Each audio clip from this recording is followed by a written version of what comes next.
Afternoon, everybody. How are we doing? Sorry, I forgot to push the button then. It's a bit of a delay. So, hope we're all doing all right. Better than me, hopefully. Bit of a rough night last night. A friend's party down the road to go to. Oh, dear. Got to remember, I can't play rounders. I can't play volleyball, but suffering today. Anyway, hope we're all well. Thanks to the secret engineer again, Rich, for enabling text to speech. So that is on today. So if you want to get my attention or ask me a question, just put exclamation mark say, and you should be able to talk to me. The only one thing I forgot to do today was put the stream to subscribers only. Well, no, have I? Or haven't I? I'm not sure. Yeah. I'm not sure exactly how that works. It says you can insert ads now in a live stream. I'm not sure how that works. Unless it's a scrolling thing along the bottom, I'm not sure. Right, we've got quite a few in today, so let's have a quick hello to everybody. We've got Michael Hyde. Hi, Michael. Rolf's house. Rolf, I did watch your last video. Apologies, I didn't have a chance to put a comment on it yet, but yeah, if you watch Rolf's house latest video, really good, and good luck with the foundation license, Rolf. But some very interesting stuff in that. Very good. Mac Vision, how are you? Anthony Carter, hope you're well, Anthony. Benji's in and out. Timothy, hi Timothy. Secret Engineer, thanks Rich. Patronics, afternoon Nick. We got Phil Taylor, Rob Cross. Super chat, thank you very much, Rob. Yeah, hopefully you're having a good weekend as well. Afternoon, Rob Titheridge. Mick McGinn, afternoon Mick. Ben Humphreys, hi Ben. Radio Jet, hi Jed. David Tagg and sunny Derbyshire. It's not too sunny here, David, so you must have got the good weather today. Simap, how are you? Derek Cooper, hi. You watched my basket of radios. Yeah, the Baker's basket of radios, wasn't it? I picked that up locally. So it was a bit of a bargain, that was. In fact, somebody wants some radios from it, but they haven't really said which radio they want. I don't know which ones I got left, actually. I think I've got most of them left still. I don't seem to get rid of any of them. Thomas Kitts, afternoon, how are you? 60 Fahrenheit. Afternoon, Andy Beck. Yeah, I don't mean the temperature. I'm not sure what the temperature's reading in here, but it is fairly warm, actually. It's fairly warm, but it's a bit close, you know. I don't think we're going to have any thunder. So yeah, today we've got to carry on with the Cossor. Now, I've had a good go through this week. Done a fair bit to it. Done a lot of cleaning. I've had all the valves out. I've cleaned all the valves. I've cleaned the pins. I've put switch cleaner in the valve seats. I've lubricated all the mechs. I've put switch cleaner, fader lube in the volume control. I put the knobs through the ultrasonic cleaner. I've soldered the dial pointer back on, and I've had a go at repairing this. Can you remember we had excuse me, one of these was broken out. Well, I've actually epoxied a washer either side of it, so I'm just hoping that that'll give it enough reinforcement. It's very brittle, this stuff, and I don't know what to replace it with. And there's little brass eyelets in all the corners. Again, I've got nothing that would punch something that small in there. So I'm hoping that that'll be okay. I can't really remember which way round it went, but excuse me. Well, I think it's that way actually. So we'll try and get that in, but I've got some wiring to do first. Afternoon, Harvey. So let's see if we can get the camera focused. Excuse me for the armpit shot.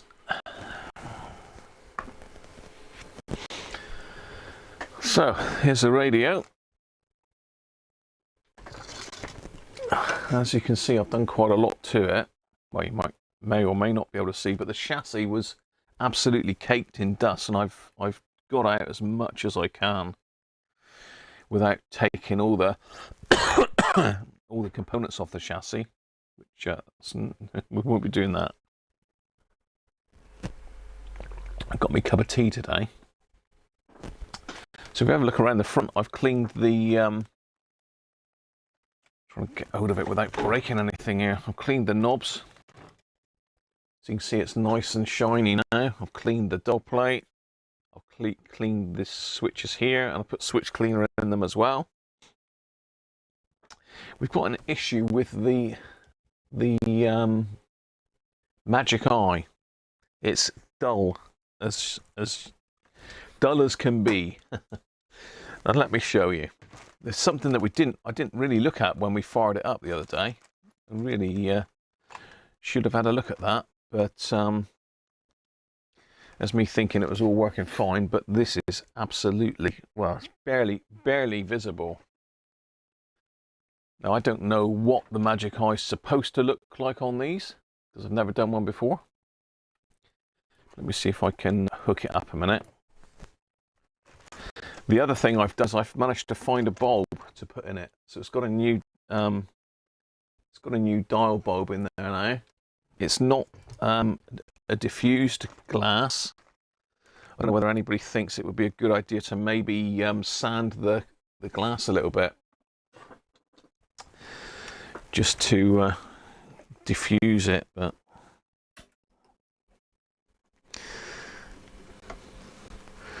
I'm just trying to think about put the lamp limiter on it again, just because I haven't had it on for a few days. I did leave it on for a whole day though, and nothing ill happened to it, just good news. So let me just hook the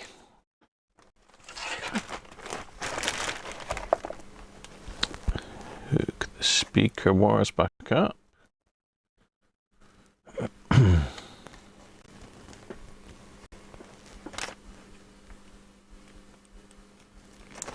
Making sure they can't come unstuck.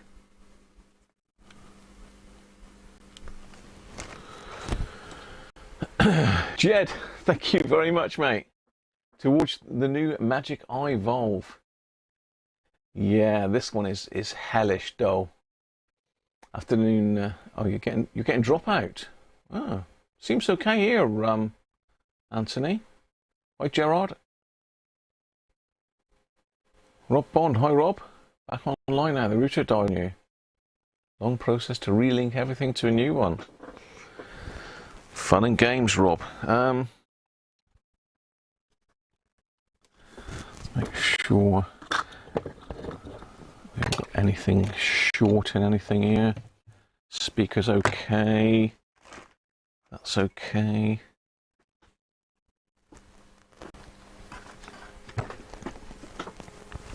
Right, I'm going to just plug it into my Variac now, because as I say, it's been on for a while. So let me just get you onto the Magic Eye, and you'll have to let me know your thoughts on this as to whether you think it's right or wrong. I think it's very, very dull, but I don't know. I don't know a lot about these radios, as you all know. Right, let's get you in. Down a bit, left a bit, right a bit. Magic Eye. Now the Magic Eye is a tuning indicator, so when we're tuned, it should light up. Let's just put a couple of wires in as a dipole. Stick it on FM.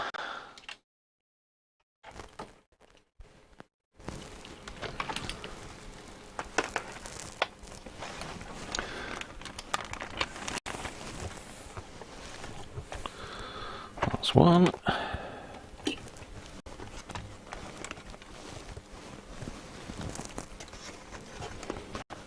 That's the other one. Hopefully that'll stay in there. Right. Let's pop it on. VHF. Let's go to a station. Where are we? I have tweaked the oscillator on it as well because it wasn't on frequency. I've just knocked it out now, haven't I? Yeah, I have checked the resistor. Jed, I've checked the resistor and the capacitor on top there, and they're both good. In fact, the resistor is absolutely spot on. It's about 0.01 out, I think. So, right, let's bring it up. Just keeping an eye on the current draw. Just make sure nothing's...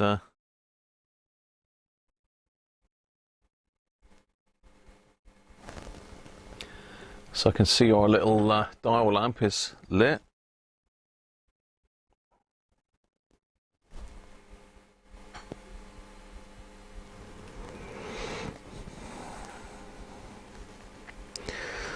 Up to 200 volts.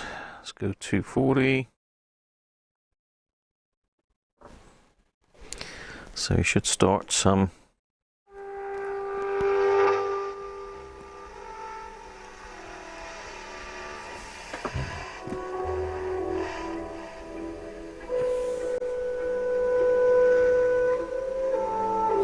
So can you see any magic eye?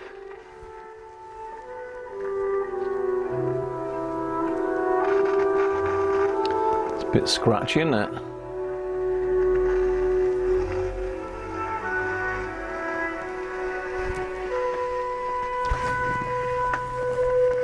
It's so weak. I mean, I don't even know if you can see that at all. Let me just get rid of me a minute. Let's turn off some lights.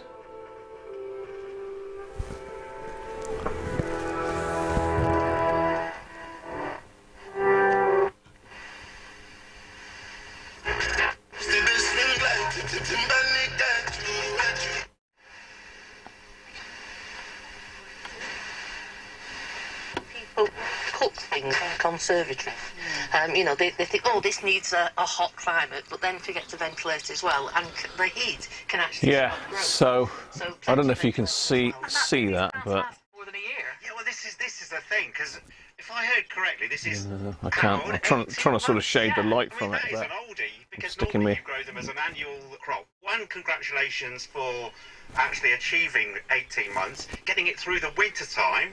So the light levels are really low, and it's a crop that grows happily sort of in the Mediterranean. To us, it's really, really weak.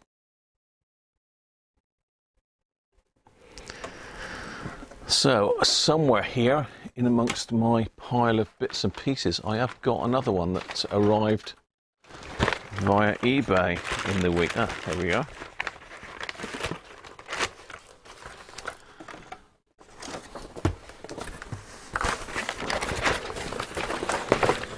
So,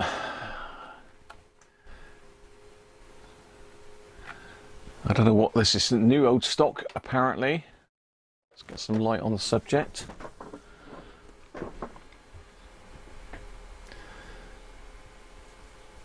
Yeah, dead magic eye.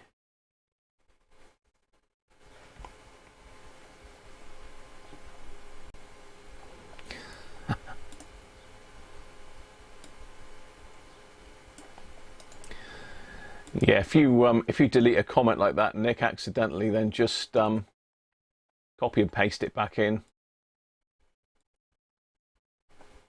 So, is the heater glowing? Yeah, the heater is glowing very well, actually. Yeah, there's no problem with the heater glowing. Afternoon, David. How are you, mate? No worries. So yeah, absolutely dead. So let's open this one. Now this is from Hi-Fi Pro, spelled Hy dash Hi-Fi Pro. AAV audio. So it's off of eBay. Whether they sell outside of eBay, I don't know. There is a little label on the back there with an email address on. So, right, let's open this up.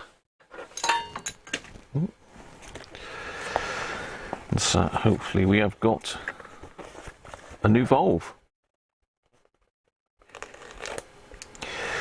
I've had to order a few things for this actually. I've had to order the bulbs. The bulb was difficult to find, but RS did have one.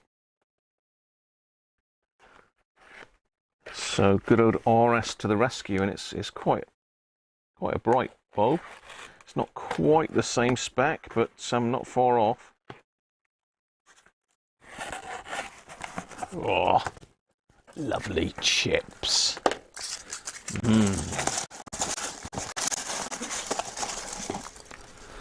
One valve.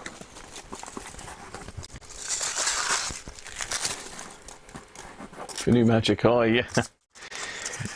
So this was £20 for one magic eye. So let's hope it's the right one, eh? It's supposed to be an EM80.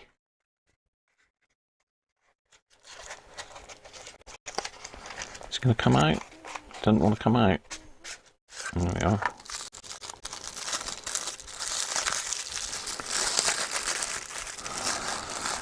And it is a Brimar EM80. Let's get in closer. You going to focus? Are you going to focus? There you go. Brand new Brimar EM80.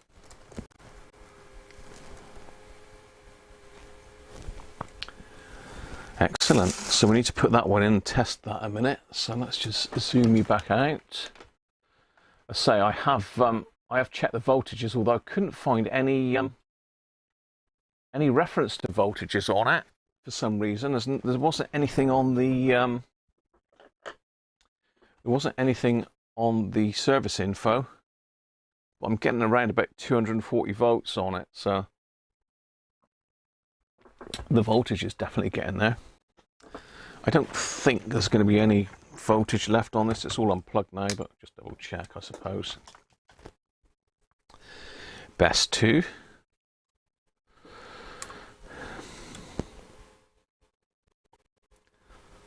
-4 volts, -4 volts.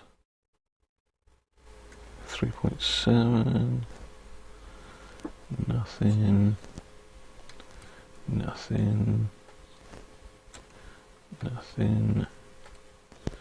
Yeah, there's nothing on that now. That's fine. Let's pop him out then. This is a very strange setup on this one. But, I'd like to know your thoughts on what to do with this, because it's got a piece of black paper in behind it. Now, I'd have thought paper and valves was not a good idea really, but yeah, that's what it's got.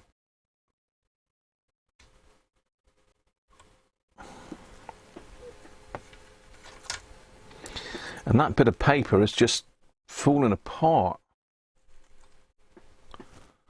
Yeah, look. It's just got a piece of black. I take it that's so as it shines nice out the front, but this is a Mullard EM80. Let's just get the other bit of paper out. So yeah, what do I replace this with? Do I just stick it back together with some Kapton tape and stick it in there? Or I've got some, I think I've got some old notebooks from my photography A level that I did. We used to have to do course books.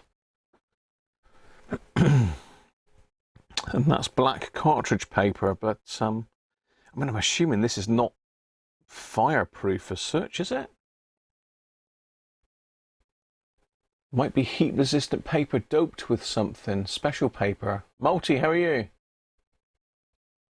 Yeah, I don't know. I don't know if I can get it on the camera a bit better for you. It's quite thin. I mean, the only way I can save it really is to stick some Kapton tape on it. I mean, that's obviously heat proof. Where's that gone to?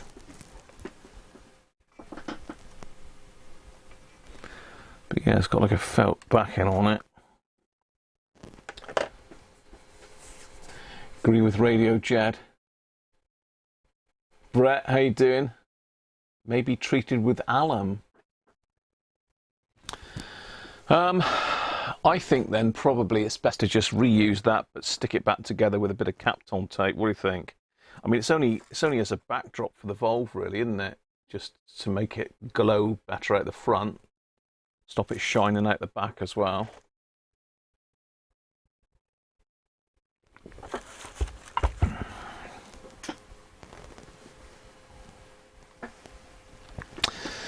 Yeah, see, there's a little bit of breakout there on the paint.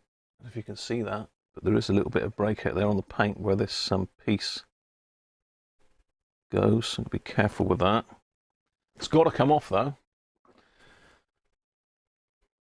Looks like it's been painted. See, the radio is doubling on the dial. Well spotted, Rob. So yeah, I think I'm going to Kapton tape it back together. So I've got some Kapton tape that's roughly the same width, am I?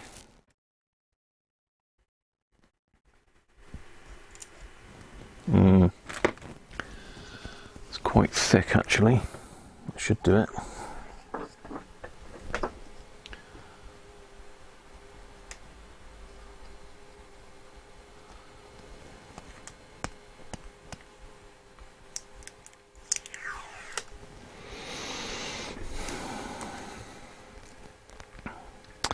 So how am I going to do this without it falling apart? This is the problem. Let's get you down on the bench.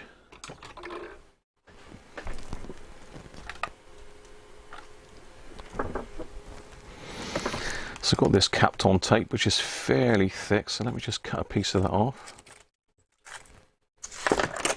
I'll never find the end again, and I've just rolled it up on itself. So it's got my fingerprints on it now, look.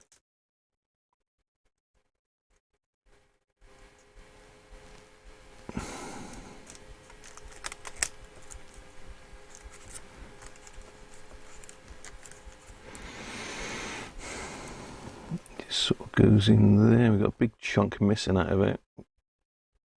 Got the shakes.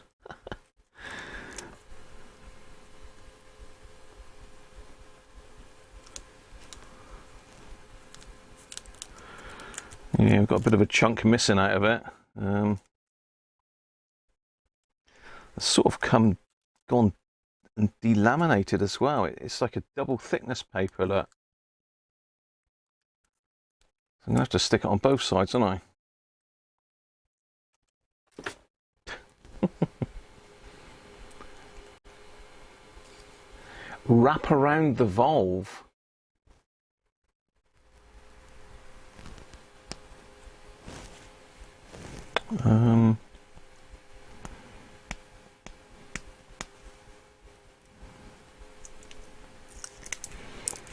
Yeah, so the paper's delaminated as well, so I'm going to have to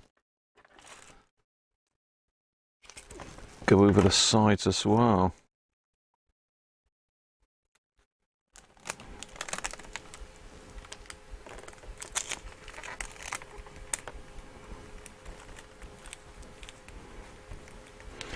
What do we do before Kapton tape, eh?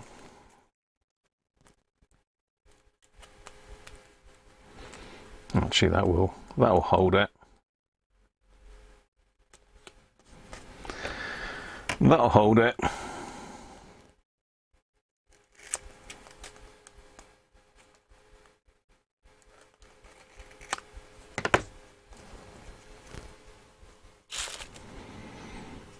Right. Let's put that back in then.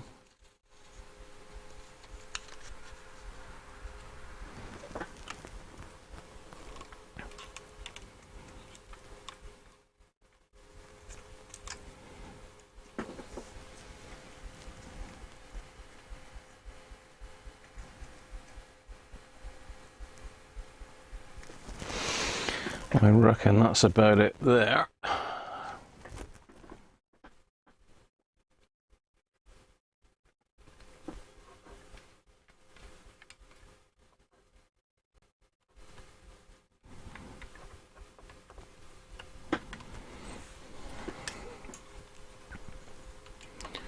Let's loosen this. See if we can line up that dodgy paint. No, we can't. It's got to come down a bit. That's a bit right of it. About there. It's about there. I can't get my finger in there now.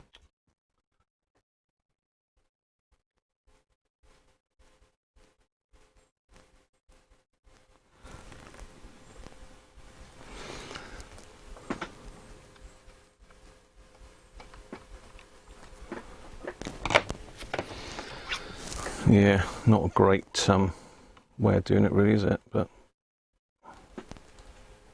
it's there.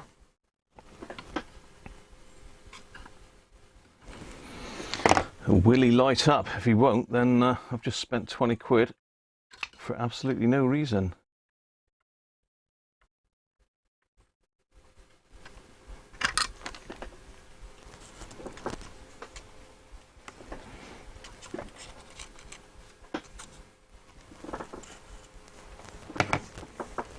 Right. Sorry about that. Didn't have the camera on, did I? Didn't have the camera on it. Try again. Jaden, how you doing? Aston? Hi, Aston. Beer time. Ooh. Lots of dodgy Kapton tape on eBay. Right. Let's fire in the hole again then. Let's get it on. Hopefully we have got a working magic eye now.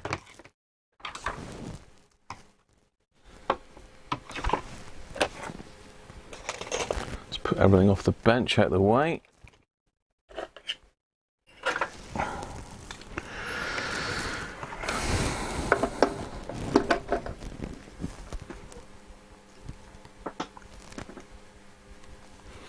Give all the valves a little wiggle. I must remember to put the cap back on it, Graham. It's not going to work without that, is it? Rich A says, put valve base on. Yeah, I was just doing that. Thanks, Rich A. You got my back, haven't you?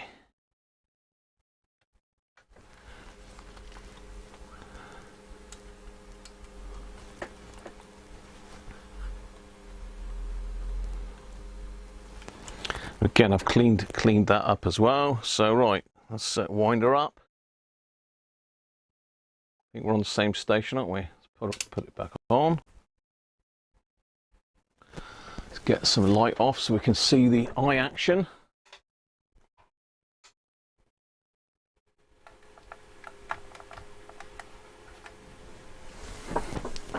Eye action. Hi Keith, how are you? Bring it on up. Gently, gently. Incidentally, I did decide to put some hot glue on those caps underneath. I just didn't like the way they were floating around. So I have glued them to the FM section, but easy enough to get off with a hot air gun in the future if necessary. Oh, whoa, look at the difference. Thanks for your question, Zoe. Well, as beautiful as it is in this temperate grotto, I think we should explore another part of the That's garden. a hell of a lot of difference. Yes, please. Come into it. Yeah, let's go to the rock garden. So closing. Janet.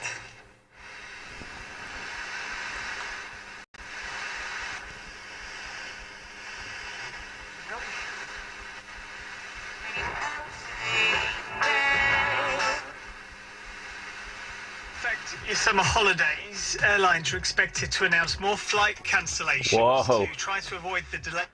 That's working very well, isn't it? You probably can't. It's a bit glary, isn't it? But sure you can see that. Let's just shade it with my hand. Company, a big Radio Ged says, the proper government. job. There we go. Brett Ski says, magic. Yes, yeah, it's a bit magic, isn't it? Right, let's pop that off. That wasn't even 240 volts, that was 230, but not to worry. Right, another job done. Pleased that worked anyway. Little bit of breakout around the valve there. Unfortunately, there's not a lot you can do about that. Yeah, not a great way of doing it, is it? I mean, it's just held with a bracket and a bit of foam, and the foam is stuck to the face and pulled it off. But I can't remember what it's like before, to be fair. But yeah, and let's get you back.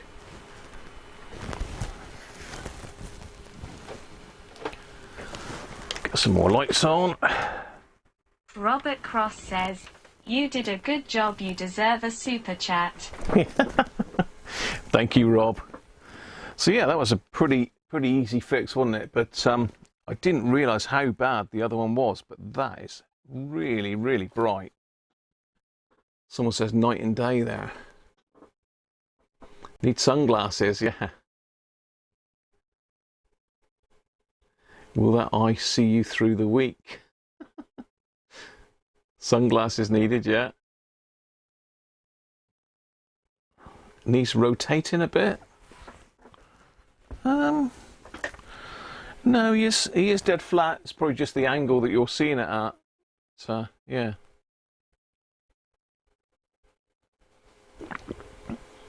Worth the £20, yeah, certainly is, isn't it? I mean, that was one of the cheapest ones on there.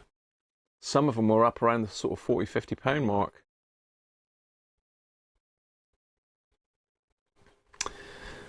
Yeah, you need to put exclamation mark and then say, Derek, well, exclamation mark say with no space. So yeah, thanks. Maybe drop it a little to prolong the magic eye. Drop it a little. You mean drop the voltage with a bigger resistor, you mean, Anthony? I'd rather not mess with it, to be fair. So I don't know how long that magic eye has lasted. I mean, that's there's another bit of that paper there. That's lasted a lot of years, hasn't it? I suspect. I mean, it's all Mullard valves in that, so I suspect that is the original valve from 1963 or thereabouts.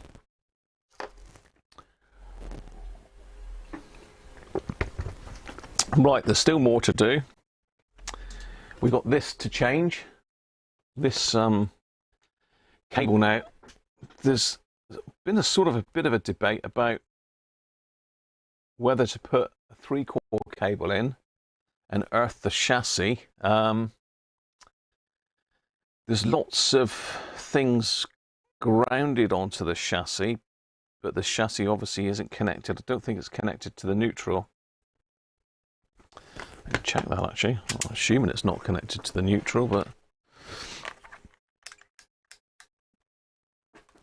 let's have a little look-see.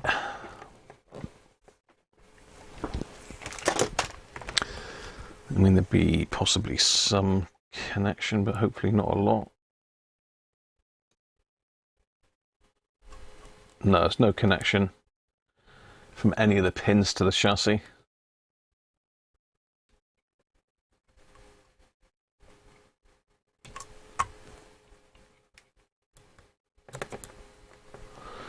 Let's see if we can find the neutral wire. This comes into the switch and comes back up here, I think.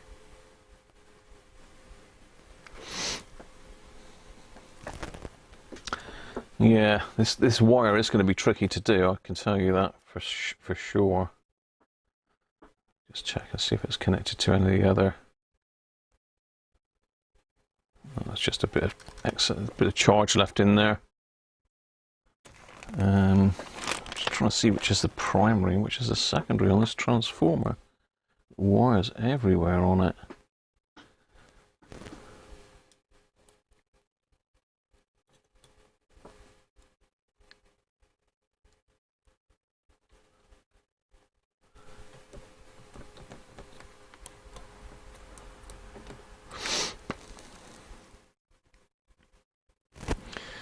Maybe that's it. That's the neutral there then. So that must be the live. No, that's a brownie coloured wire. All of these seem to be connected to the neutral. What's going on here? So what resistance we've got across live and neutral? It's going a bit bonkers, isn't it?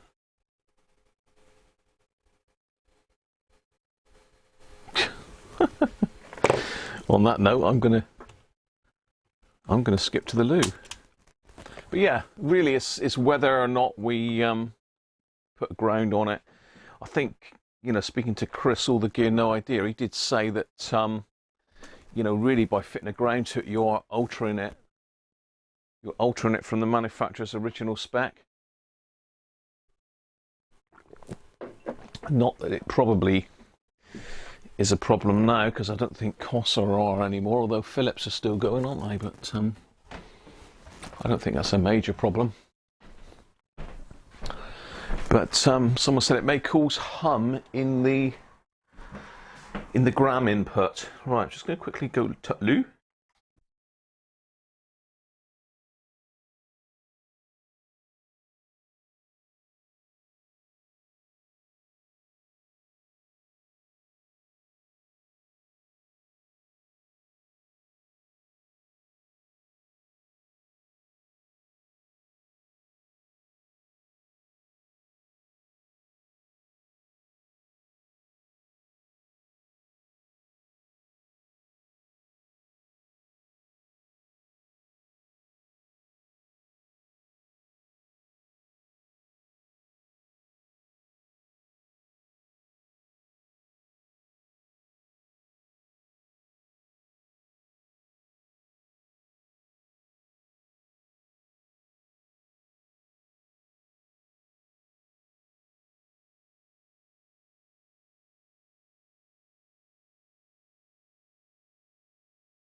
Ah, thank you for that. I didn't realise I pushed the button again. So what was I saying? If you were worried about the isolation on the transformer, I would take it out of circuit, tie all the secondary windings together, and then separately tie all the primaries to run a high voltage test. Oh, I don't like the sound of that, Jed. Gerard Carson says, no sound. Yeah, thank you everyone. Robert Cross says, no sound. No sound. Right, okay.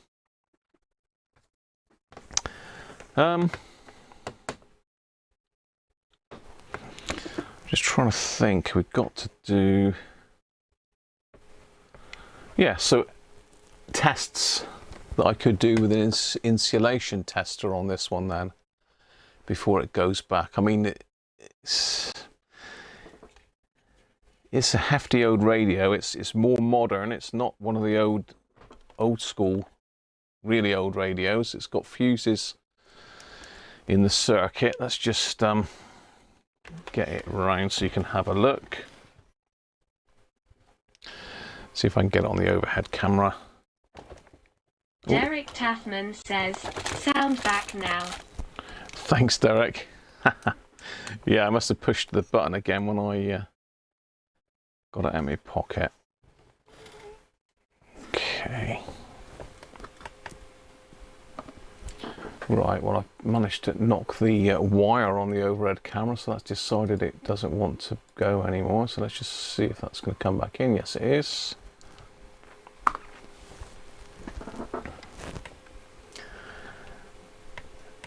So can you see down there, there's a fuse. There's actually two fuses in there. I can just angle it up slightly. Difficult to get you in there really, but there are two fuses in there. One at the top and one at the bottom. So I think as far as protection goes, we should be okay. Let me see if I can get the schematics up again.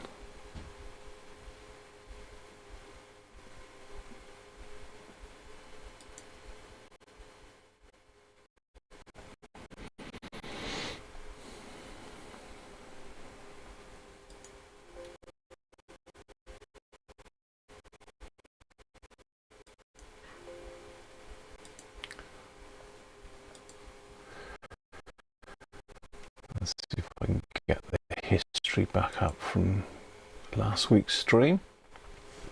So we did a full schematic, I think, didn't we? There we go. And Richard pointed out that there were some problems with the schematic, and apparently this is based on another radio as well.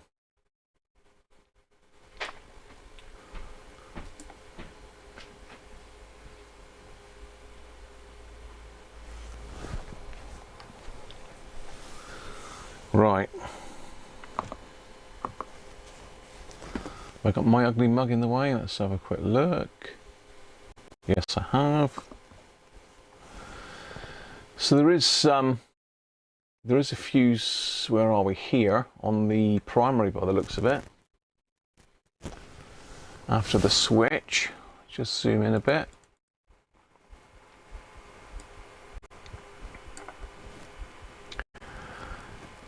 So we've got a fuse here. I was going to put a 1 amp fuse in the plug as well. Where's the other one then? Because that's listed as Z1. I'd have thought the other one would have been on the secondary somewhere, but unless it's not on the schematic.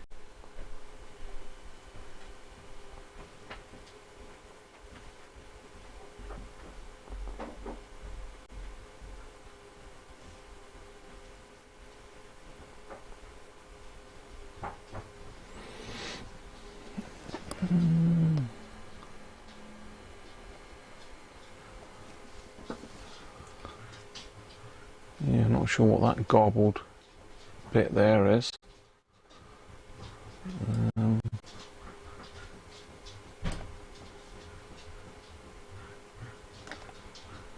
Any other fuses that we can see then?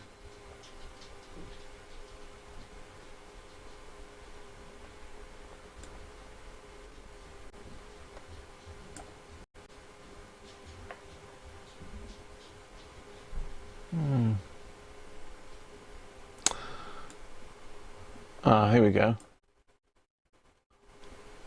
There, so the other fuse is on the primary of the output transformer at 63 milliamps, so that's the other one.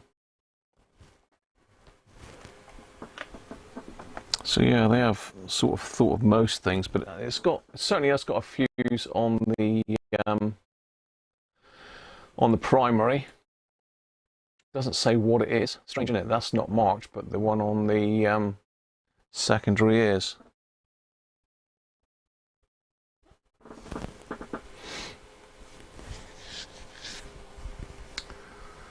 So yeah, I don't think I'm going to ground it. I'm going to just leave it with a 2-core cable as intended, I think. I really don't want to mess with it too much.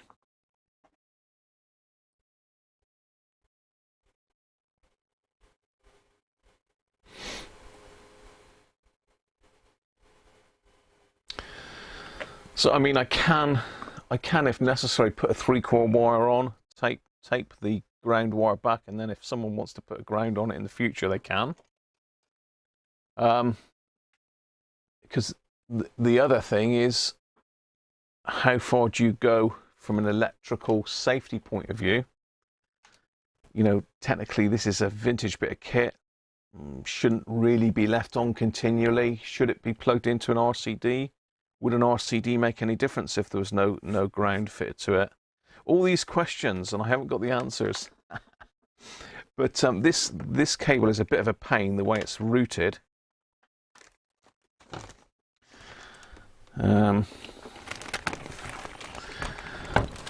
Let's have a look, see if I can get you in where it is.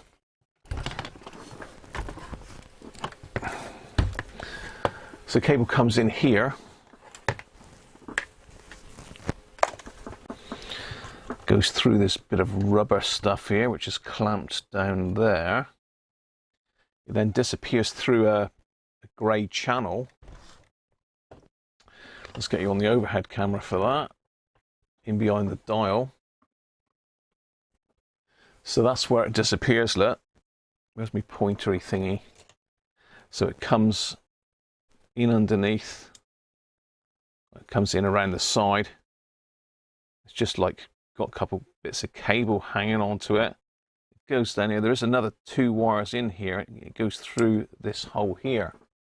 Now there's no insulation or anything around this hole. It literally is just a metal hole. I mean, it's slightly rolled over edge, I suppose, but it's not great for a mains cable to be touching that. So we're going to have to stick an insulated cable in anyway.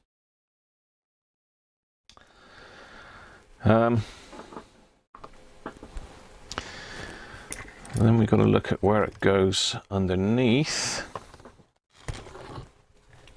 Anthony Carter G7BJO says, that would be FRAV to fit a 3-core, but leave it unconnected, but leave a note.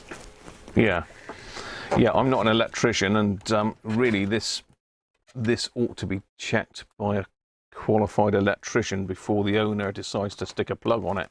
So I'm going to send it back, I think, without a plug on it. I know that sounds a bit tight, but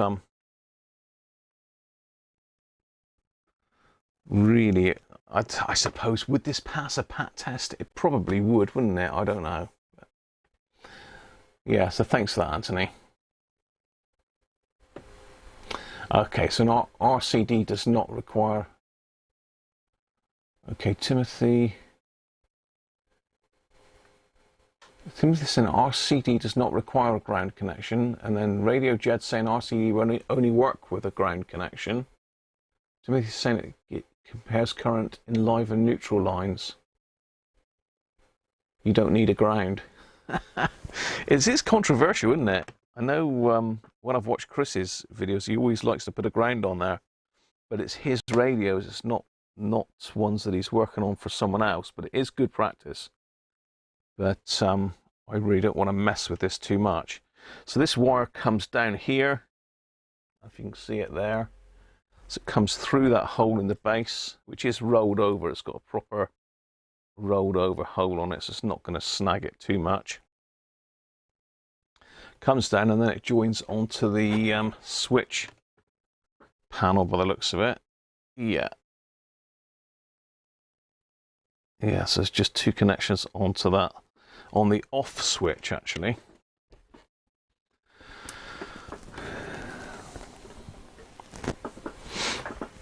So it's got to go. I mean, does it matter which way round it goes? I don't suppose it does, because it's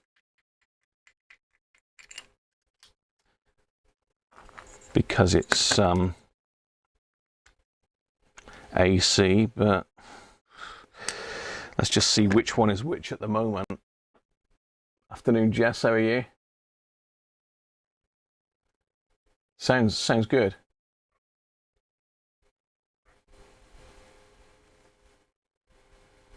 All right, so an RCD. This is before 3-pin plugs, yeah. So it would be recommended then to stick it on an RCD. I mean, I run my bench on RCDs here. Right, let's see which one is connected to which wire.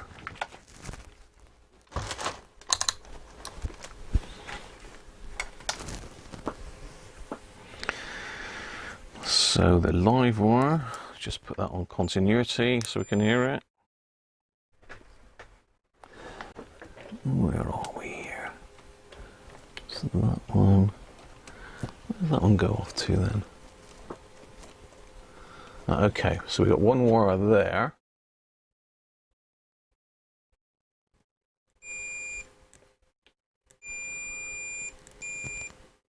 So that's the one that's connected to neutral at the moment. I really need to rest this. I'm going to have to rest it on its face, aren't I? That's the only way I can get to these.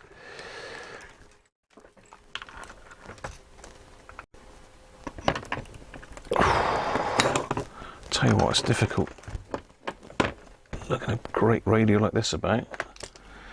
Right, I've gone and rested it on its face now, but the wrong way round.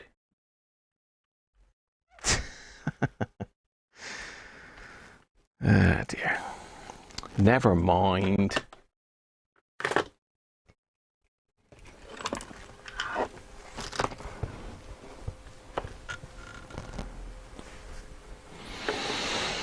Okay, let's try that again. Sorry, there's a bit of glare off the light there, isn't there?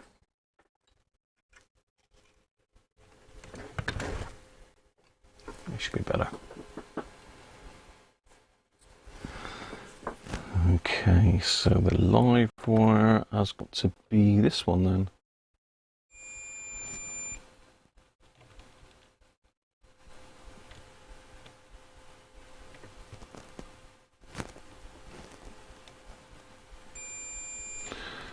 And that was neutral. Okay, let me just make a little note of that because I'll forget at the bat of an eye.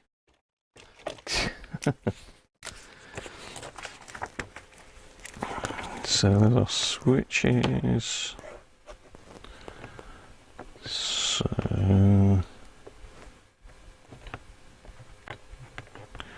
it's neutral.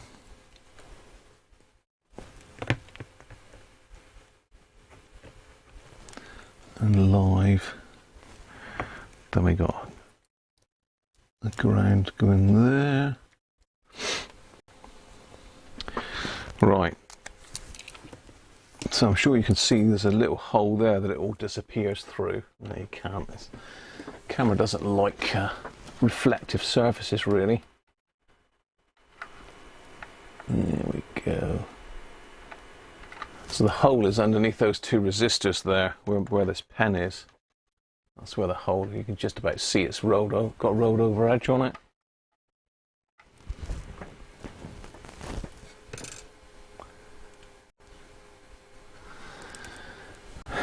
Right. So let's get these desoldered. What tip have we got on here? It's the usual one.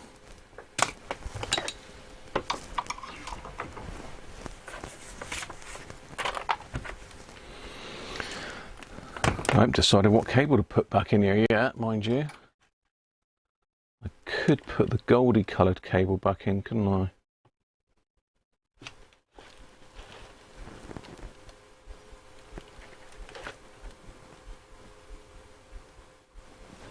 I can bet your life that this is not going to desolder very well, is it? I'm going to have to turn it so as I can see it, unfortunately. You should be able to still sort of see what I'm doing, roughly. Let's get my eyes on. Get the old eyes on.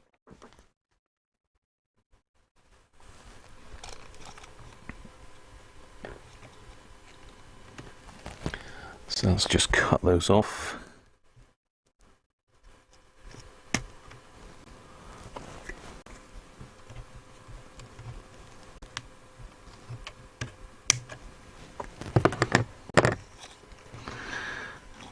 So there's our cable.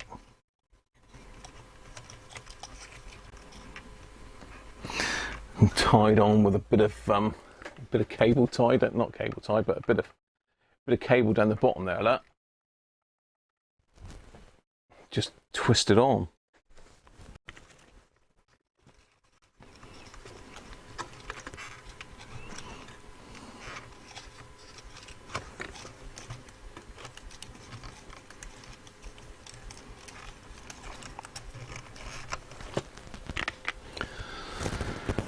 Right, where did I put those forceps? There they are.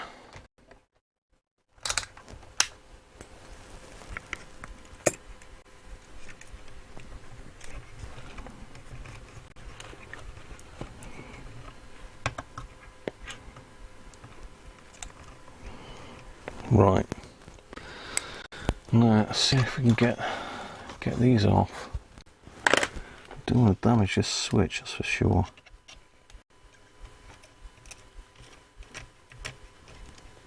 There we go, there's one.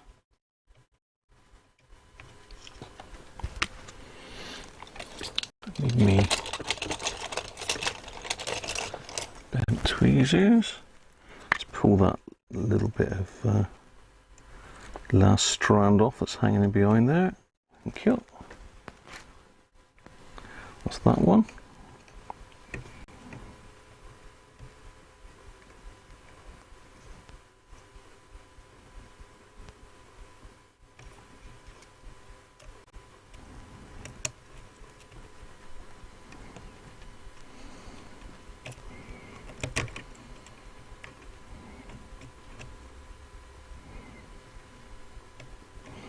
Got the shakes today. I think that's too much homemade sangria last night. That's what the problem was.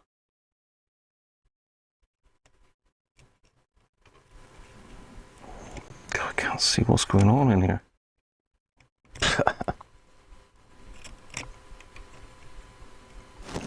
I smell of burning rubber.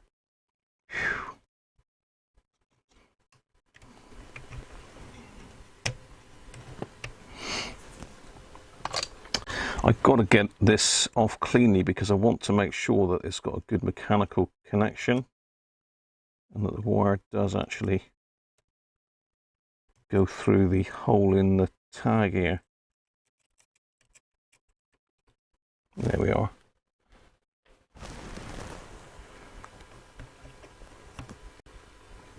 Yeah, brilliant. Right, excellent. So take it, these other two wires here are the switch outputs.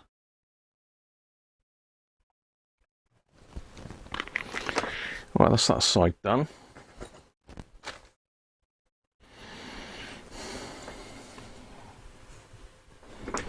I'm gonna have to stick this chassis back upright again.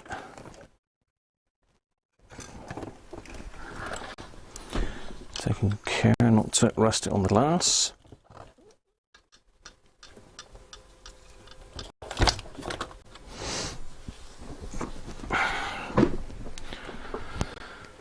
Right. You can see where it exits the chassis. We've all gone quiet now. It's exciting stuff, isn't it? Right, so it comes here. Next.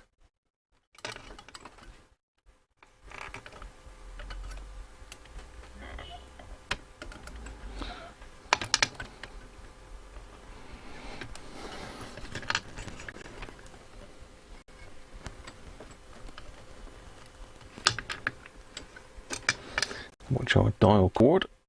So there's our main cable. Just really wondering whether my new cable is going to fit through this sleeve or not.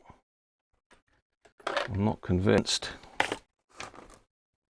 So I'm going to have to turn it around again.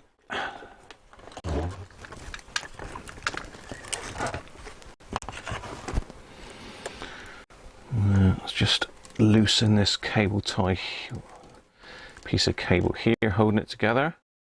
See if that'll help it come out a bit easier. Cool. No, because there's another one under there. How am I going to get to that?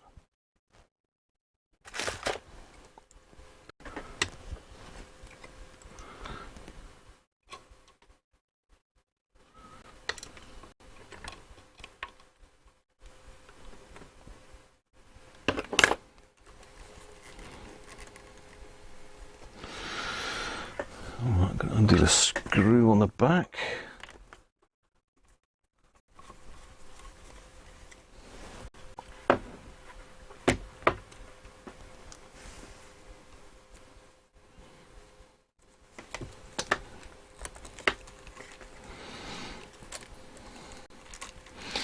What I need to try and do is straighten this out and pull it through. So this is...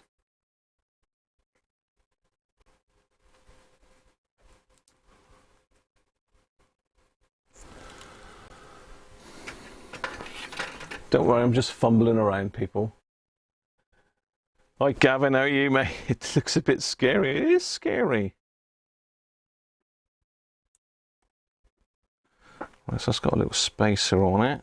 And then this clamp. Just shut that plug off.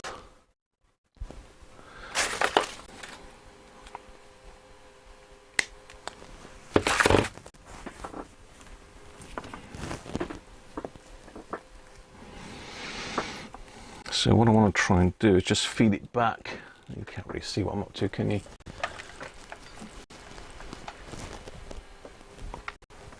I want to feed it back and just straighten it up, if you know what I mean.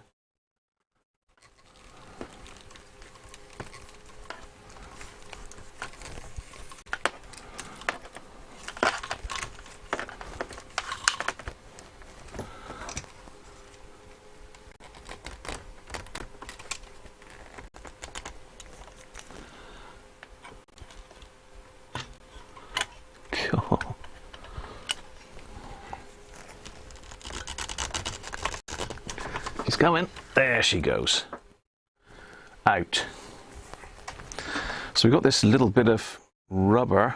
Let's pinch the cable nicely there, but I don't think I'm going to get that off. I've got to decide what cable to put on it now. I have got some 3/4 cable that I could put in here, quite thin stuff.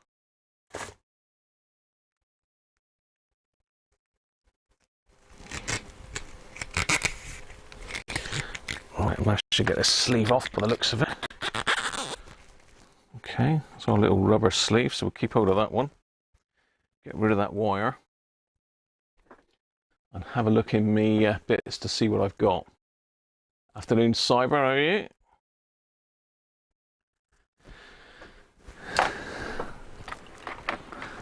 Have I got any of that goldy coloured cable left? Because that was quite thin. You seem to have used all of that up though. Oh, bear with me, let's see if I can find some.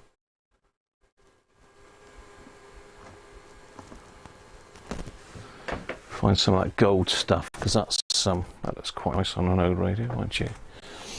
This has got black on it anyway, but yeah, I don't think I've got any of that gold stuff left. Used. Oh no, I have. Okay, I think that might be 2/4 though, the gold stuff. Go on. Oh no, that's That's grey.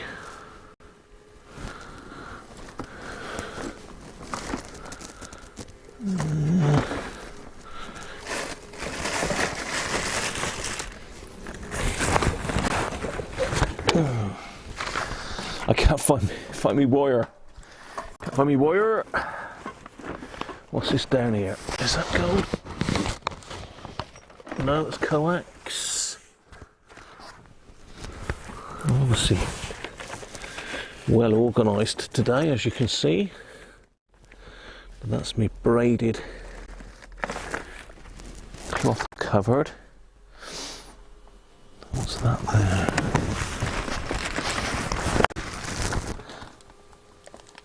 £10 meters. 3/4 cloth covered. No, that won't go through the hole. A little piece here. I don't think that'll be big enough though.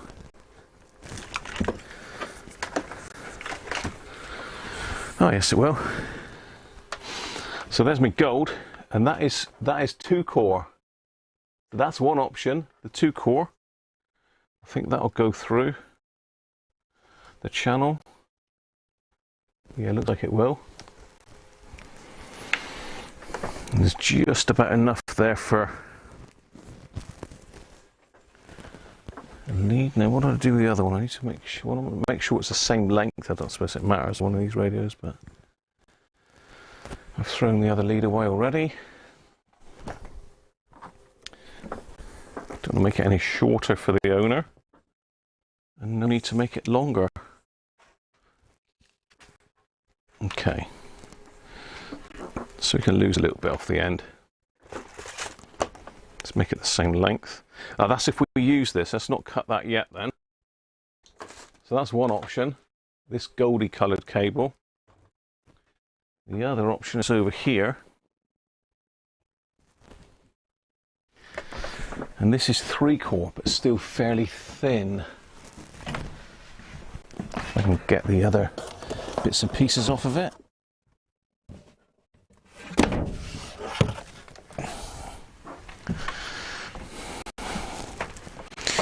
I think this is a bit thicker though, so this might not go through that sleeve.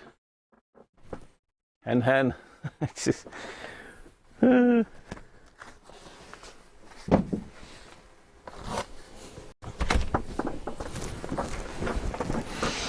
So let's have a look at the difference in diameter.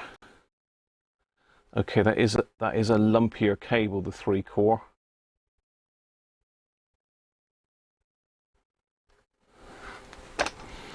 Will it go through there?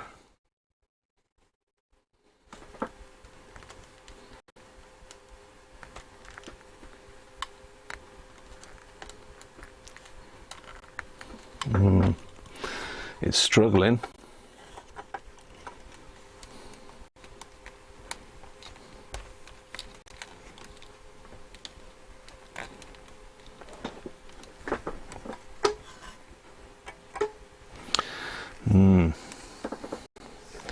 I'm struggling to get that through. That's a little bit thick. I wonder if I cut it at sort of a 45-degree angle on the end, it might go through a bit easier. But seems like I've mislaid my cutters. Probably underneath here. Nope.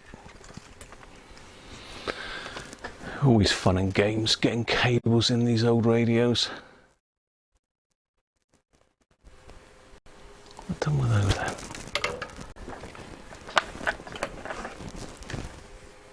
Oh, they're right there.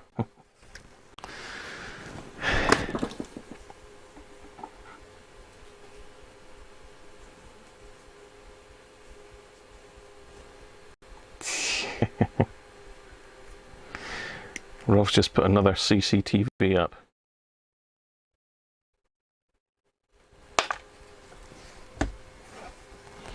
So I've just cut a 45-degree on the end there. Bretsky says, spit on it. Thank you for that, Brett.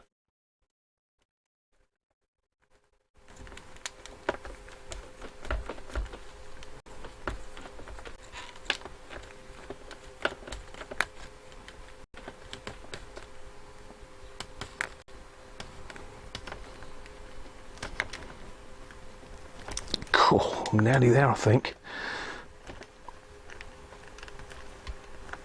Yeah, I think I'm going to have to put some silicone on it or something.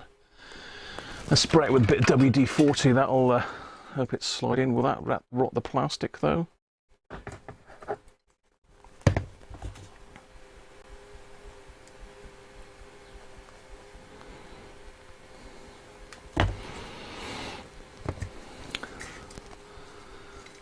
Actually, I've got some silicone grease there, that's probably better. Let's put a bit of silicone grease on it. Slide them on through. Better than spitting on it, Brett, I think. And get it on the end of the cable, really.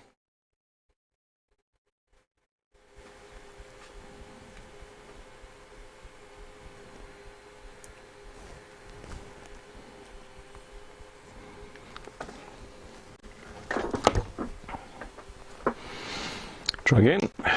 I'm going to go for this cable, I think, because it is 3-core, but I'm going to cut one off, and then it's up to whoever in the future, if they want to ground it, they can.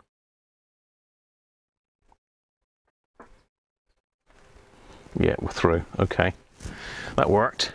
Apart from I've got grease all over my hands now.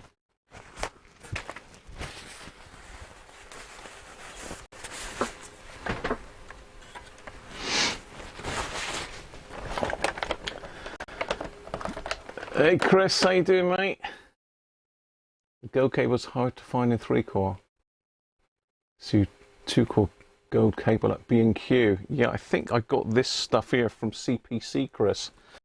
But I'm going with the 3-core black cable now. It's slightly thicker, but it's no difference on the wire pitch. It's just thicker because it's got 3 cores in it, not 2. Right.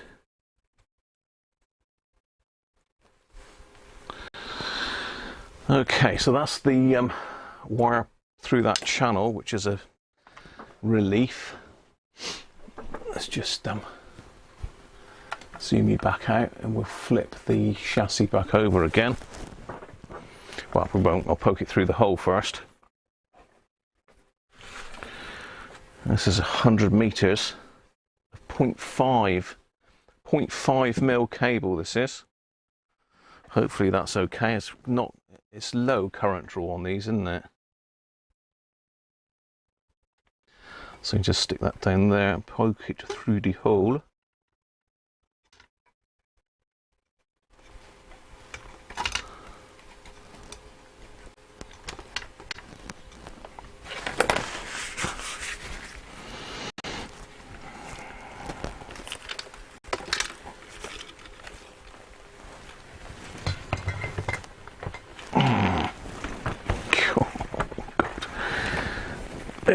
Let's try to pull this in around. Right.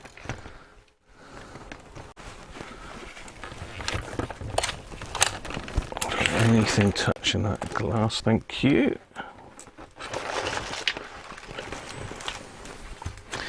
Right, I can see the end of my cable. Derek Cooper says, you have unseated the rectifier valve. Yeah. I ought to take that one out actually, Derek, because I keep knocking that one. It's very precarious, stuck out on the end like that, isn't it? Take him out of the way. Thank you, Derek. So let's pull this wire through.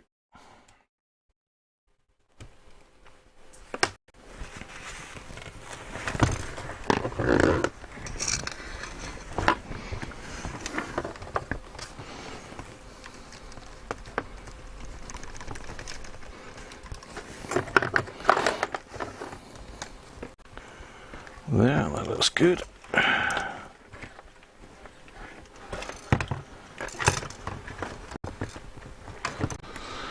So we now have our wire. Nice bit of length on that as well. So it's got to come down and be strangulated by this bit of cable there, isn't it? So let's just pull it through a little bit more.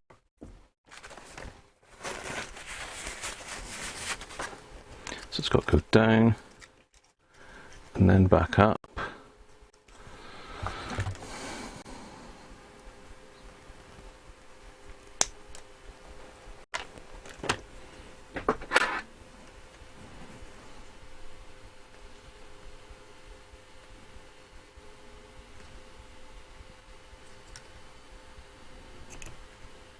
Steady.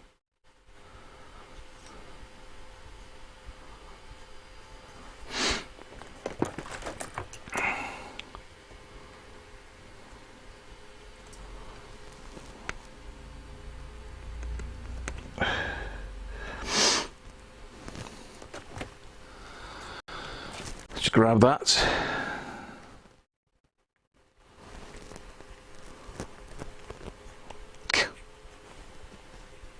Nothing's really working today.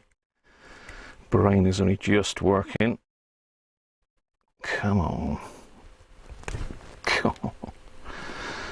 Does not want to strip back there, thank you. Come on. Normally that works, but today it decided it's not going to work.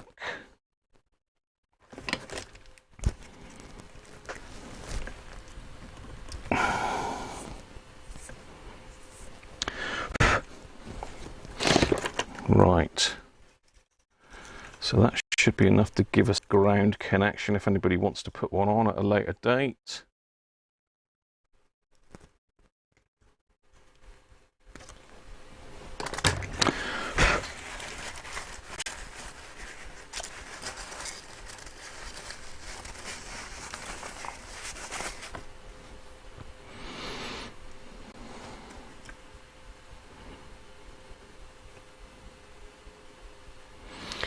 So I've got some high temperature sheathing that I bought for another little job we got to do in a minute. I wonder if that would fit over the top of that.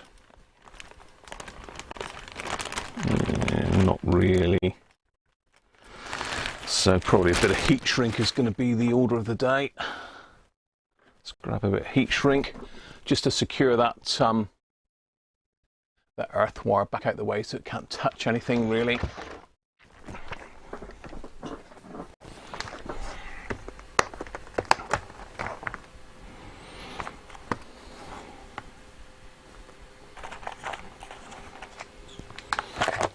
That fits.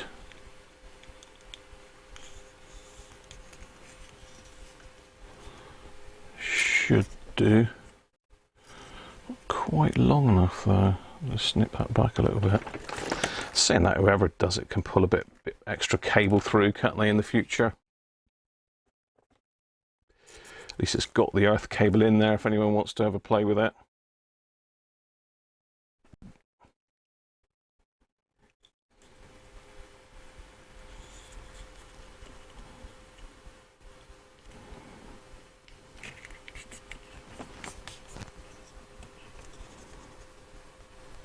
Go on. Thank you.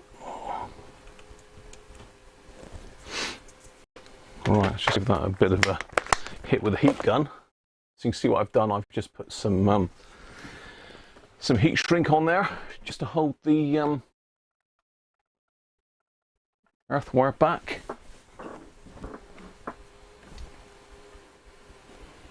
So I'm just going to hit that with the hot air gun a minute. If I can find it, it's decided to jump off the bench.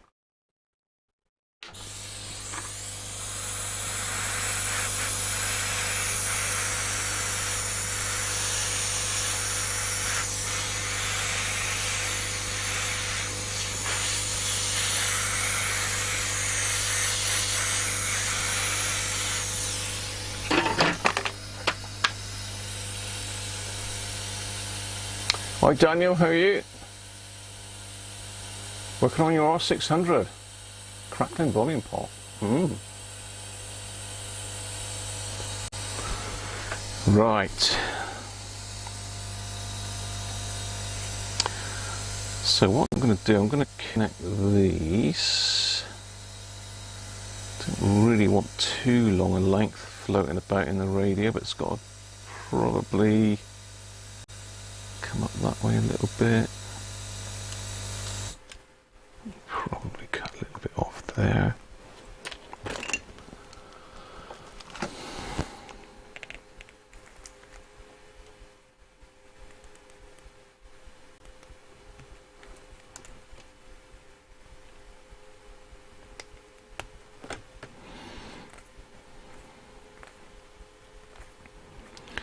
So we've got a bit sort of belt and braces by leaving that in as well. Let me get my eyes back on so I can see what the hell I'm doing here. So hopefully that'll go through that hole there. Then if I can get some tweezers and just bend it up.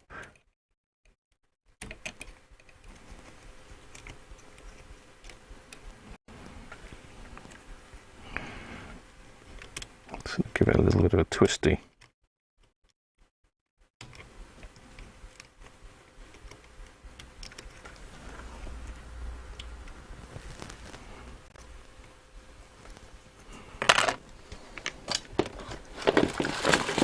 I've got wire and everything everywhere now.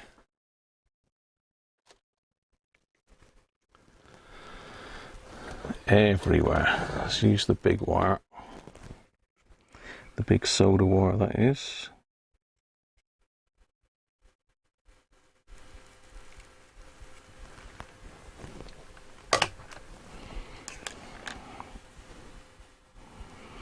It's got that one.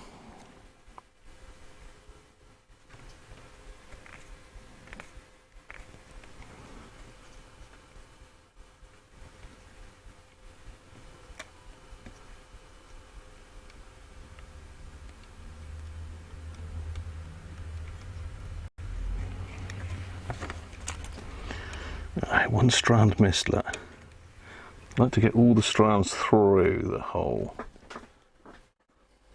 Thank you, Rob. Thank you, Robert.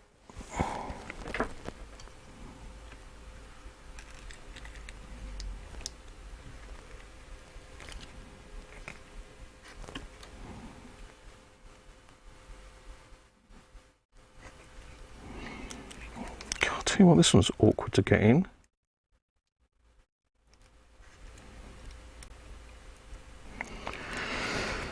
This other terminal right behind it, that's why.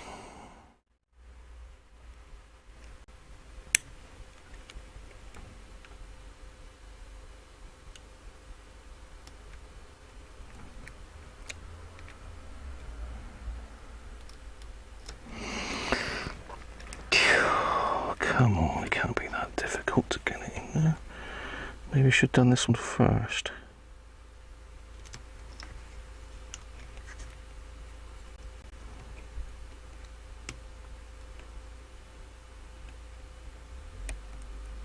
Nope.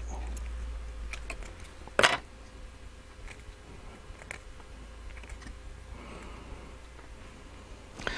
have to just put a bit of wire on there, bit of solder on the end of that one just to keep it together, I think.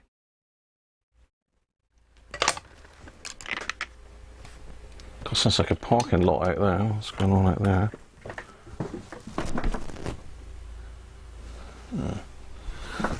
Neighbour just come back with his van. Right, that should go in there now, shouldn't it, Graham? Please, please go in there.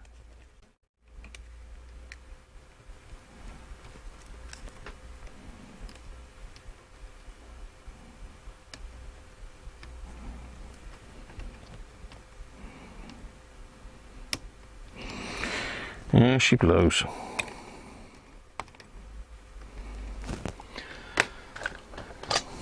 Doesn't like it because I got the solder on it now. There we are.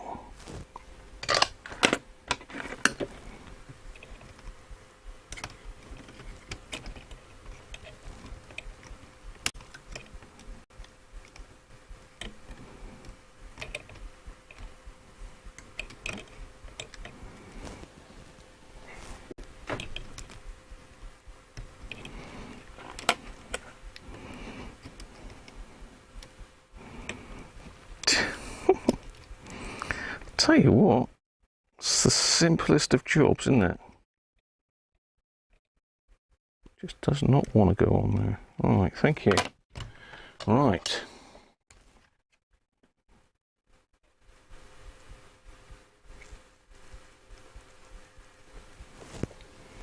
Got it.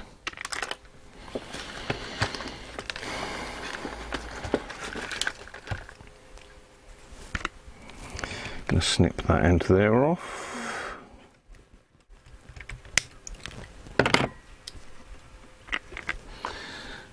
we've got to sort of tie it down to the chassis again with this bit of cable tie. I don't know if you can see where I am. I'm down on the bottom of the chassis now. We've got a bit of cable here.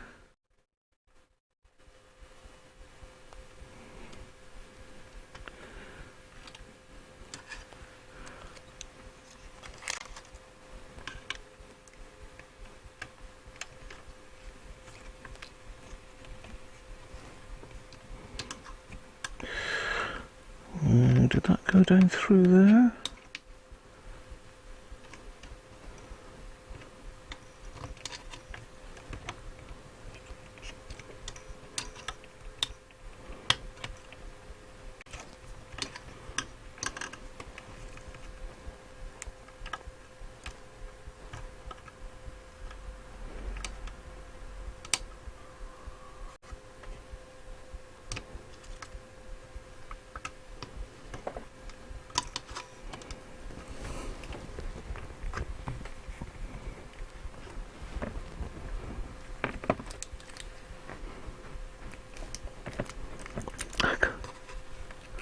Get off. Well, that's not great, is it? But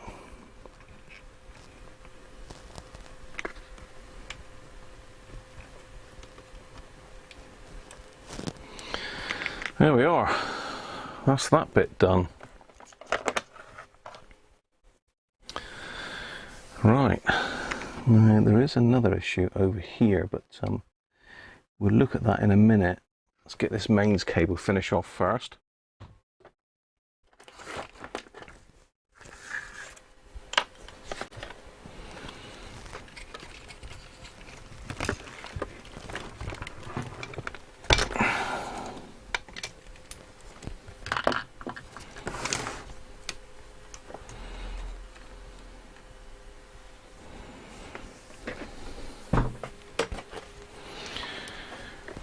Right, just going to eye up how much cable we need here.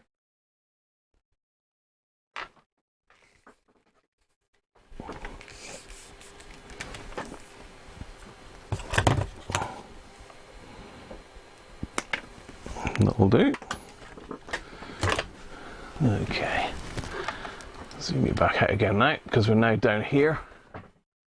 So there's our new cable coming out the channel. It's got to go up in underneath there, up in there.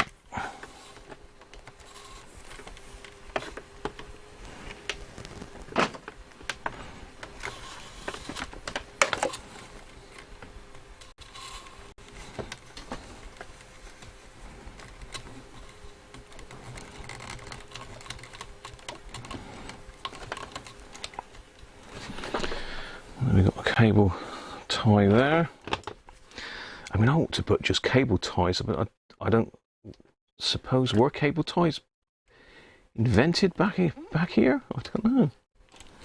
When were cable ties invented?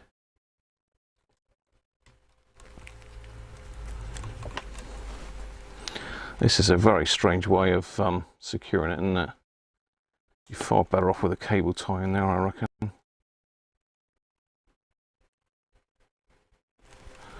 But, you know, this is what they used. Twisty, twisty.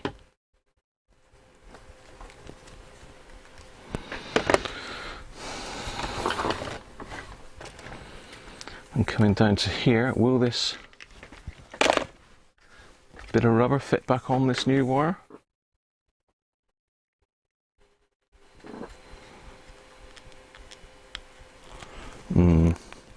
Maybe with a bit of silicone. I'll tell you what, I've got to go toilet again. What's going on? Certainly drunk something a bit too much last night. It's that horrible stuff that they were feeding me.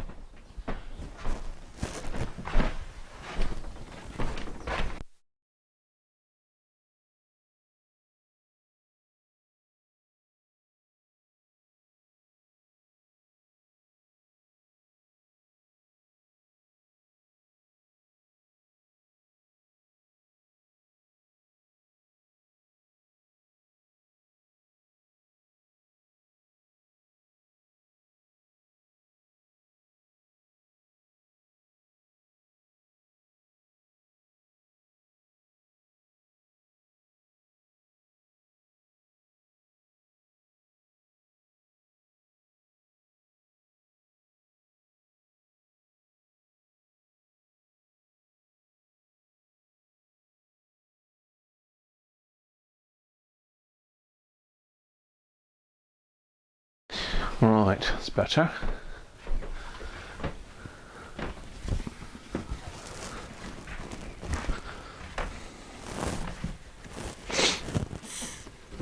Got audio? Yes, we've got audio. Right. Do we need to put this bit of rubber channel back in, or would a bit of heat shrink be better?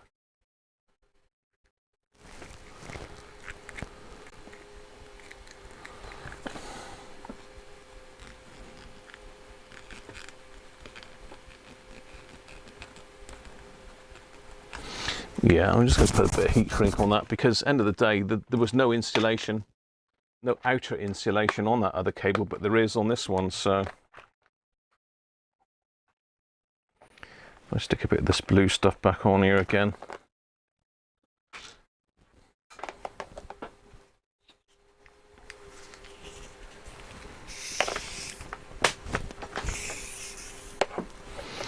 It's literally just where it passes, where it bolts to there, isn't it? Actually, no, it could do with a longer piece than that. Yeah, it could do with a longer piece than that, because it wants to go up where it's all touching this metalwork as well, really. Not that I know, to be fair, but I'm just sort of common sense, really.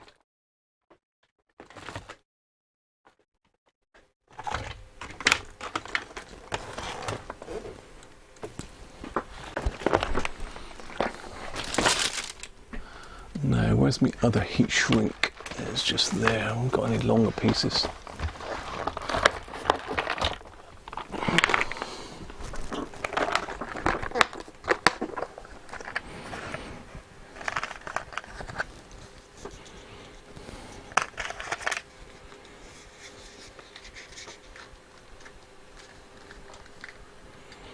There's a longer bit there, but I don't know if that'll actually shrink onto the wire.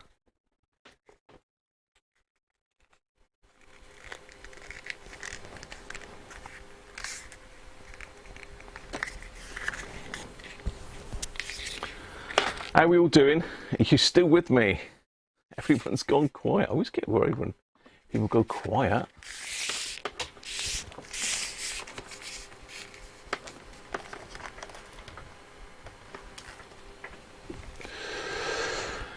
Right, let's see if this will heat shrink down.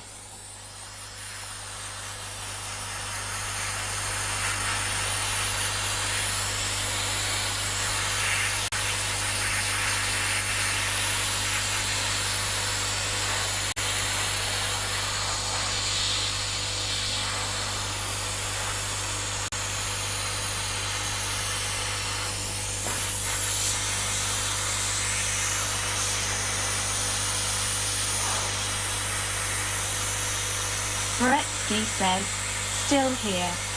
Still there. You made me jump then, Brett.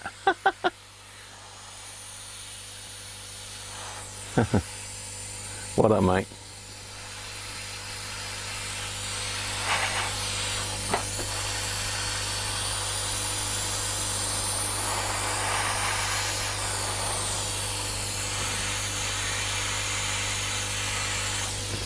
That's better. Right, so I've got a bit of insulation on there, a bit of extra insulation, probably not needed, but you know, just takes a bit of the strain off of it, doesn't it? Now I'm just wondering if that screw that I knocked on the floor just now is the one that goes onto this. Sod's Law says... Onyx says, still with you. Petronics. I think it struggled with your name then, Nick, I think. Oh, yeah, I knocked a screw on the floor. Was it that one? I need to have a bit of a tidy up. I need to have a tidy up. There's bits of cable and wire and all sorts here. He's still there, great.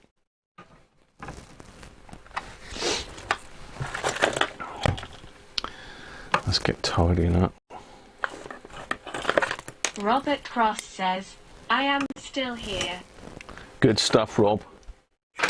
Still with us. Excellent.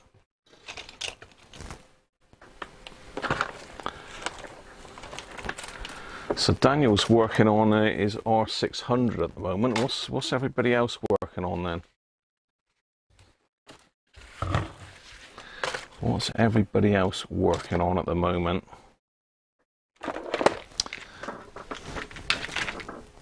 You'll be pleased to know that the Hacker Mayflower 2 is now down under with David in Australia. I'm not going to do the accent.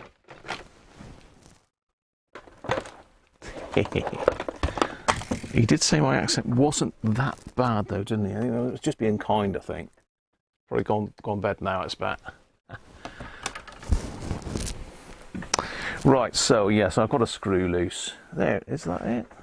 That looks a bit too shiny, but it was a Phillips screw, wasn't it?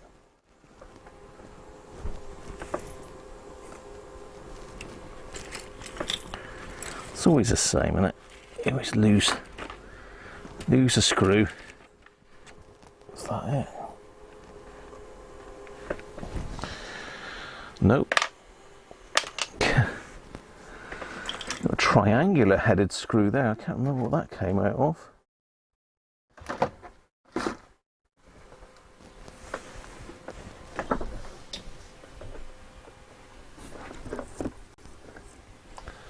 Maybe it is on the bench here somewhere then.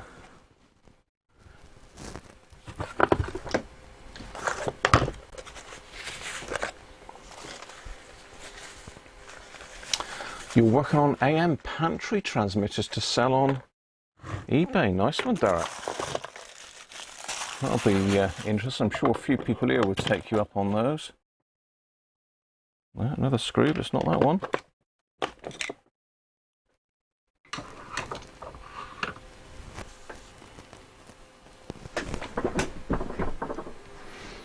Yeah, if you don't know what an AM pantry transmitter is, it's basically it will enable you to tune your vintage radio in to the transmitter's frequency, and the transmitter would be connected to a signal source, and you'll be able to play it back through your nice vintage radio.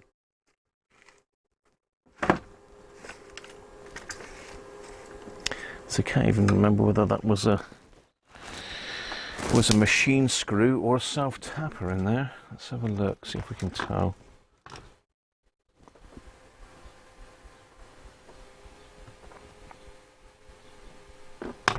Looks like it was a machine screw. The secret engineer says I can speak with an Australian accent. You can speak with an Australian accent? Didn't sound very Australian. Try it again. I forgot, yeah, Rich has enabled accents on it now. So back into the trusty screw bin. See if we can find something that'll fit this. We've got a nice shiny one there.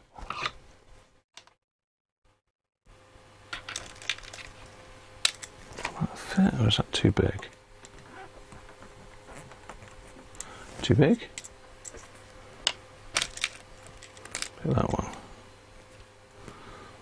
Too small. That one.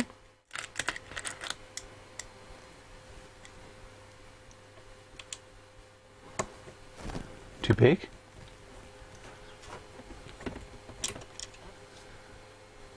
Indian. Oh God, what is that? I don't know what's going to come out of the speakers now. The secret engineer says, "Hello Graham, my name is Anna. I am your Microsoft representative. I can translate over 130 languages and speak 5 accents. Am I not a smart girl?" You certainly are, Anna. Very good, Rich.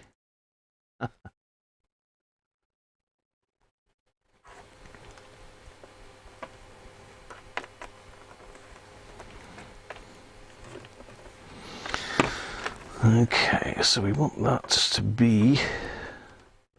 Does it clip in there then?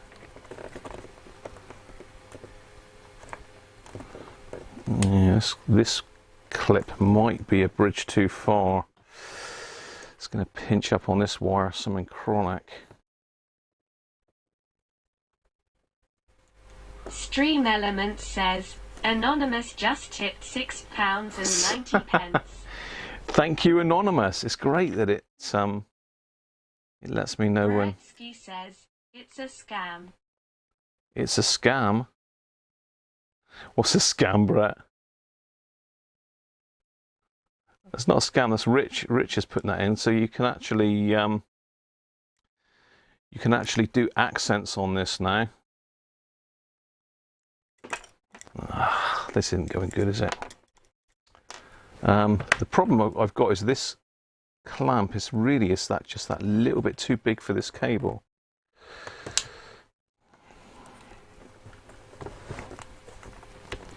But we do have to have a clamp.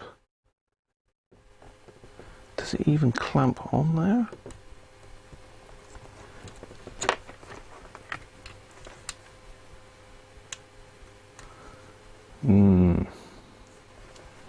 How are we going to do this in Graham? I'm going to need to give that a little bit of a bend, I think.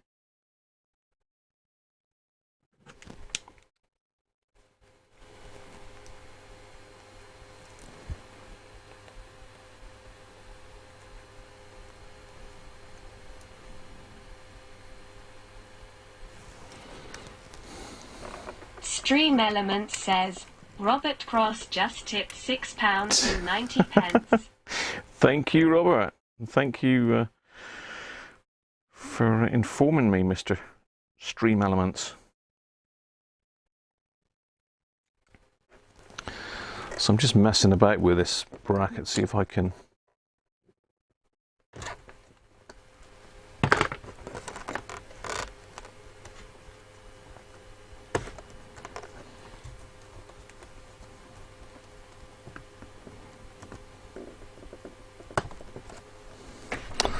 No, it's going to be way too tight. G7 BJO says, accent equals Gersuite. Accent equals German.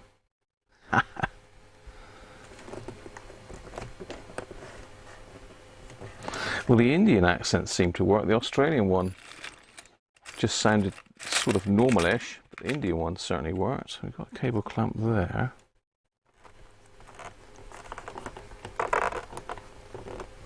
I'm going to have to work out another cable clamp for that. I'm going to have to bend a new one of these, I think.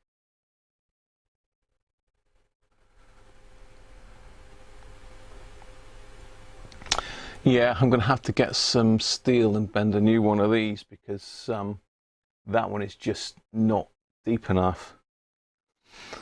And by making it a bit deeper, it's just made it all lopsided, really.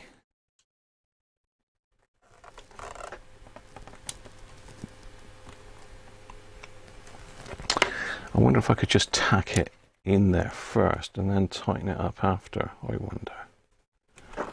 Sort of thread the cable through it, so to speak.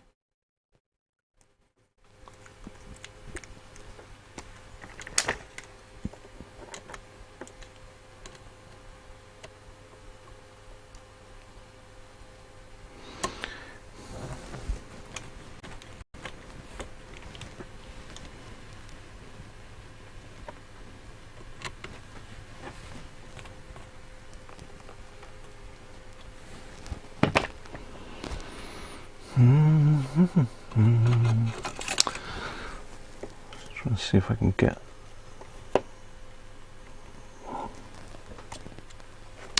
No, I don't think that's going to thread through there.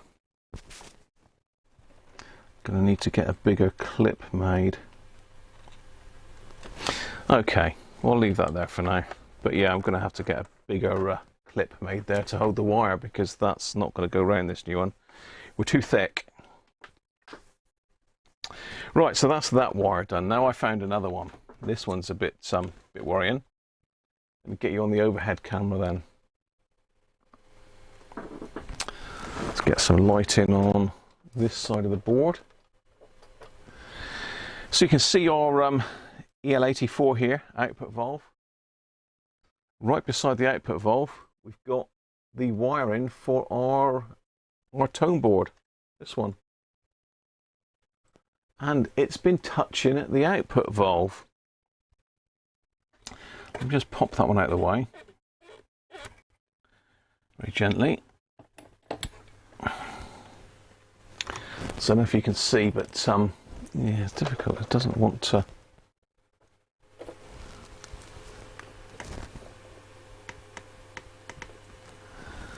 Okay. Yeah. See where it's all gone black and horrible? Let's just increase the brightness a little bit. So that's gone really brittle. I mean, I can snap this. So that's actually been sat against the output valve, look. So I've got to replace that. Just darken that down a little bit. So I've kind of gone from one extreme to the other now. Yeah. And this this blue wire as well here has had a fair bit of heat on it as well. It's not too bad, that one. So my next fun and games was trying to find some of this wire. So let's get you in. Now I had to buy it on a reel. Couldn't buy just a one piece of wire, could I? Couldn't just buy a meter. So this is the wire here, and it comes up and goes to the tone board. So it's a screened 2-core cable, and there's a little tag on the ground, so they've wound the shield together. So I'm going to take a picture of where those wires are in a minute. I'm going to disconnect them, and I also need to disconnect the blue one because I want to put a bit of heat shrink over the top of that wire. So actually it's going to be easier to snip them again, isn't it? So just take a picture of that. Oh, so the accents are Indian, Canadian, Australian and New Zealand. So you've got to put it as Rich did. I say, sorry, exclamation mark say, exclamation mark accent equals, and then either INCA,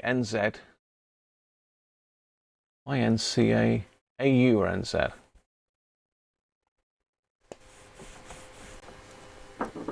It's clever stuff, Rich. Right, let's just get my camera up. Let's do a photo of these wires. Did we need the flash? Probably not.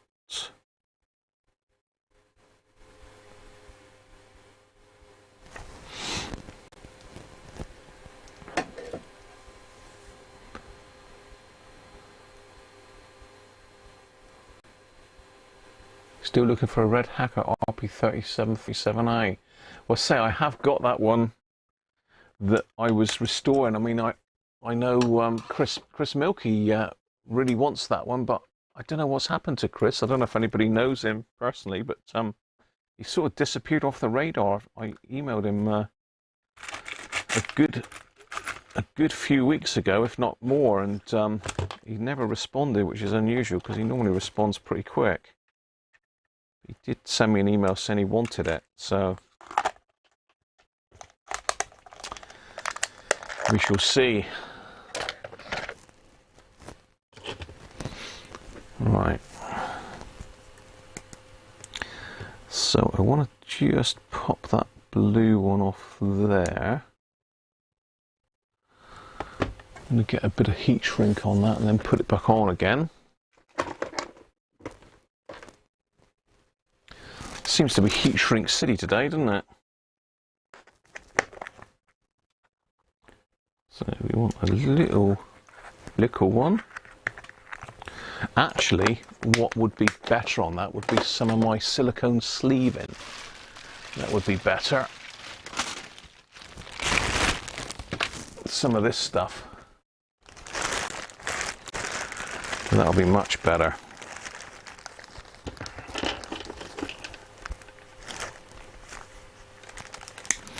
If it'll go over the cable.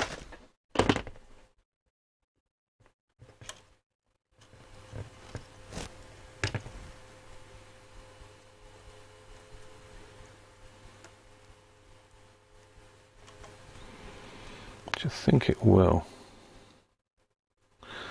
So you have to be very careful how I sort of... No, that's a bit tight. Could do with just a slightly looser one. Nope, too tight. Bit of this.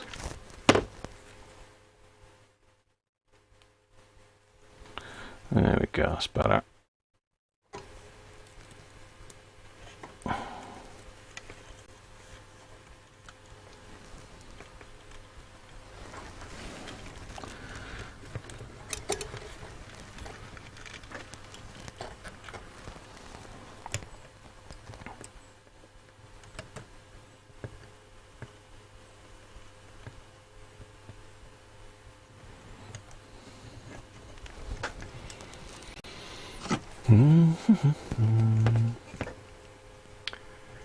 Thanks for subscribing, Pepperidge Farm Remembers.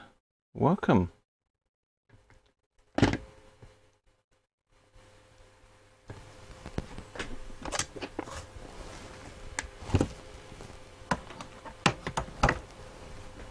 should announce that, I think, shouldn't it?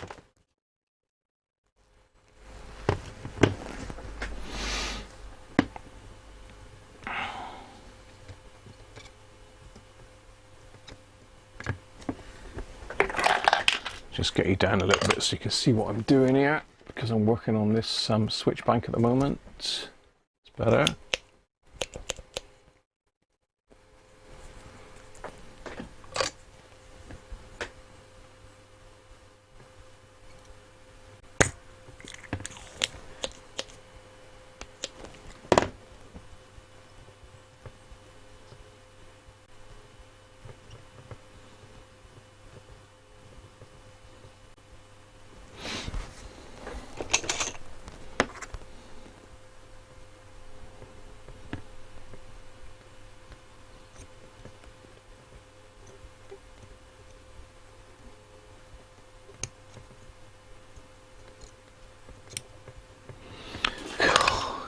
Literally can't see. I cannot see that. I really need to get my glasses sorted.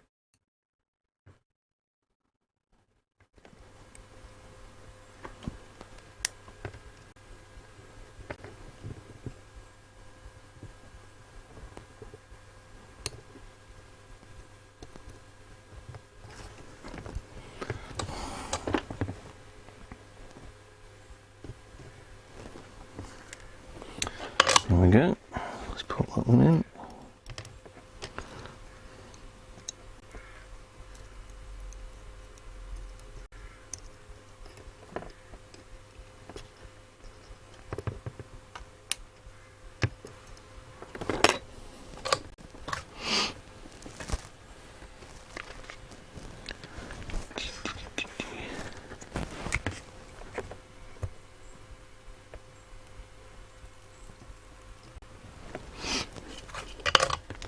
That's that one.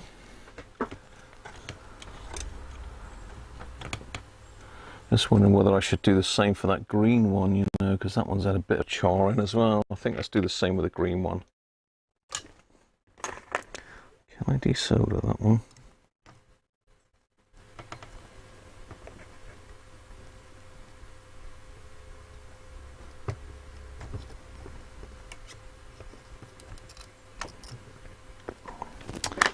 Can I? Oh.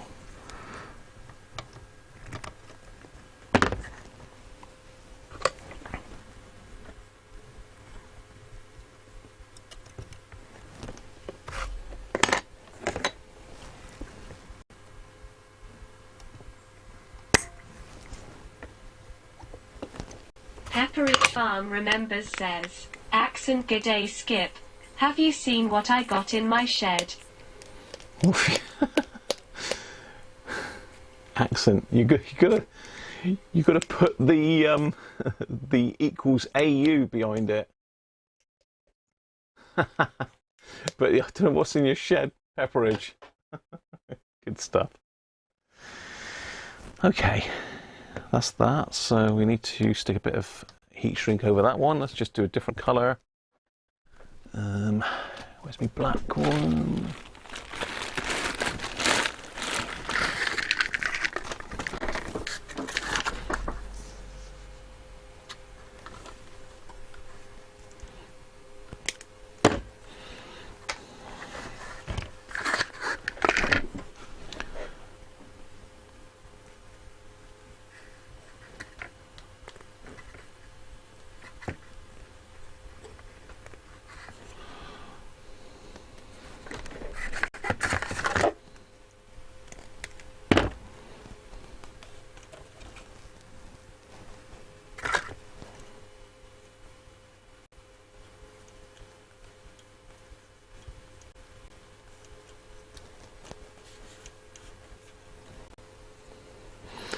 Okay.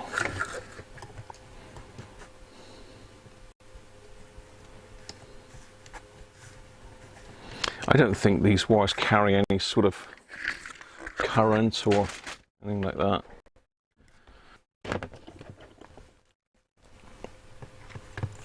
It's only tone, end of the day. Tone.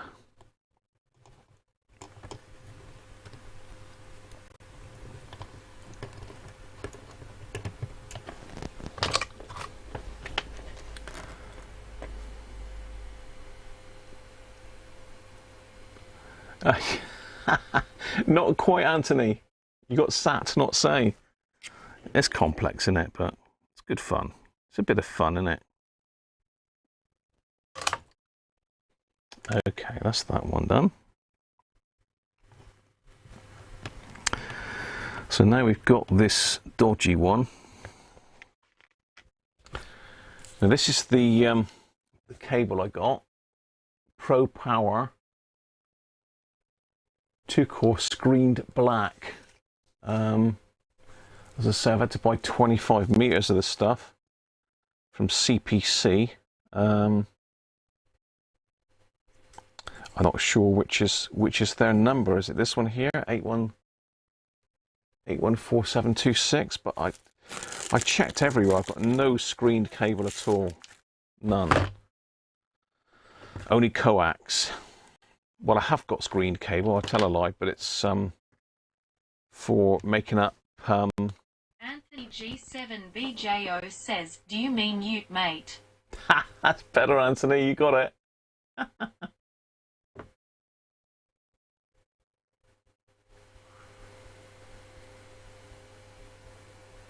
Oh, the autocorrect, Anthony. Yeah.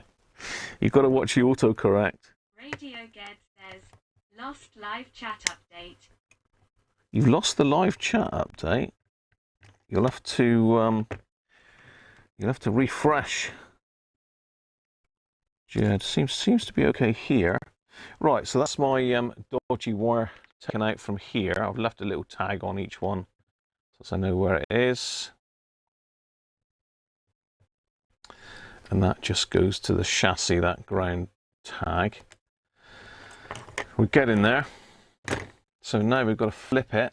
Oh, hang on, we've got a massive amount of cable tying going on down here as well that we've got to get out of.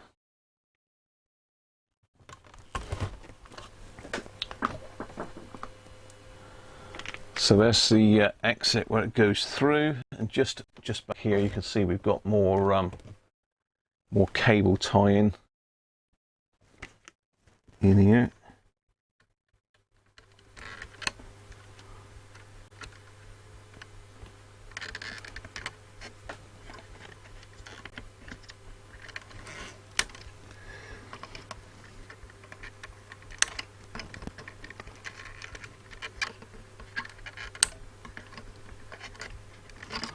Right, so that's free now. It's free.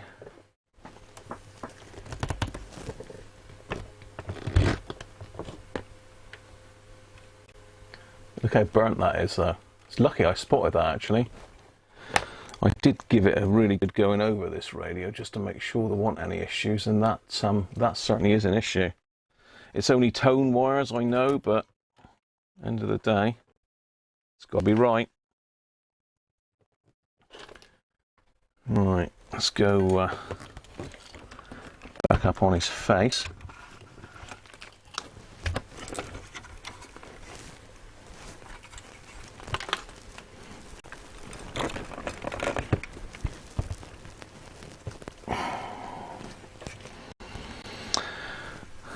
And see where this tone wire comes out.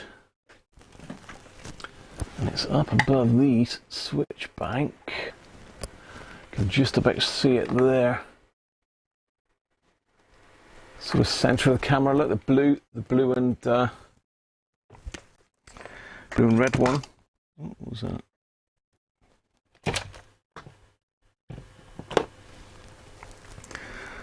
Just in here. Oh no, not that one. This one. Is it that one?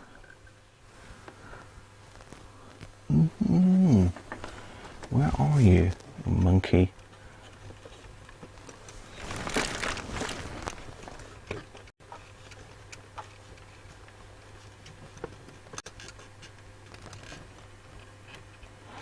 Where the hell is it? It's not that. It's not those. I thought it was these, but it's not. Ah, hang on. It got it. He's got it. Yeah, it's right over here. Oh, that's Christ, this is stuffed right in here. How on earth am I going to get that out? Right, okay, it's over this side. It's over by the output transformer.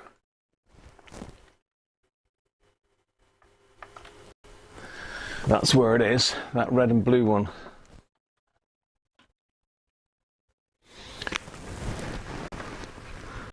So let's just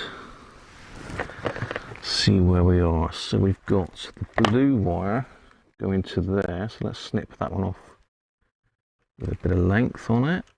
We've got the red one going to the output transformer, and we've got the ground going to this tag here.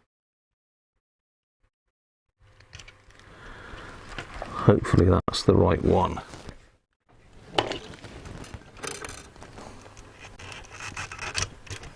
Yeah. So yeah, there you go. That's our nicely burnt, crispy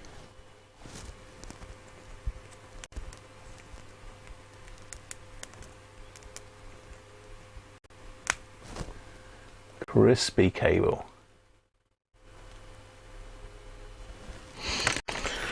Right, this stuff is slightly thicker. Accent, oh crikey. That wiring looks like a dog's breakfast. It is, isn't it? And not my doing. You've got to put equals AU. I know it's complicated, isn't it? So, can I stick that one through?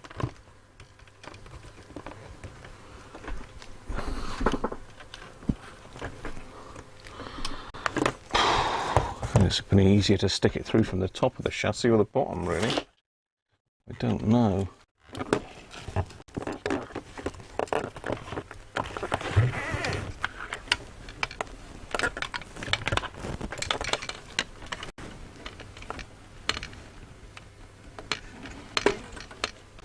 Twang. Right. I'm just going to stick it down from the top of the chassis. You can't really see where I am here, but so many wires in the way here.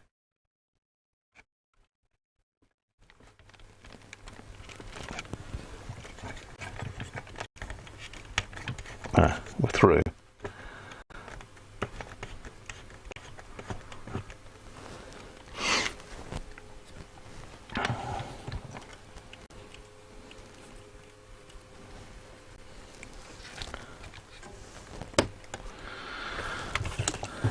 Go back on our front again. Go back on our front.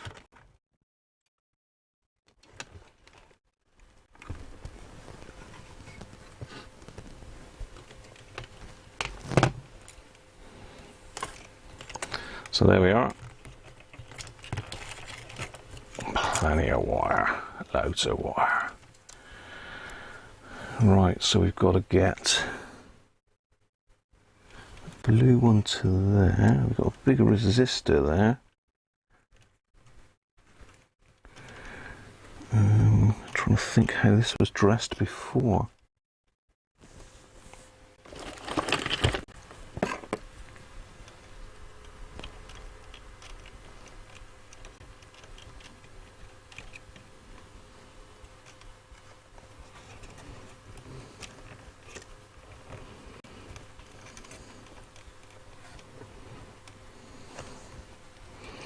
It was right up in tight underneath all this lot, wasn't it? Right, let's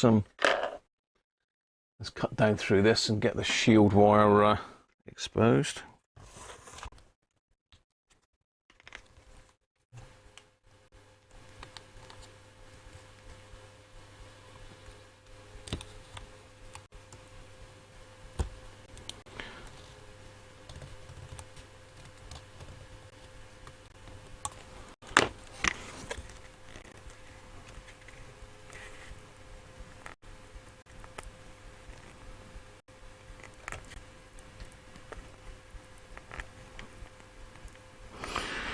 It did take me a lot of research to blimmin' find this, I'll tell you.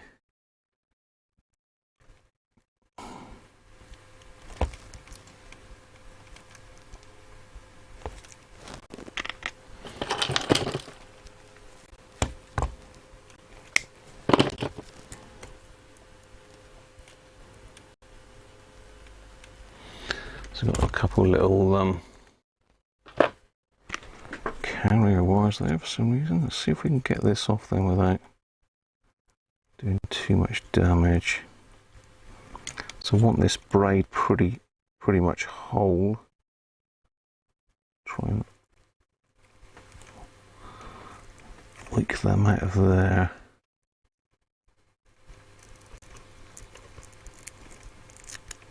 There we go.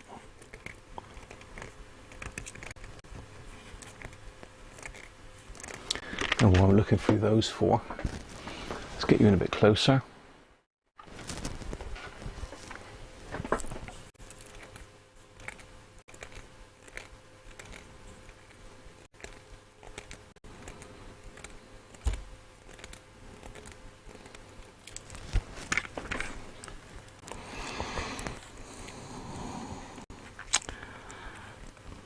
Yeah, I don't know what the best route for this might be. The best route might be up over the top here of this, because I don't really want to get that close to the output valve. I could pick up hum, that's the only thing. I should really have paid a bit more attention as to where it was routed before.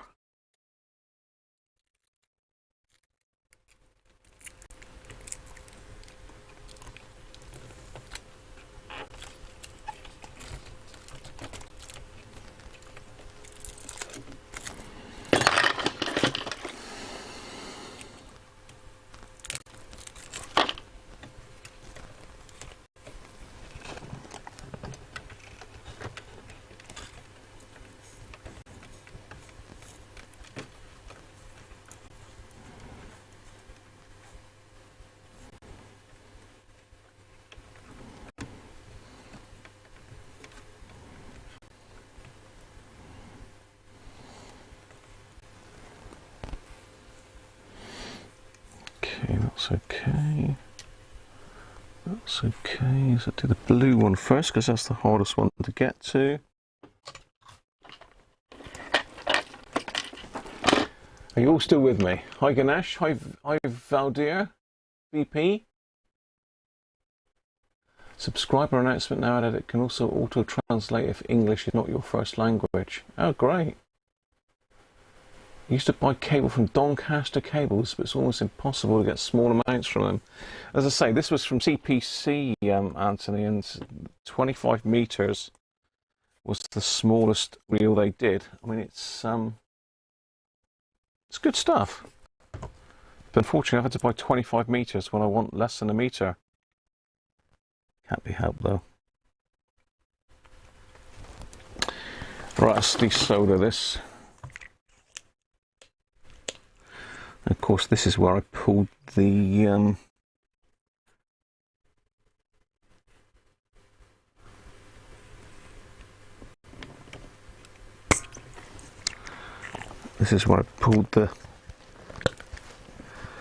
grid cap from, wasn't it? Oh, I didn't like that much.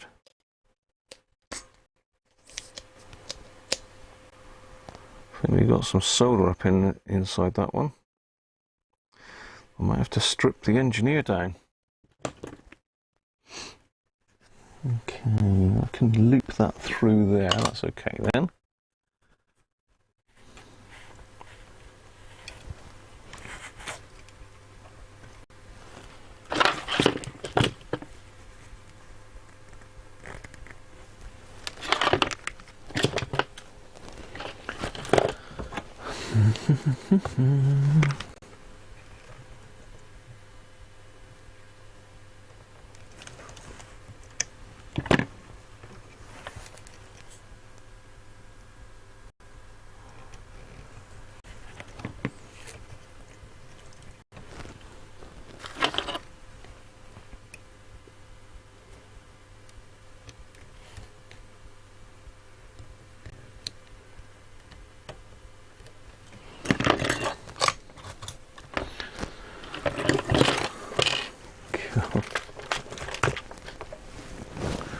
Let's get some solder on that.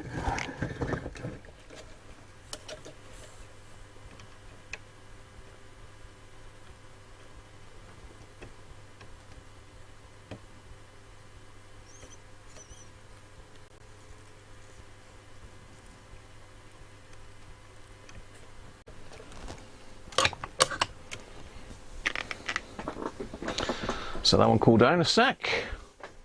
Afternoon, Doug, how are you? Danish native. How are you, mate? Good to see you, Doug, as well. Oh, I've got my orange squash now. Cheers, everybody.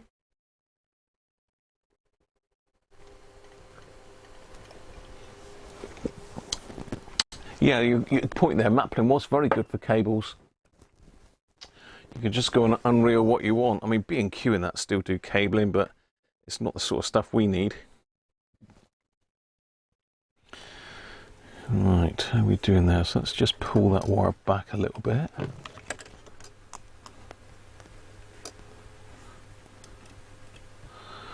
That'll work for there. Right, let's get the ground wire done next, which goes into there. I'll put a bigger tip on this because I'm struggling to heat this. Let's go slightly bigger, let's not go mental.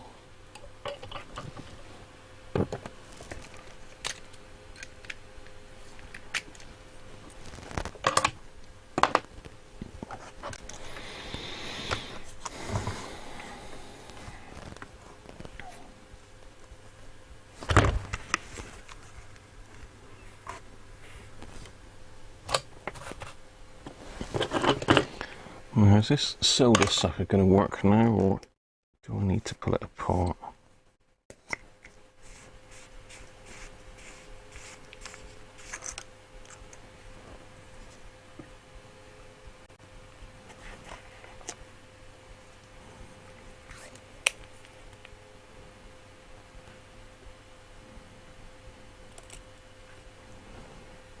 Looks okay.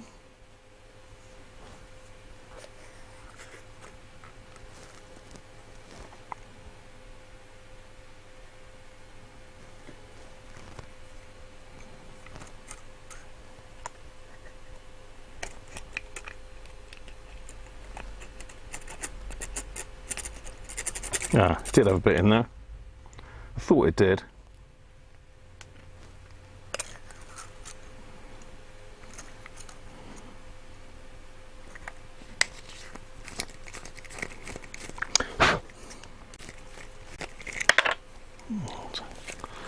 It's all coming apart now. These are very well made, actually. Didn't realise they were made in Japan. I bought this one for the Christmas live streams because I was having problems with the desoldering tool, desoldering gun. Right, let's try again.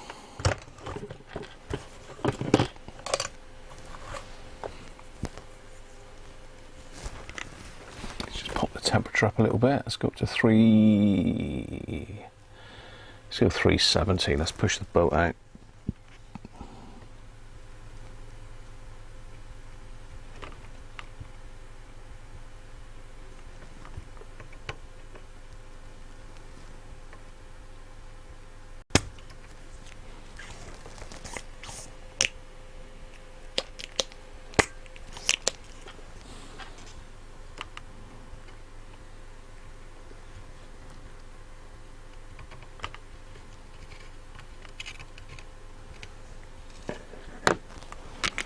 Right, I think that's actually it there now. Where's my forceps gone? I tell you what, I was saying to somebody the other day, it's amazing how you put stuff down and it just absolutely disappears off the face of the earth. It's because I put it back nice and tidy, that's why it's disappeared.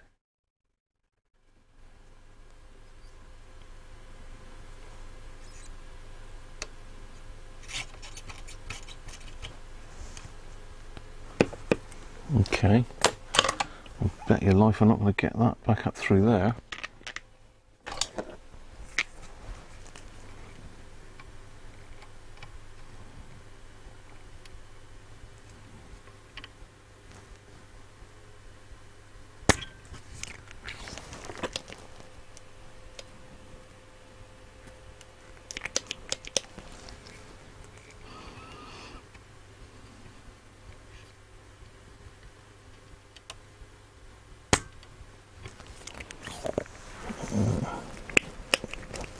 Now I might.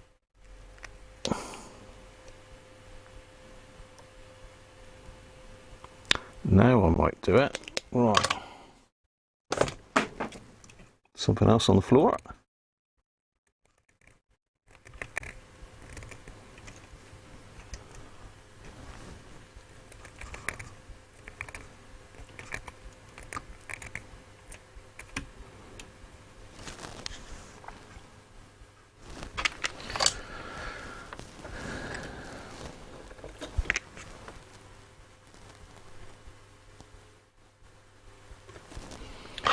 Right, so just tie the ends of the wires together.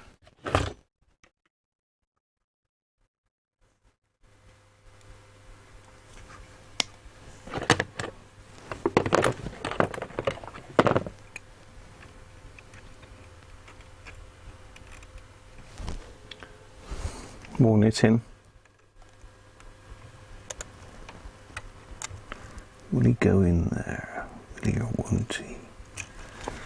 No, of course he won't.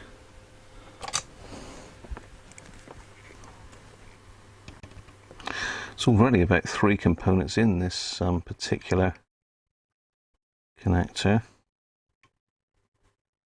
Or tag strip.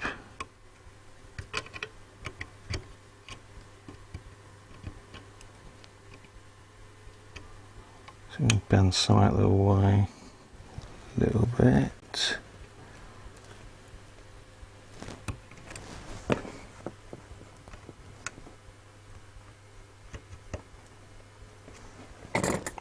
God. I want to try and get a decent mechanical joint on this, that's why I'm persisting. Did I just drop the desoldering tool? No.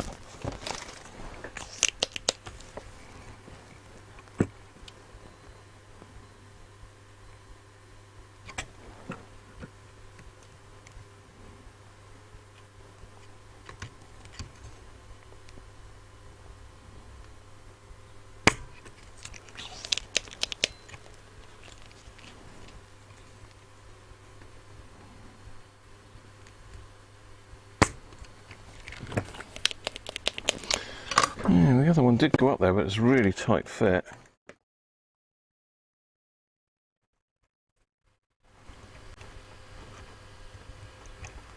Derek Taffman says, knit one, drop one.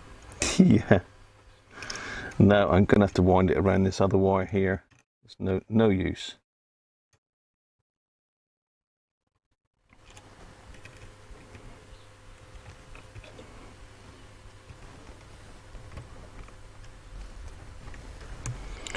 So that's a pretty good mechanical joint. It's not through the eye of the thing, but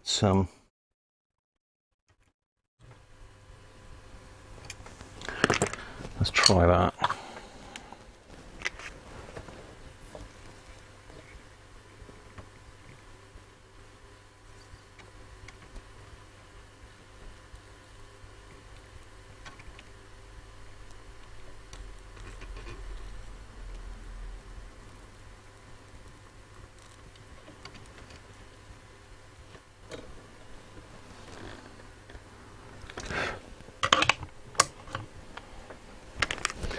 It's a bit of a game, isn't it? I don't know where you can see in there, but that's where I am on that braided wire at the moment. Just trying to secure it, which looks like I have got it secured, but this one here, that's the end of that other capacitor. Get that away from it.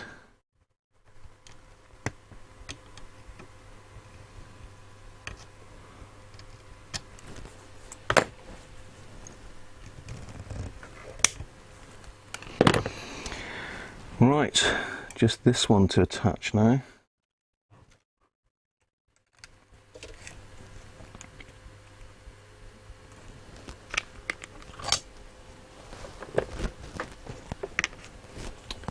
Just the little tag on the output transformer. How are we doing here then?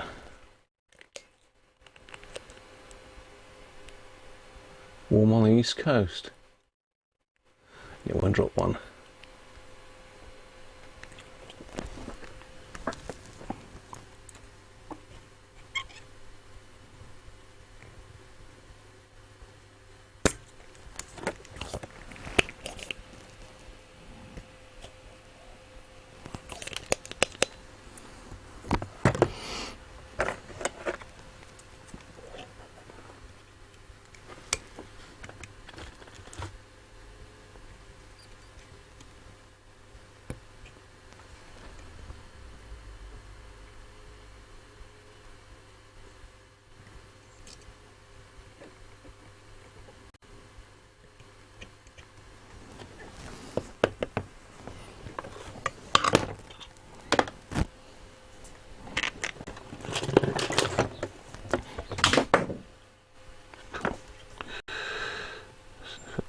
That.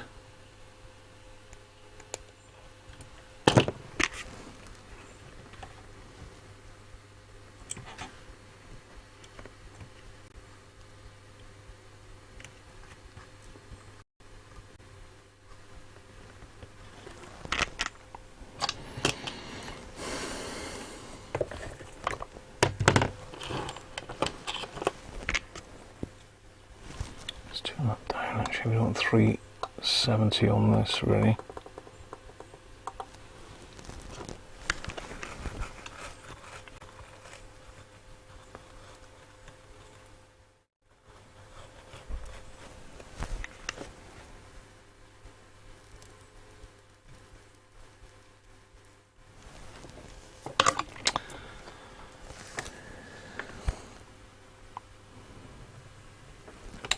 There, that's looking good.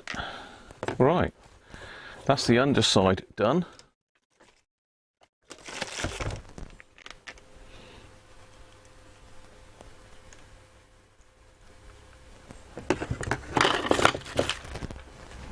Let's flip her back over.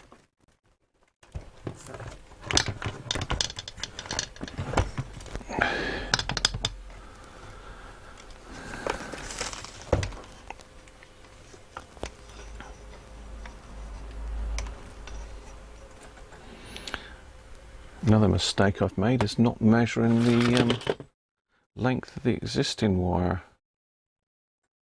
So that went down, that was down there. So it wants to be about there.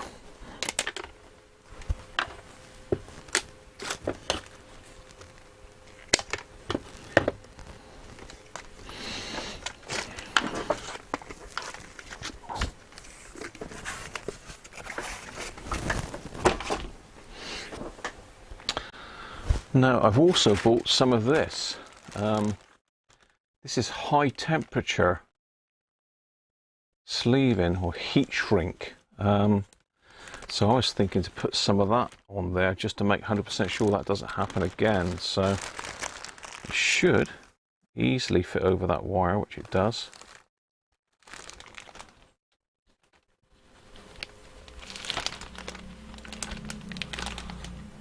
So chop it off a bit there.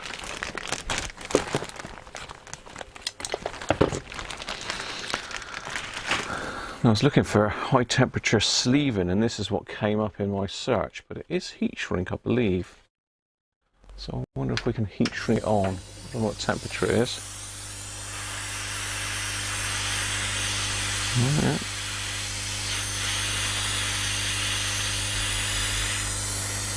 Probably got too small a nozzle for this, really.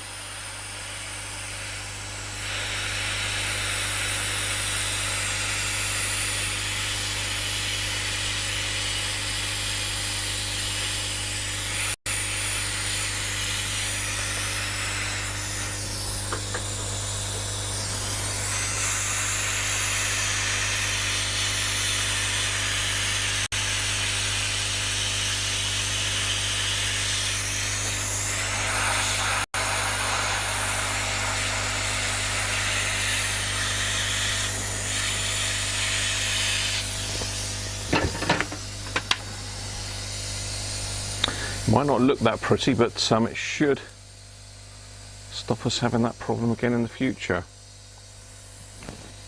That's my plan anyway. Right, there's that other cable again. So lengthwise, need to cut it back to about there.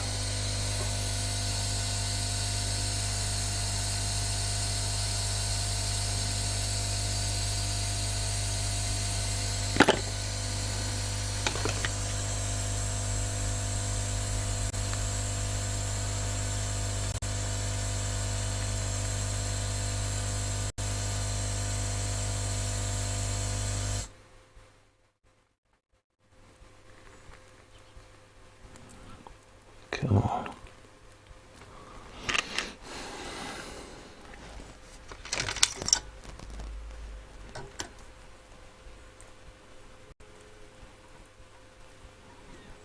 Further. A little bit further. That should do it.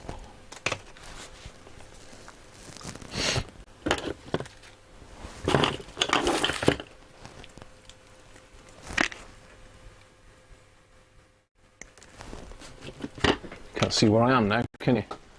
Come on, Graham, sort yourself out. Sort your camera work out, man. What's the matter with you? Restoring a Bush VHF 62. Dead insects. Looks a lot worse than it is. Yeah, this one certainly had its fair share of dead insects, didn't it? Lots of... Still dropping stuff here, look. What's going on here today? Stay away from the homemade sangria, Graham. That's a good plan. Good advice. Right, so I want to just try and open up this braid again. I want to try and keep all the strands. Just poke the red and blue through it.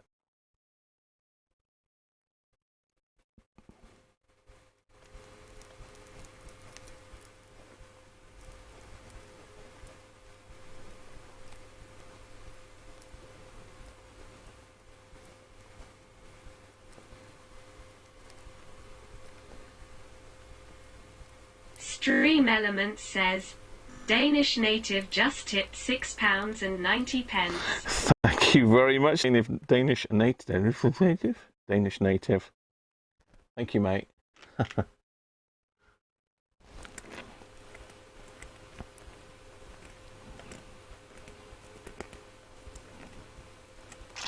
So really, I haven't got a lot of repairs in now. In fact, I think this is my last one. my last customer repair. I've got someone that was supposed to be coming over last Wednesday with a radio, but never showed up. So, yeah. If anybody's been waiting to get something fixed, then now's your time. Right, I'm going to reuse this eye, I think, 'cause it's as good as any.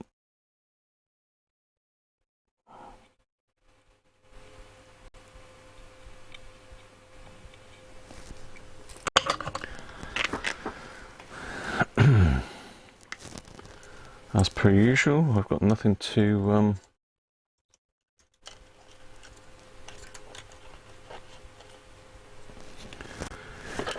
desolder it from.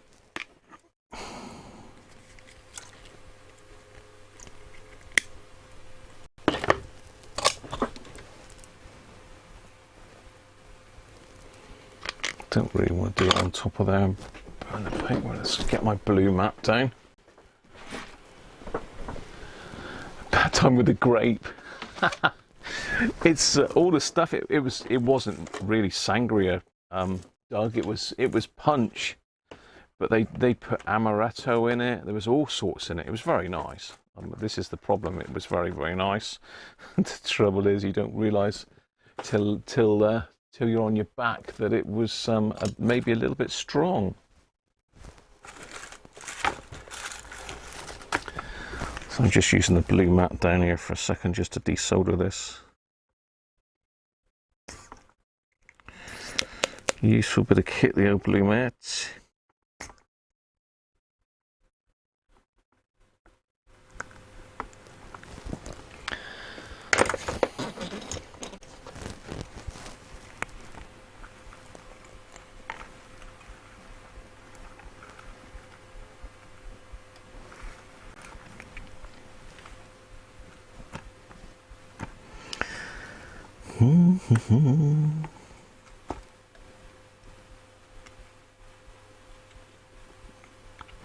I had a bit of a run on Sony's, but someone was supposed to be sending me 3 to repair. 3 Air 7s, I think it was. So they've not shown up.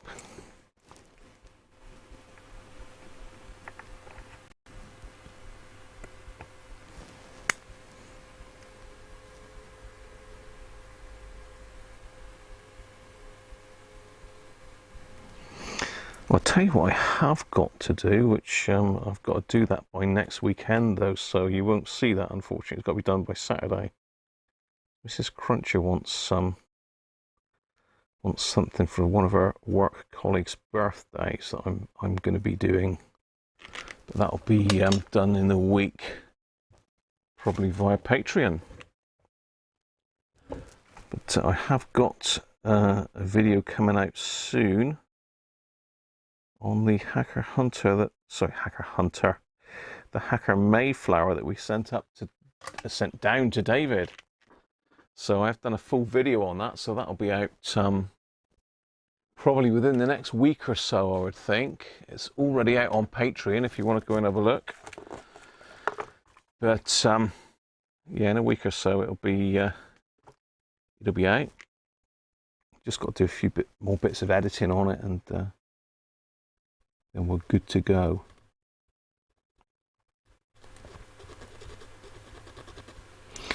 Right, just getting the flux off of this.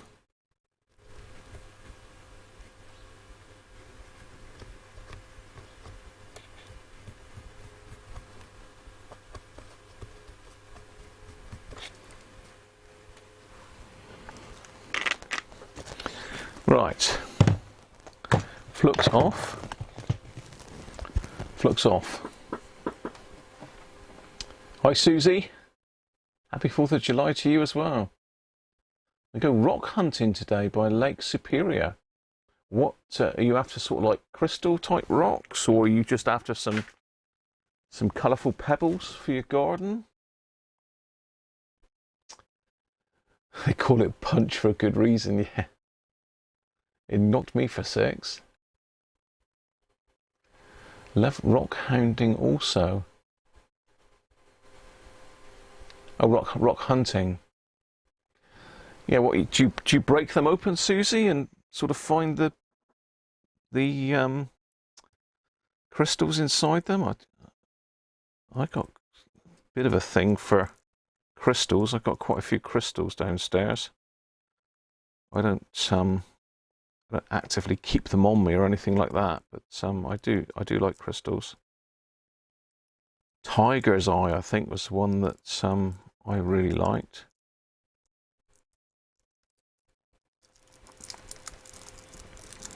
I don't know the technical name for it, but Tiger's Eye. Lovely looking stone.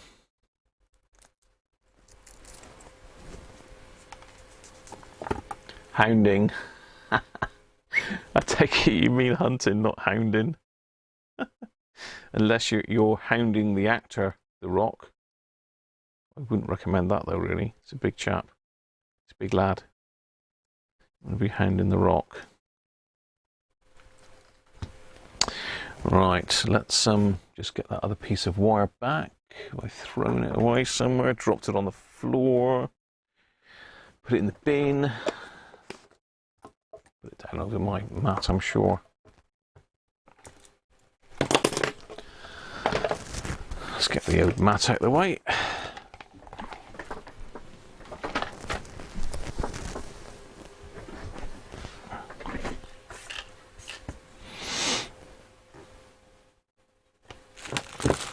So where is that bit of wire?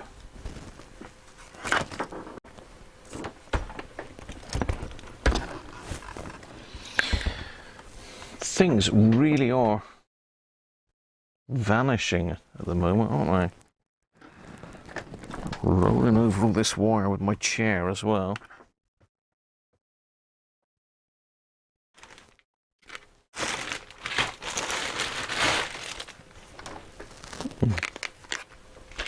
Oh, there it is. Resting on top. So let's get our wire length right for these. So blue's a little stubby one and red is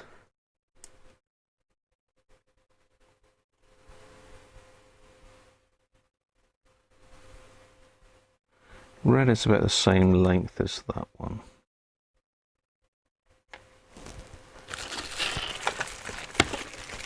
Get off.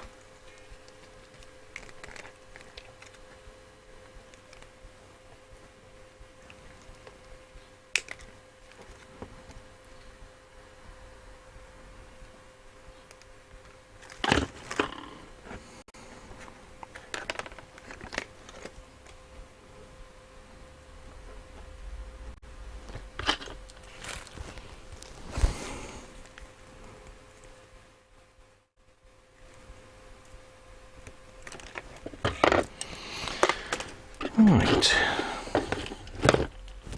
let's continue.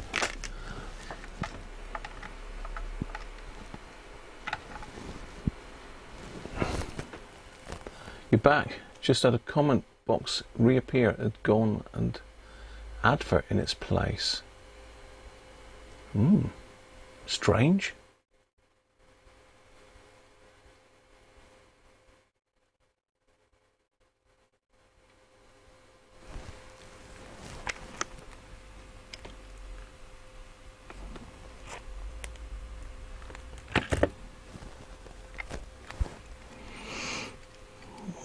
Okay,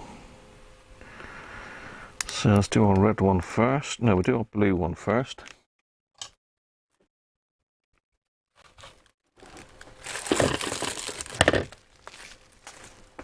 Such a messy bench. At least it gave me a chance to have a bit of a clear up now.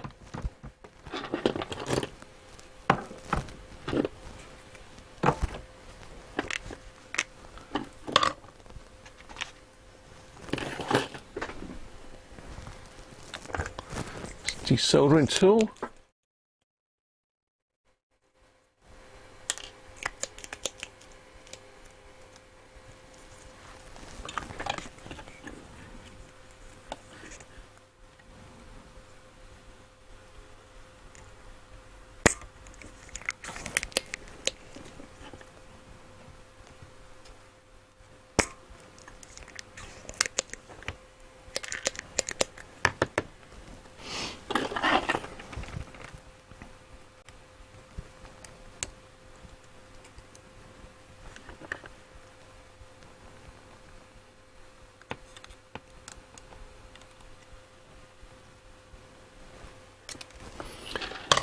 Right, that's that one in. Let's put this one in.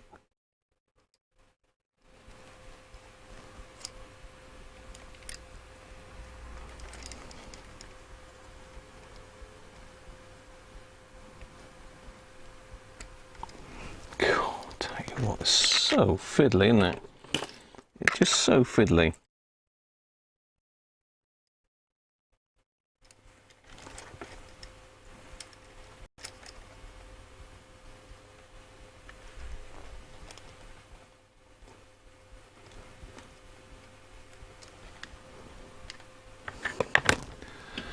Right, let's just solder that up.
Right, can we get, oh yeah, easily.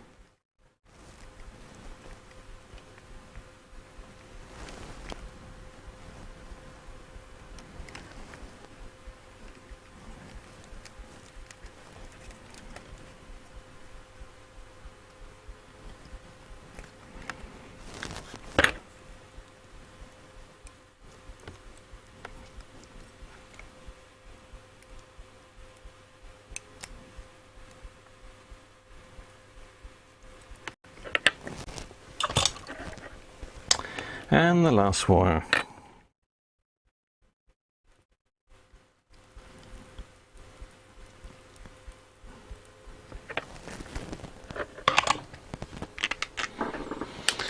Well, what a hassle, but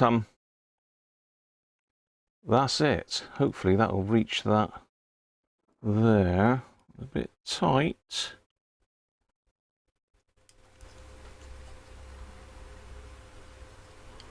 Yeah, that's a bit tight, that. Need to just cut that back a bit further.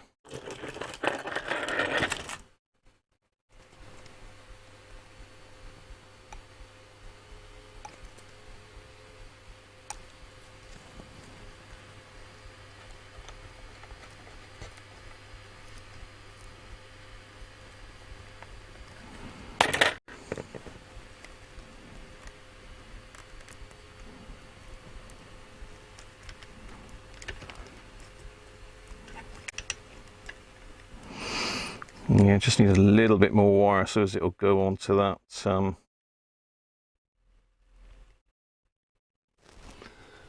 clip on the end, or through the screw hole.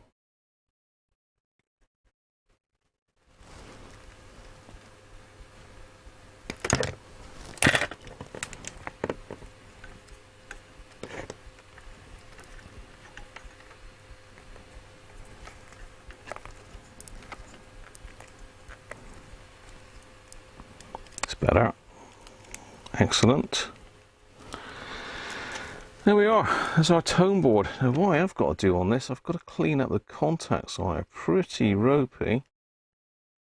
Oh, I said that. They're not too bad actually. See if I can get in there with a fiberglass pen. Brass. What's it better? It's the very last one I get. Steel. Oh dear, it's one of those days, fibre.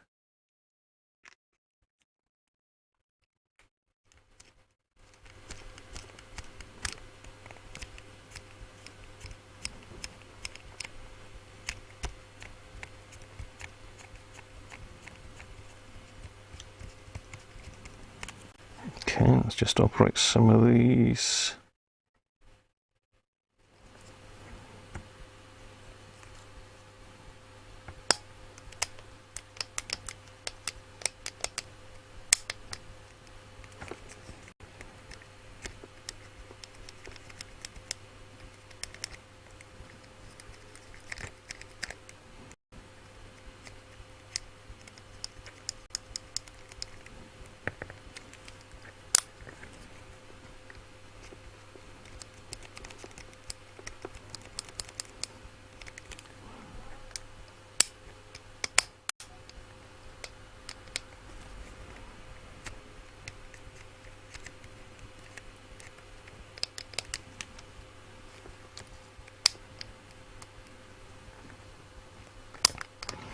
So can't reach the middle one, but put a little bit of that special stuff that Doug gave me in there. Some of the old Deoxit D100, I think, isn't it?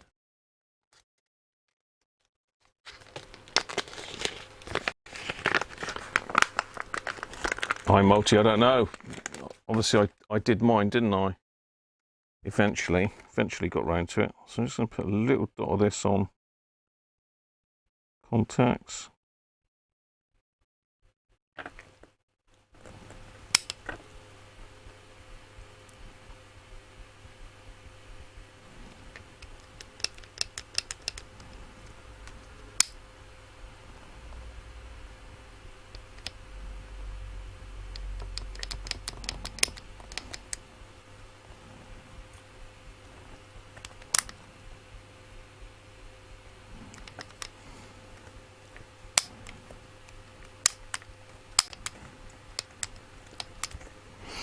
There we go. That's all those done. Right. So the only other thing I've got to do is get this bit of mesh fitted. Well, mesh. What are you going on about, Graham? This bit of plastic fitted back in underneath behind the dial.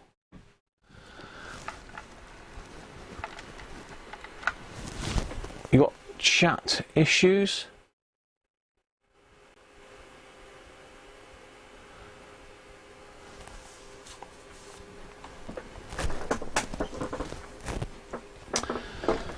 Ooh.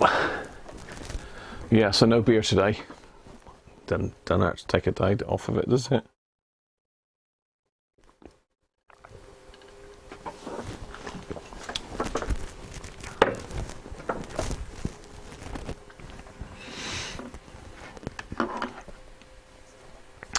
Right, that's done, that's done, that's done. I've just got to see what I can do with this.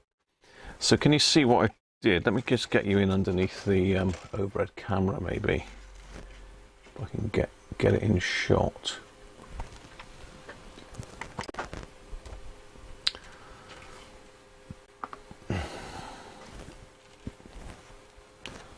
So can you see I've glued, can you see all the cracks in this plastic though? That's why I've gone a bit further. So I've sort of bonded two washers, one either side of the plastic. Here's the other side. If I can get that under the camera.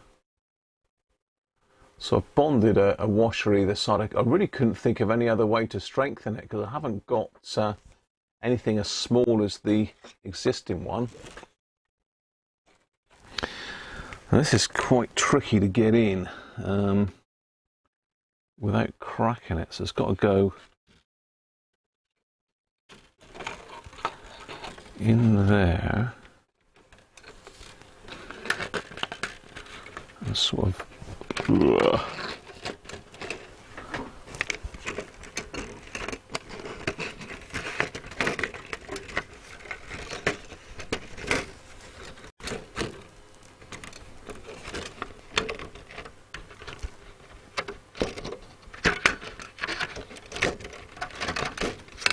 there. Right, it's in. Now I think I'm good because I've had to take a fair bit of plastic out of that on this side. I think I'm probably going to have to stretch the spring.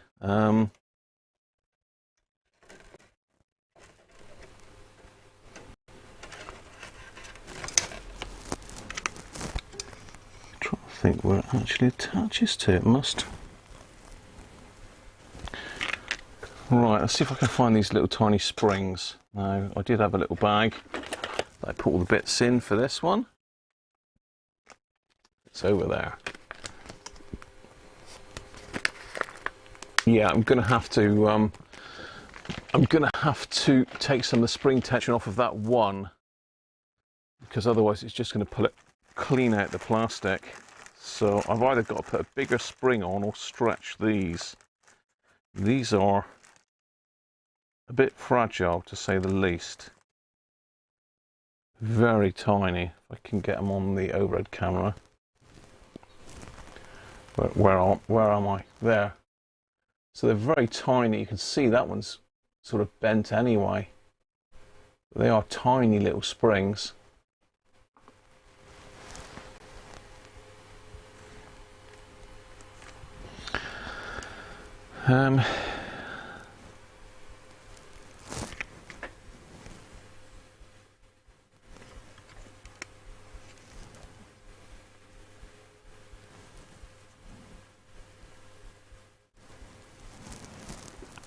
I think it sort of goes there, so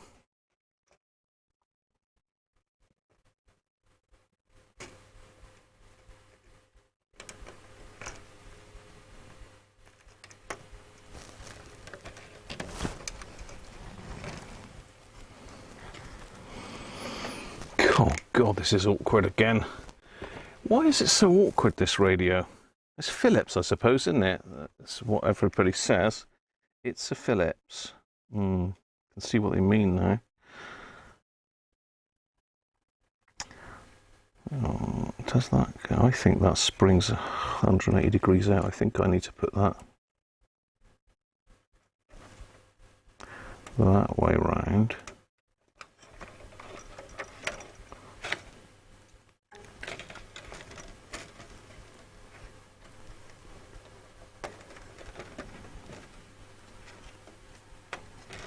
No, it's still wrong. I'm cracking up here. Do I need to maybe put... No, whichever way I put it, the spring's still facing the same way. Can't win.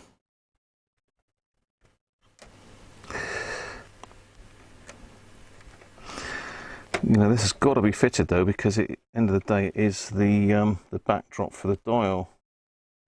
It does help diffuse the light as well.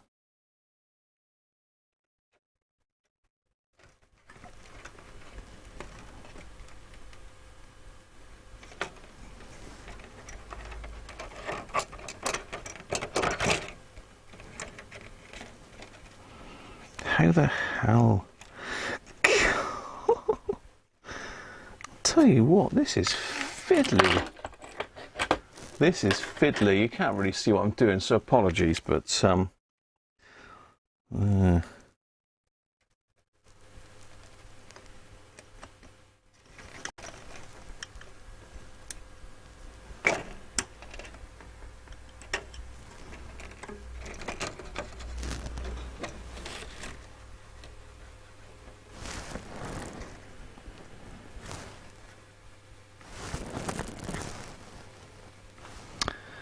yeah, I think I'm going to need to fit a longer spring on that one, you know. Let me get the other three in first. Let's get 3 in and I'll leave that one till last. We'll find the other ones.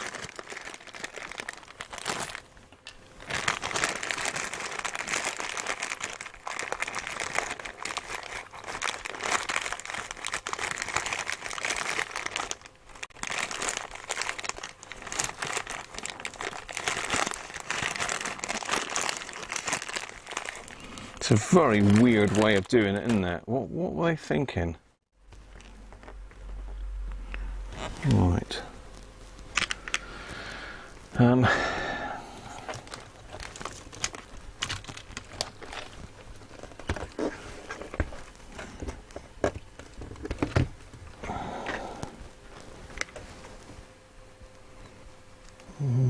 God. I don't know how I got these in, I'll tell you. Out, I mean.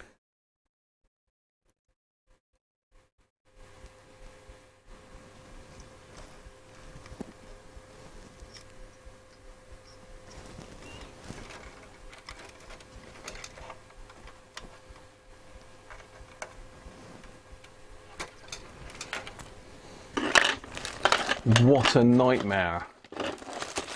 It's because of the sangria. No. 1963, Rob.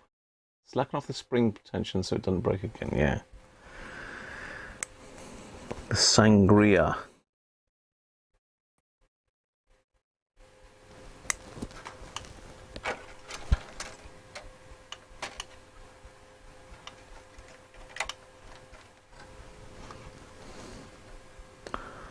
Now where does that go?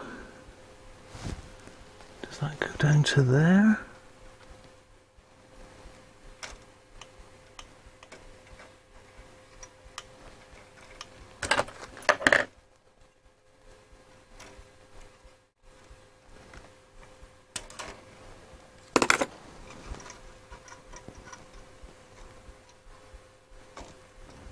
Yeah, hell.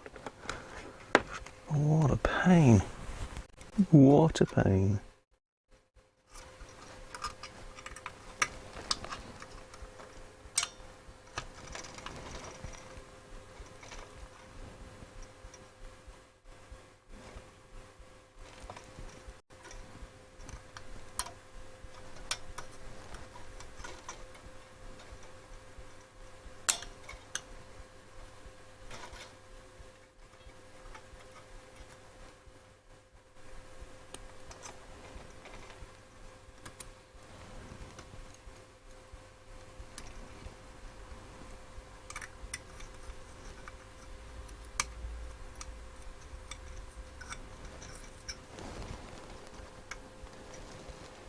Ben Humphreys says, boing.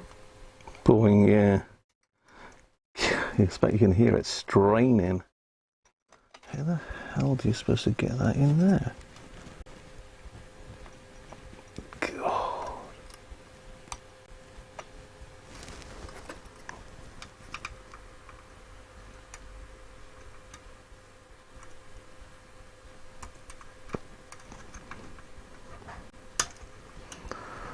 Got it.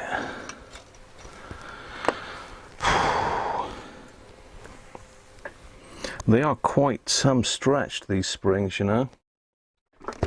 Oh, steady. Right, where's the other half of this one gone? Where are you then?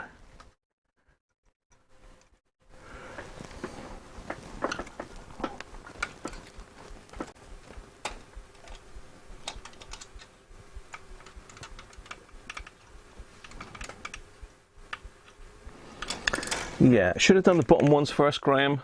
Much harder than the top.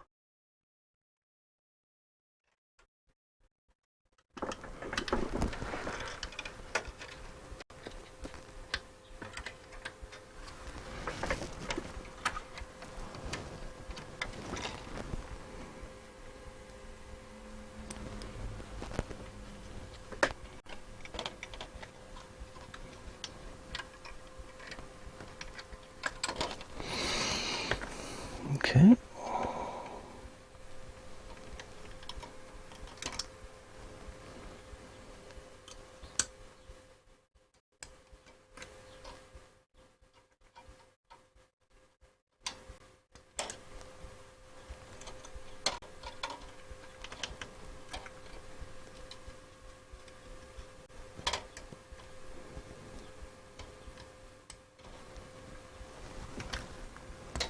Got it. Whoa, what a nightmare that is. Why, Phillips? Why did you do that?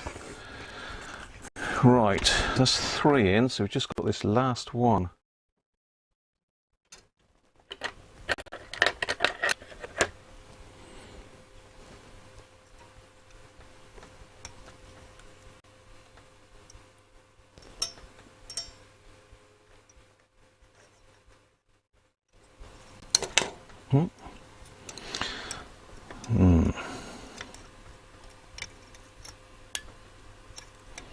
Okay, so I've managed to get that one a bit of a stretch.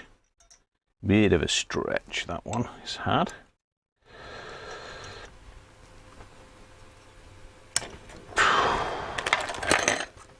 Flipping heck.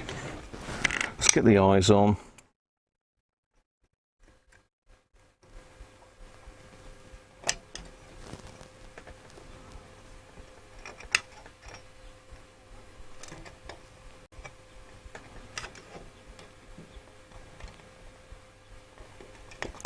Oh, God, stuck that into my finger. There it is. Doesn't look pretty.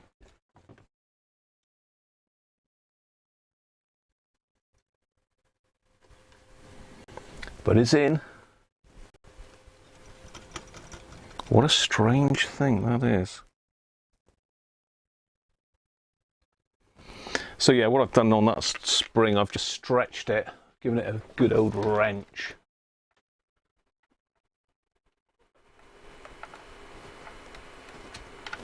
ZX8401ZTV says, not done that little job yet, lol. Yeah, it's 1963, the radio. You must have had a slinky. I didn't have a slinky. I had a plastic. The kids had a plastic slinky.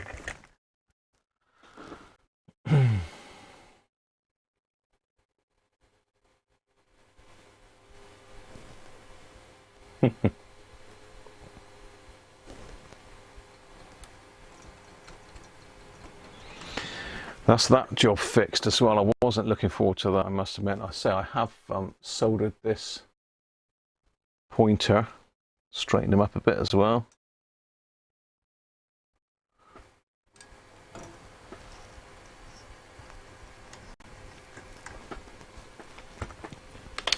What a game!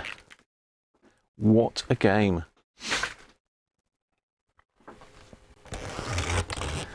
And let's zoom back out then.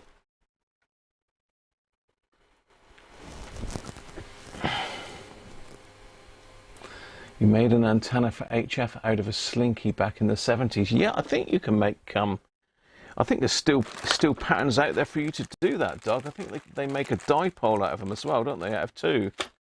You buy two slinkies and then you can make a dipole for HF out of them, I believe. Yeah. Right, let's have a tidy up.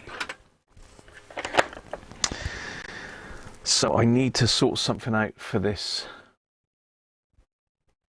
clip, don't I? What have I got? What have I got I could bend up? I want a metal P-clip, really, don't I? So look in my box of tricks here, see if I've got anything.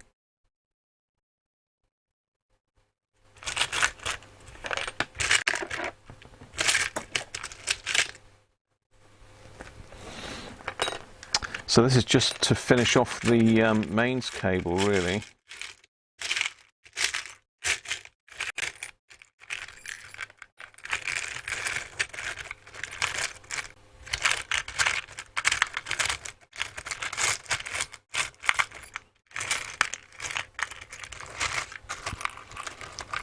Not really got a couple of bits of stainless steel there. Just wondering if that's something I could fabricate.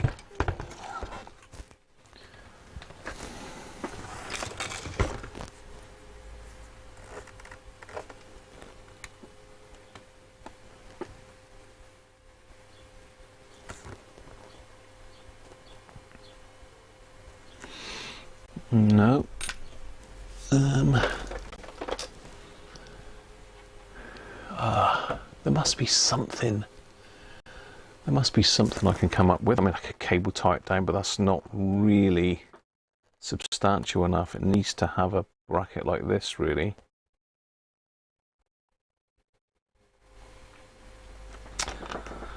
So I need a flat piece of metal with a 90-degree bend in it, and then a little bump for a cable.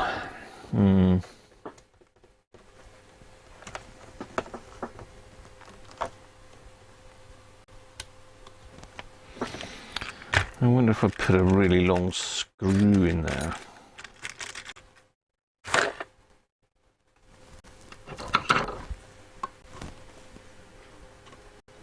Phoenix, how are you?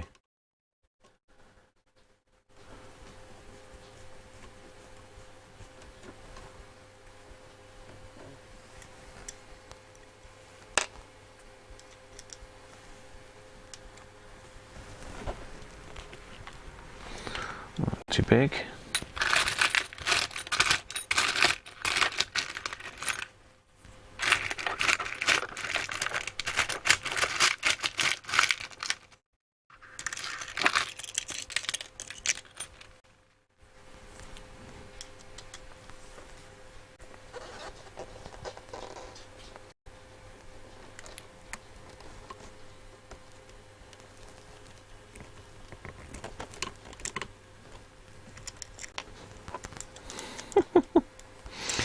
He does want to fight to the end, this one, doesn't he?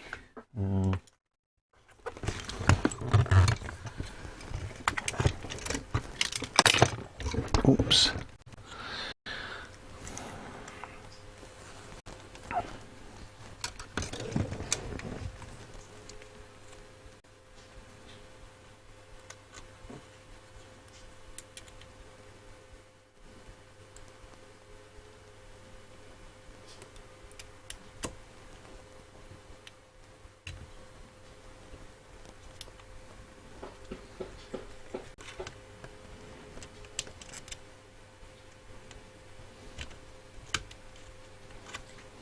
Stream Element says, Humphreys just tipped £5.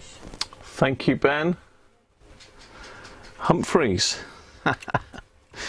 Thanks very much, Ben. That's just...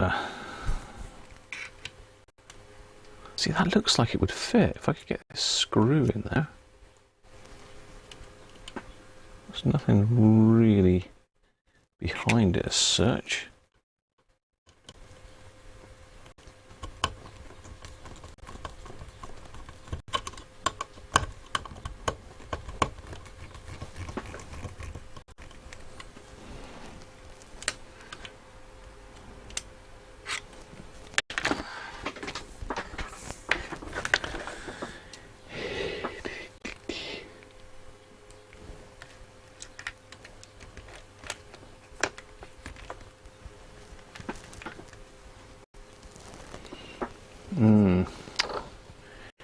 We need a bit of lever in, a bit of leverage.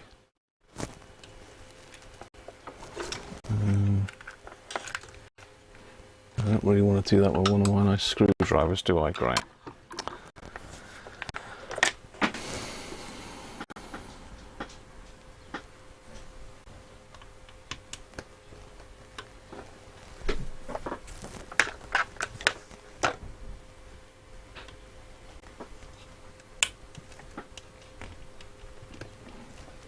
So close.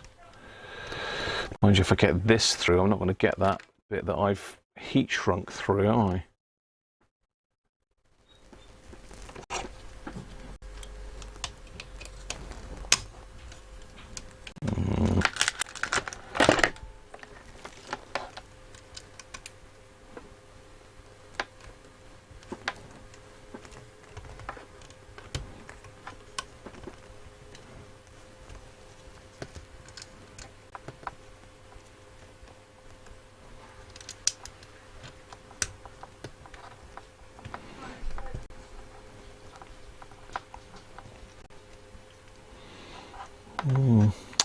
I'm just going to have to do it like that for now, and I'm going to have to make a bracket out for it.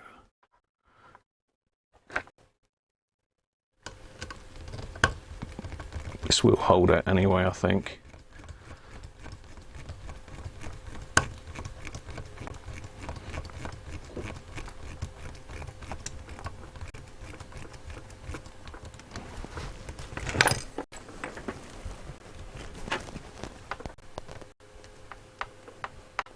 Stream Elements says, Timothy just tipped £2. Thank you, Timothy.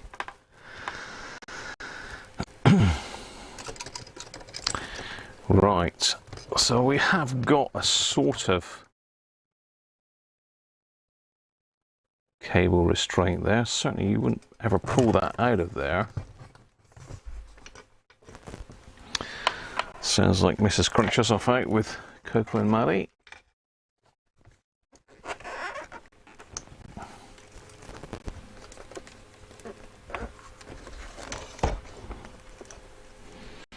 Now let me think, we've got some more of these cable tie things to finish tightening up, haven't we? Or me, the royal we.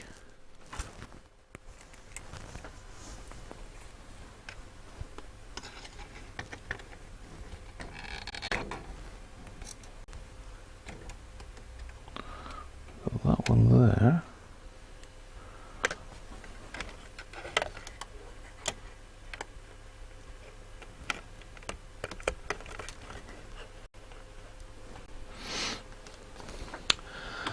This is where I need my other pair of long lost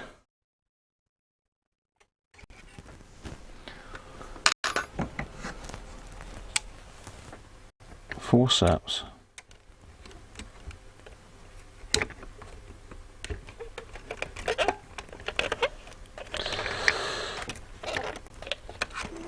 And literally that was just bent like that, so that's how that was anyway.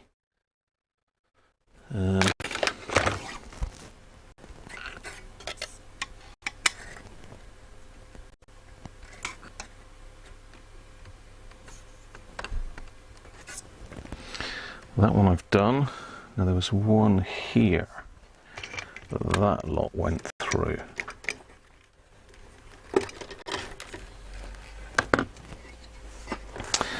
I think, shall I do a cable tie on that one? A proper cable tie.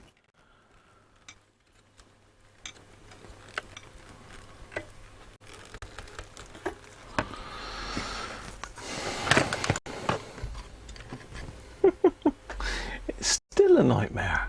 It's still a nightmare.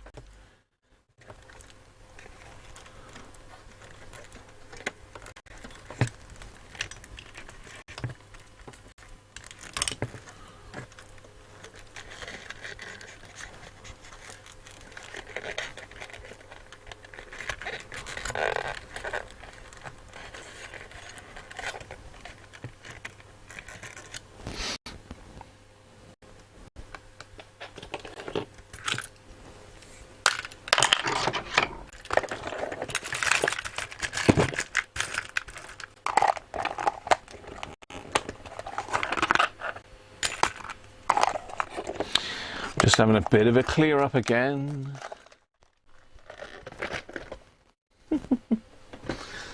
How we all do it anyway. I'm not sure how far we're going to get with this. It'd be nice to get it back in the case today, but as I say, it is proven to be a bit of a pain. Or a lot of a pain, actually.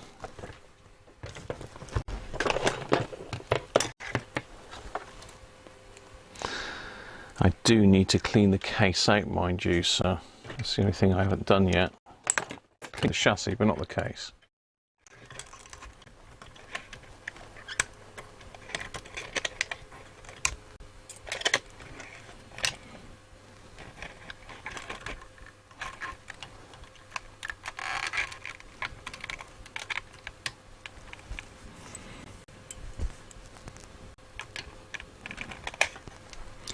We're nearly there.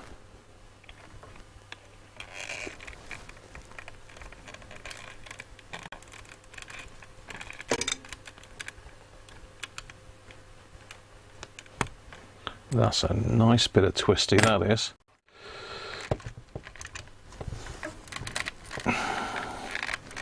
Still very close to that valve though. I mean, I've done it a lot better. I've got heat shrink on stuff now, but it's still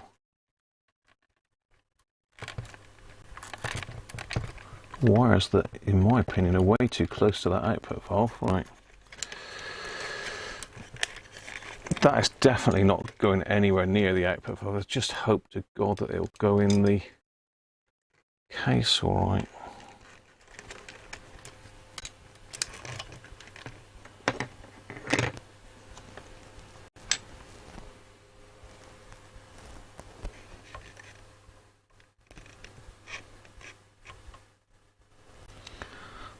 pop the output back in.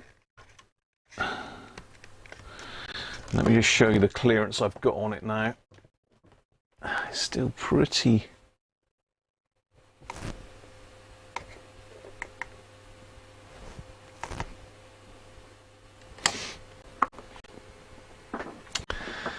So that actually looks closer than it actually is. If I turn it on its side, you can sort of see that there is now a gap.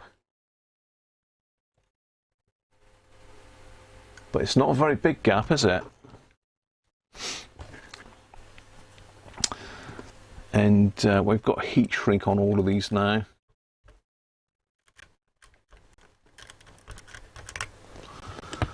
But that's as far away as I can get it. Dream Elements says, Rich A just tipped £5. Cheers, Rich A. Is it going to focus on that bit a bit better?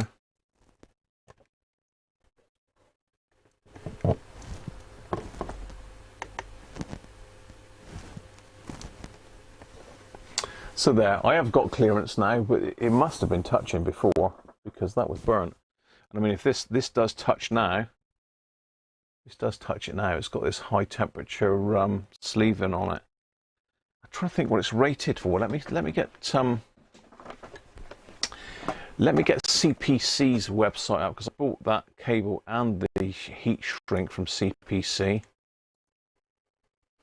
Just in case anyone is interested, you never know.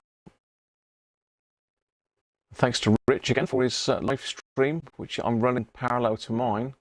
So I'm actually running Rich's live stream on, well, not on here, but I've got Rich's live stream playing in order to get the audio through. Okay, order history. Here we go then.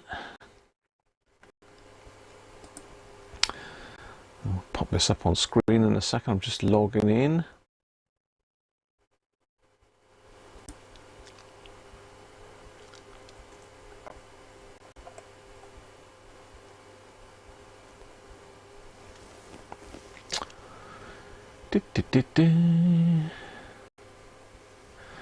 So yeah, here we go.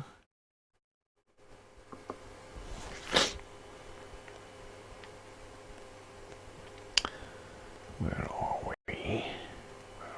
Let's get me out of the corner. So yeah, this is it. So it was £21.62 for both. So this is the 2-core screen cable which I've got, and this is this Pro Power semi-rigid high temperature chemical resistance PVDF heat shrink tubing. Has it got that? Can I get it up on that?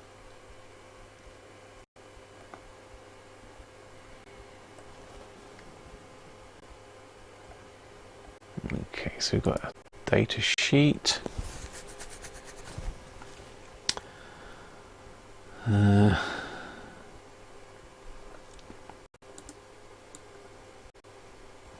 175 degrees C.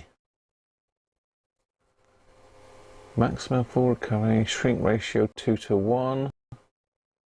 Semi-rigid flame retardant heat shrinkable polyvinylidene fluoride.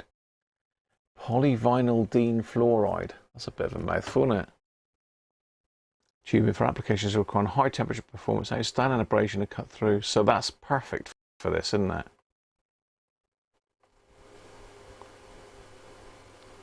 So it'll withstand 300 degrees C for 1 hour alert with no cracking. That's pretty good. That's good stuff, that. I mean, I take it it's available in different different thicknesses. Here we go. So I got, was it 12 mil I got? No, smaller than that. I don't think it was available. What did I get? 4.8 mil. Yeah, because the cable diameter was 3.8, I think. So I got this one here, 4.8. Comes on a 100 meter spool, but I think you can order it by the meter. There you go. Just for reference, if anyone's interested. But it looks like good stuff, that. I might have to get some more sizes of that. That could be quite useful in radios like this.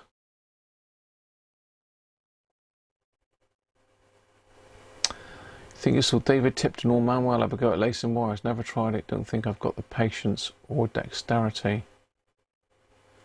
I think it was David, wasn't it? Manuel may have had a go as well. Bit of a fine art, Doug is saying. Danish just said he's done it. Never liked this stuff. HP used a lot of it in their vintage test gear. Okay.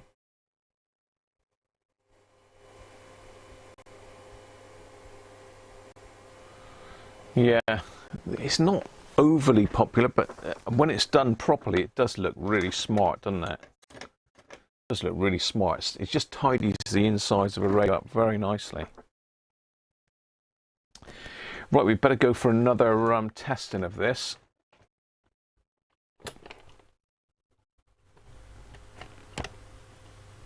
Stick the rectifier back in. Make sure we haven't dislodged anything. So our tone board does seem a bit tighter than before. That's fine, nothing's going to short there.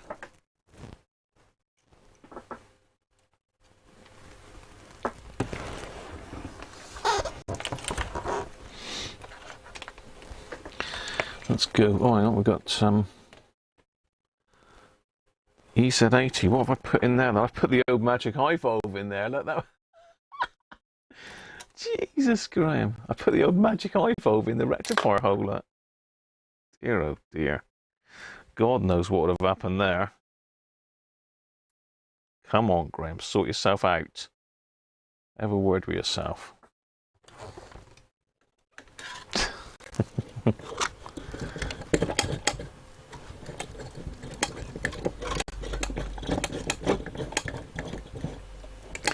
Have a word with yourself. Right.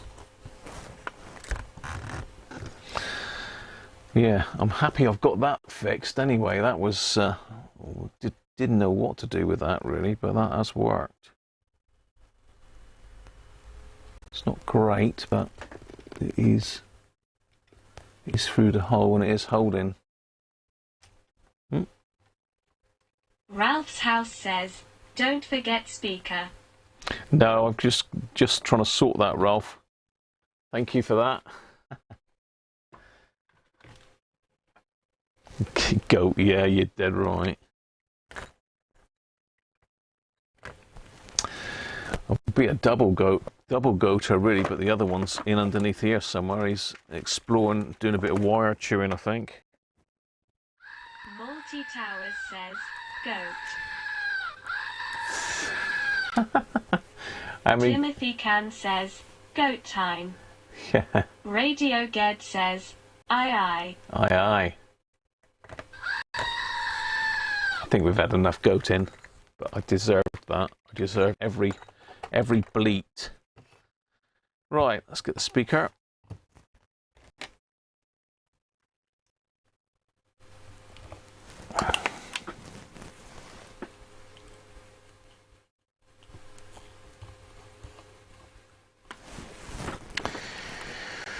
Get the speaker. Of course, Valve radios do not like not having a speaker fitted. Okay, so I've got to get the old day thing out now, because I've got no plug.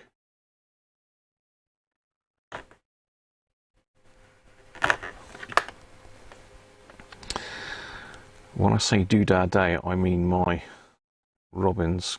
Is it Robbins or Quick Test?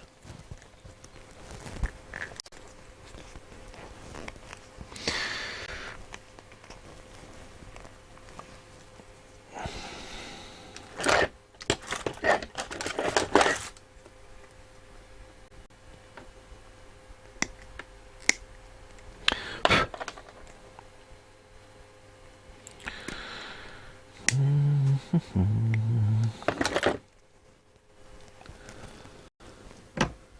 not Robbins, is it? Cliff. It's Cliff, isn't it? Gotta love a bit of Cliff.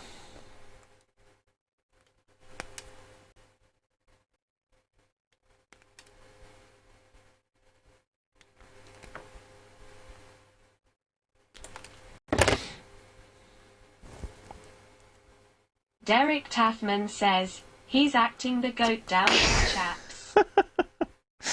Acting the goat. Certainly am. I certainly am, Derek.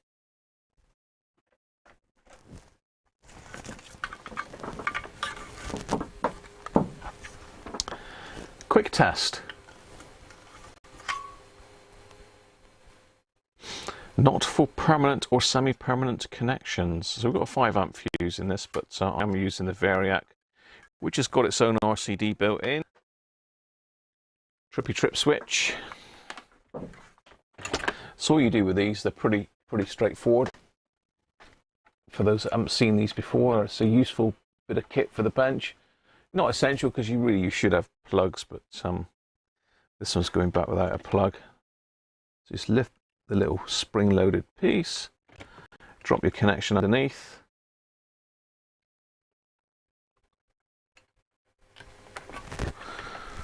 and you're good to go. So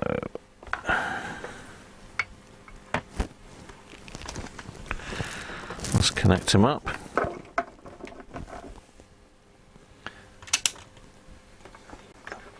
So it doesn't actually enable this until you push that down. You can see there's 2 pins at the top here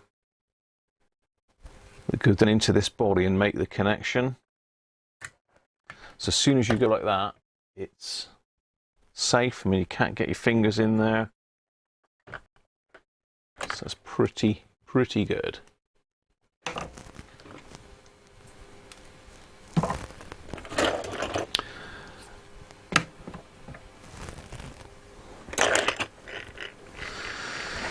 So let's pop that behind.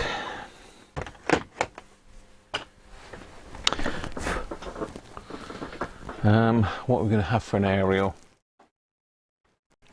Let's chuck a bit better aerial in. We'll just chuck a couple bigger clips on here.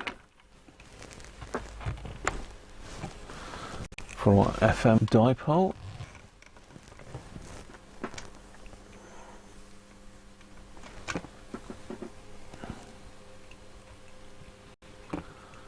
Find something to clip it to.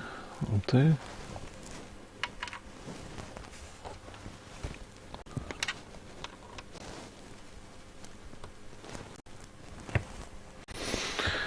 Right, let's wind her up.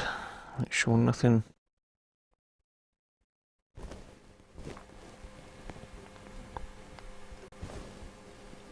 So it'd be interesting to see what the bulb glows like. Let's just pop me off a minute.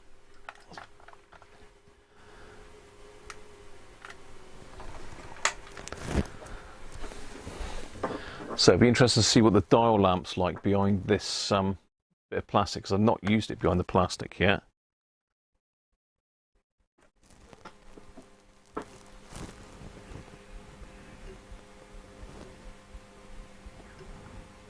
Just bring her up. That's not a bad glow, is it?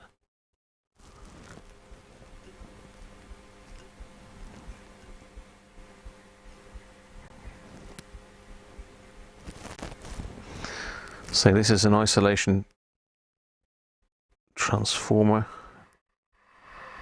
and a Variac all in one.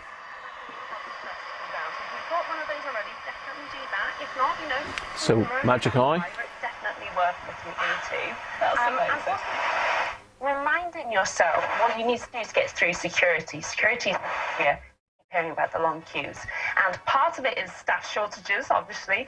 Part of it is lots of people are going back to holidays and have kind of forgotten what to do. Oh, forgotten to put their toiletries in the little plastic bags. Yeah. Magic Eye's working well. See that? You can't really see it that well, can you? But it's nice, nicely lit up, look. Nice warm glow. There's the old magical eye.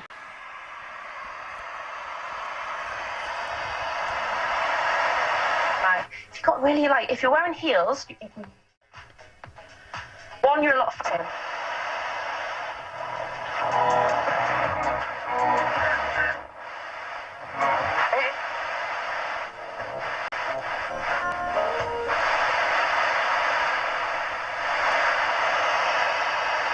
Which will bring a fundamental shift in how vulnerable children are cared for. But for now, lots of children are still being placed.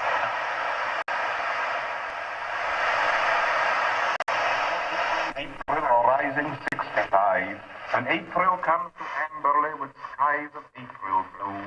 The Cotswold girls are riding with slyly tilted shoe. Something stopping it going past this point.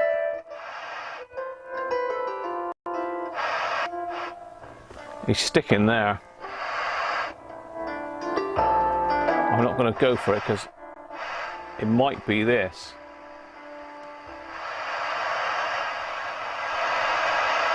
Families on TV or in the media. I'd hoped that that's what it would be like to be in care, to have a family for the first time. They quite quickly started to treat me badly.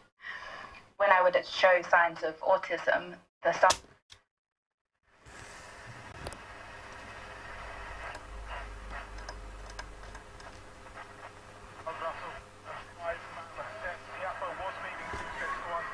Struggled in the fourth as he went 5 games.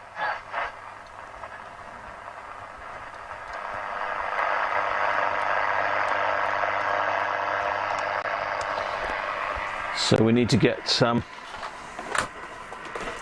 aerial in for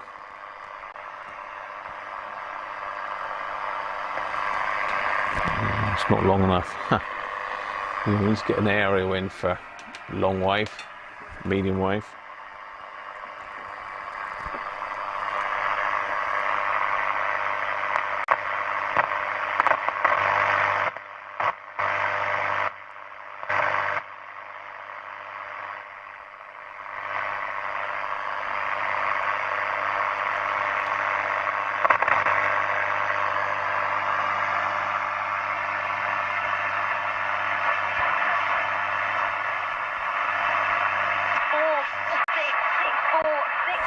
Yeah, the old eye's working on AM as well. Every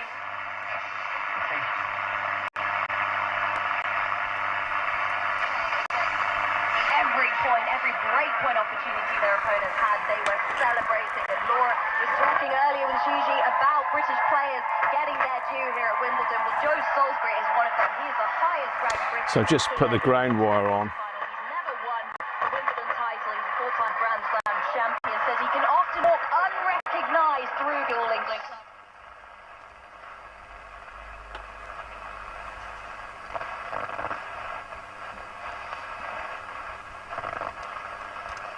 Nikola Mektic and Mate.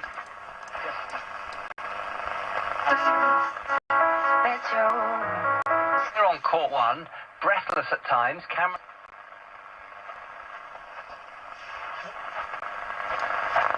Have you got £3,000 or more in it?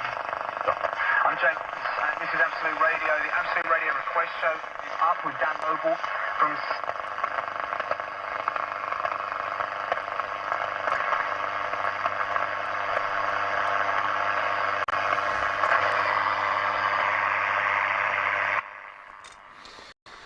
Well, yeah, with a decent aerial, that works very well. Shortwave can't really get to those connections at the moment, but we did test that the other week, didn't we? Worked very well. Worked very well.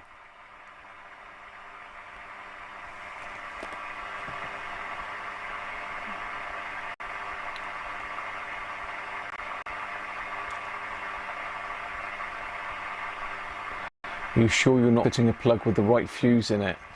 What do you think, Anthony? I mean, it's one of those things. It's yeah. The problem with Volve radio stuff is you just never know when it can go wrong.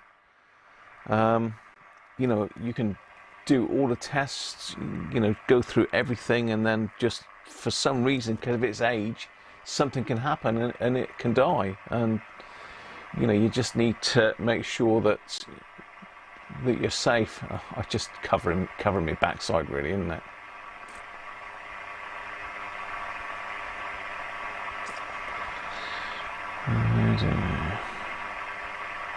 Benji's done a bit of cable lacing. Yeah, the glow does look nice, doesn't it? I'm quite impressed with that. I mean, it's probably not as diffused as the original one, but still pretty good.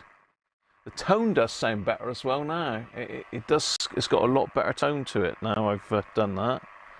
Let's try long wave.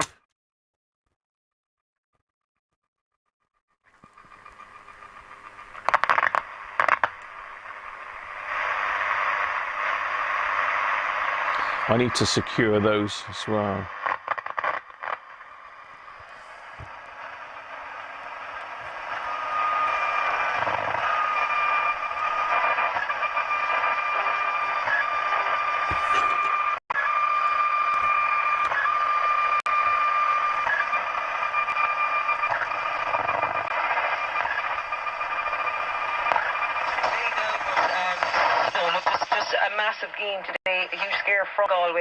But from a Limerick point of view, Ireland? no talk about Look at that. That's very good. But it'll be huge from a fan's point of view, like we're in dreamland. Yeah. You know what I mean? Yeah, we certainly are. And lastly, Jackie, what I do think it does, it puts the Munster Championship against the Leinster Championship. Winner takes it all. Que nous avions à franchir au Danemark, et bien c'est un coureur danois, Magnus Korteni, France, qui passe en tête systématiquement entre hier et aujourd'hui. Very odd dismissals. This was an absolute rip-snorting delivery. Pushed into Coley, bouncing very, very high, hitting him on the gloves.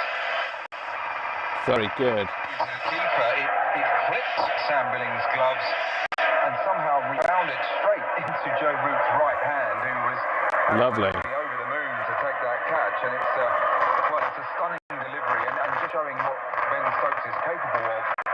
The previous four, I think, swung in quite sharply. That one went the other way and bounced sharply, leaving Virat Kohli. It did indeed. And yeah, as you say, when things are... There you are. It still works. Amazing.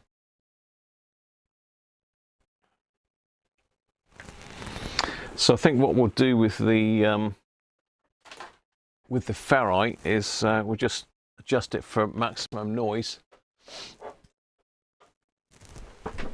Just get up.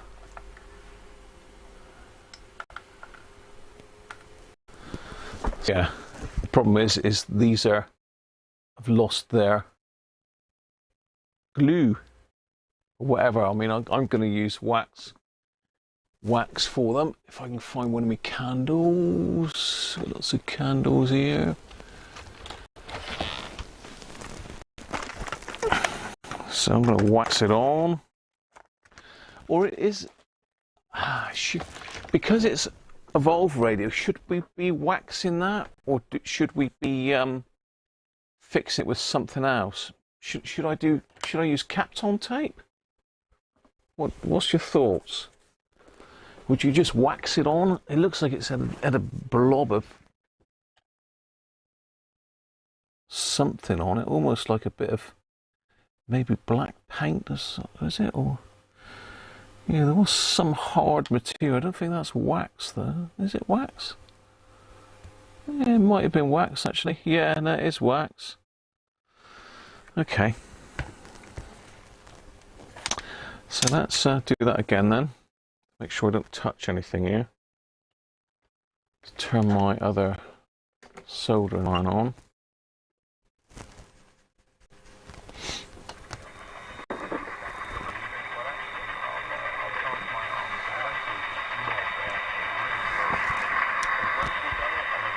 So these are beeswax candles.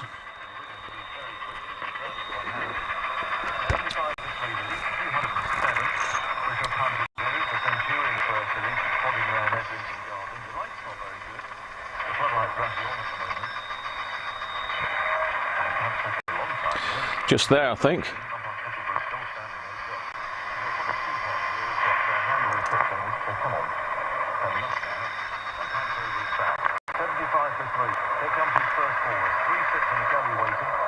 There. That's where.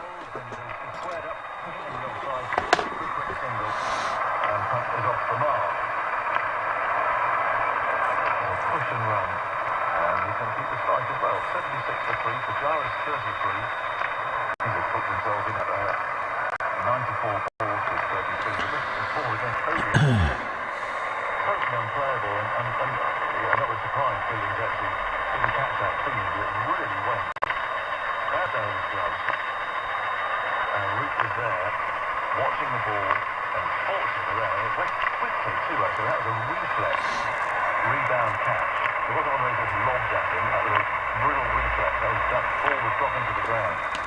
And an indication of how high it reached him, it was up by his shoulder. The ball reared up off a pretty good length. Horrible ball. The sort of delivery that you're right, it just sort of comes up slowly through. Right, just let that cool down.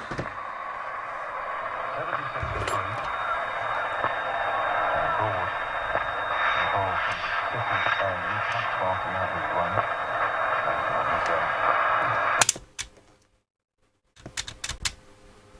Medium wave.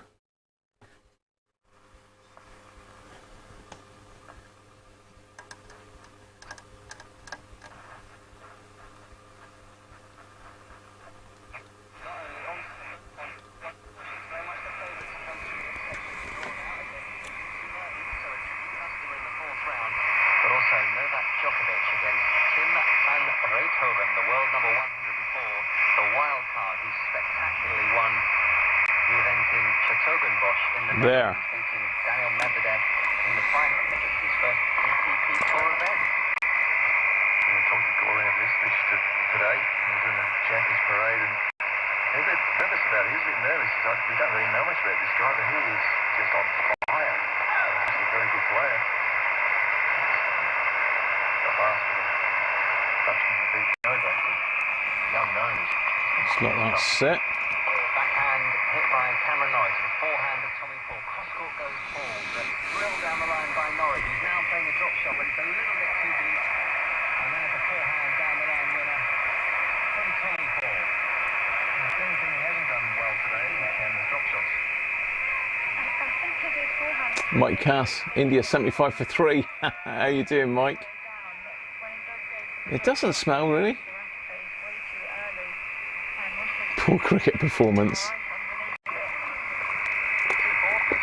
Forehand from Paul, backhand hit by Norrie to the back of the court. Forehand Paul, Norrie cross court with a forehand. A backhand from Norrie, very low over the net.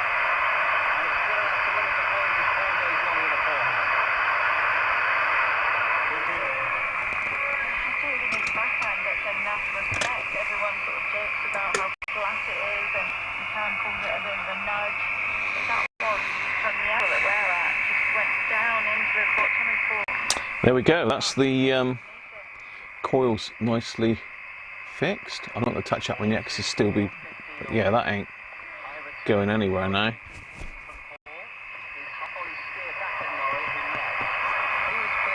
Another job done.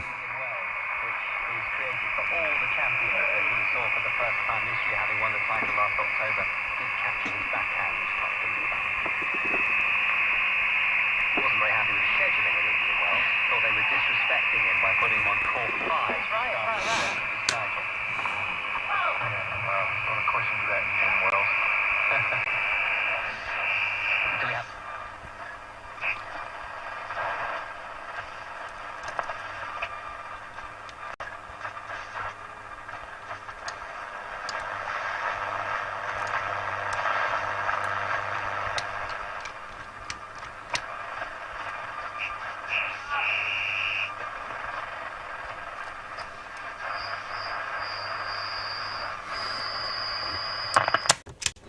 There you go, another job done.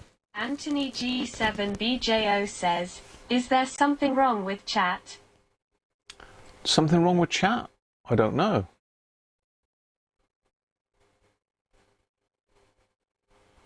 What do you think's wrong, Anthony? It seems to be okay. I don't know if it's your end. Just pop that light back on.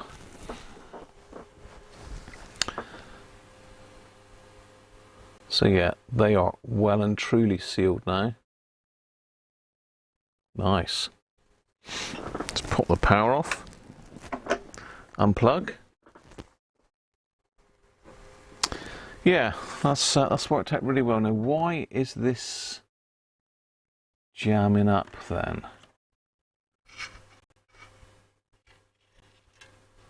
Yeah, why is this one here jamming?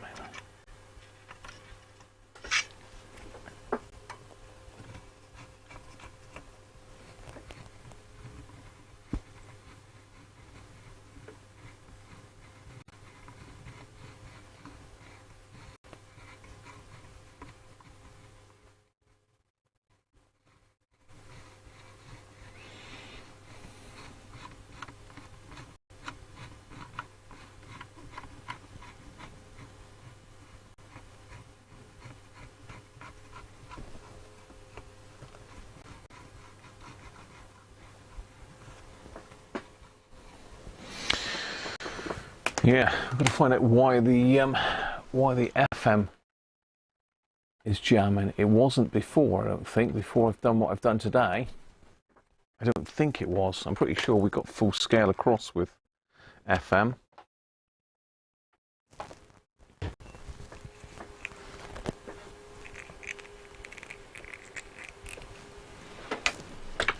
Yeah, I'm not sure then, really.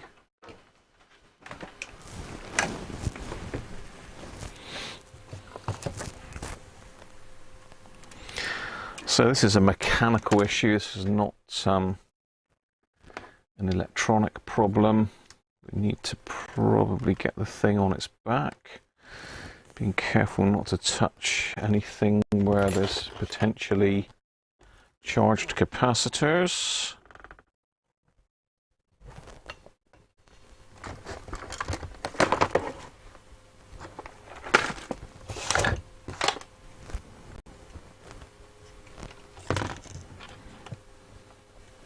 So you can't really see, can you?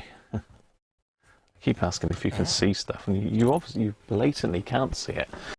So you remember the caps I did down here? Where are we?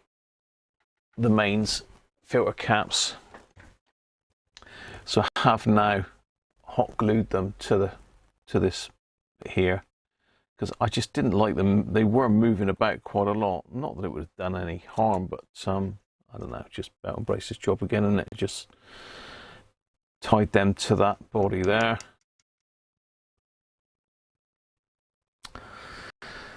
Right, why is this snagging up then?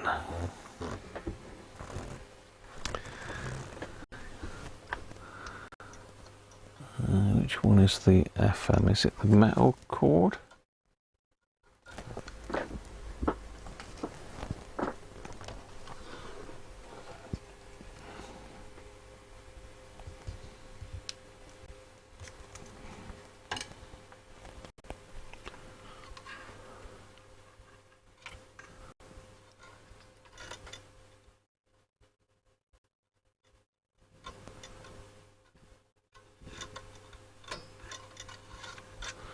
Yeah, it is that. So what is stopping that going?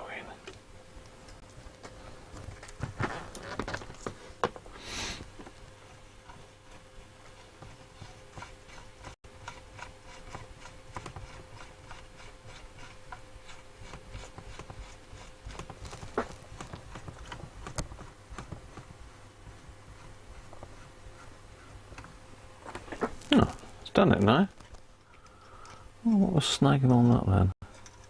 Snagging that little bit of horrible plastic there.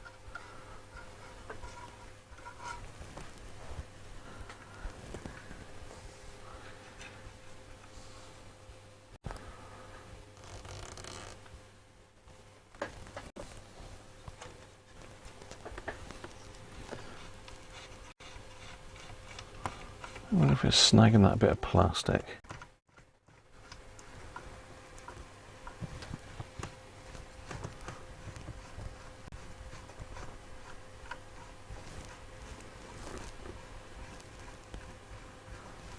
Certainly not doing it now.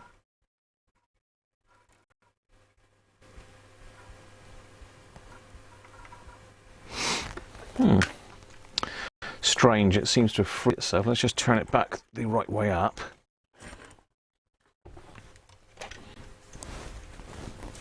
Try it again. You can see it's gone over there now, that.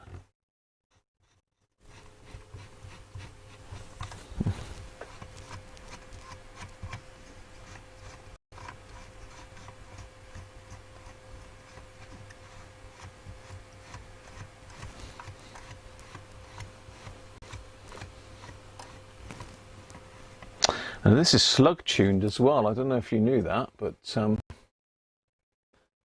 yeah, it's okay now. I think it was just caught on that bit of plastic, Doug. It's got a separate tuning for AM. It was getting caught about around 90. I think it just got itself caught on that bit of plastic.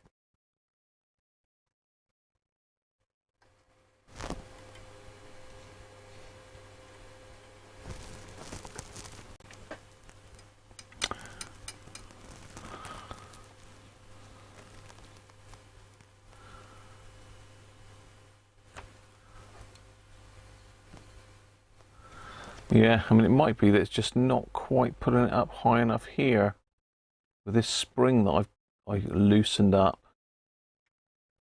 Maybe I loosened it too much and it's just dropping down on that corner. Saying that, I mean, the across the top looks pretty even. It's pretty even across the top there. I wouldn't say it's down further there. It might be that it just needs to pull that up a fraction. I really don't want to mess with that spring too much. I think that's probably what it was. See if I can squash it back a little bit.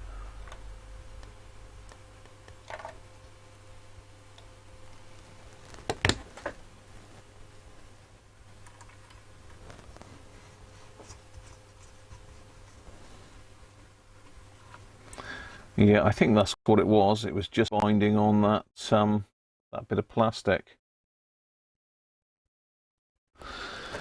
Let me see if I've got a different spring a minute. I really don't want to mess about with this spring too much, but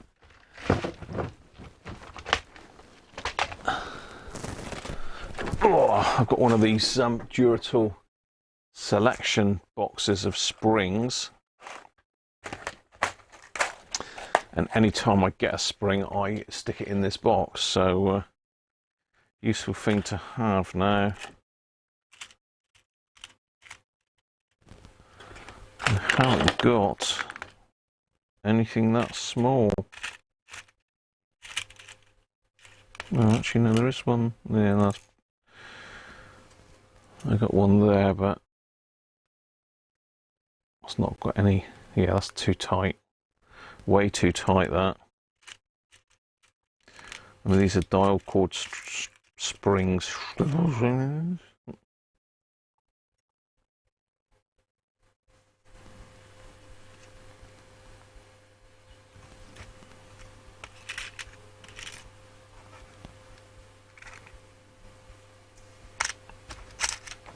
Yeah, that's about the smallest I've got there. That's pretty firm, to be fair. That's yeah, that would put too much pressure on it. Let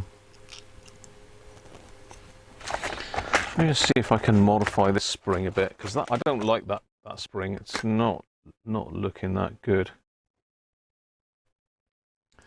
Just open this one up a minute, see if I can make it any better.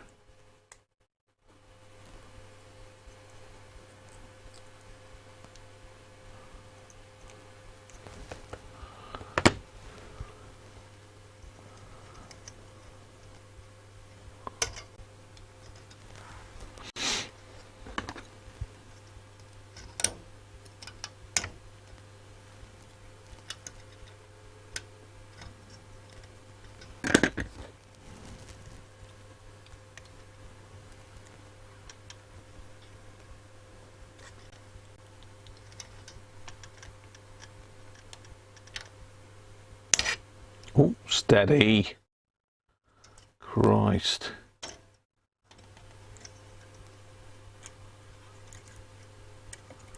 Let's take that one out a minute.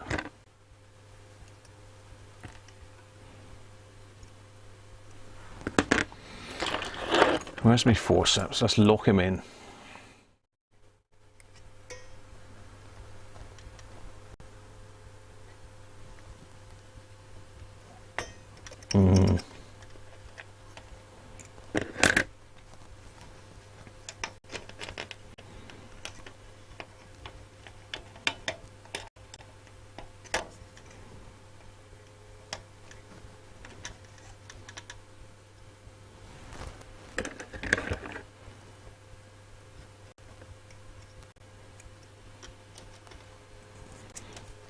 This is looking better, actually.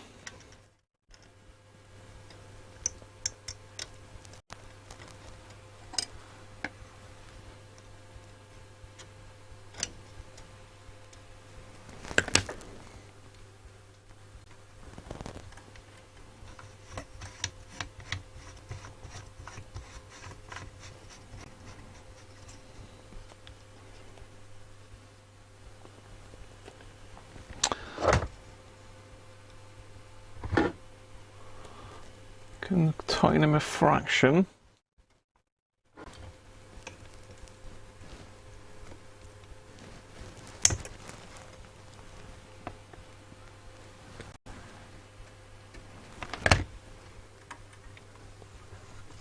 That's better.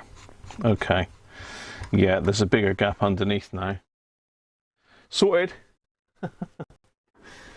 Sorted from me box of springs.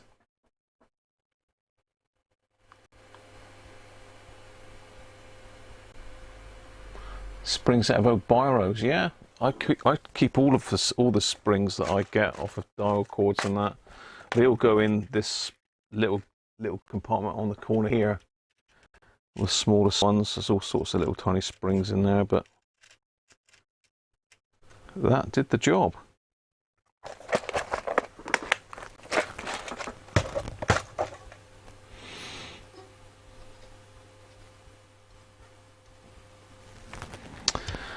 There we are. So I'll keep hold of that spring.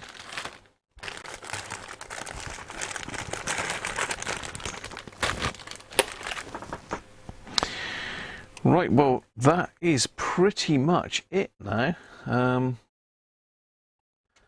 Switch bank's got to go back in the front, up the top here somewhere. That's going to be fun fitting that back in. But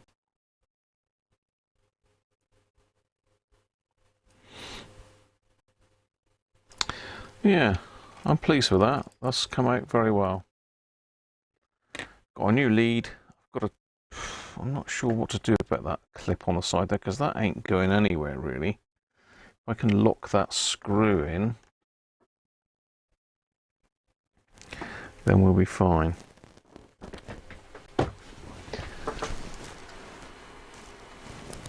So there we are.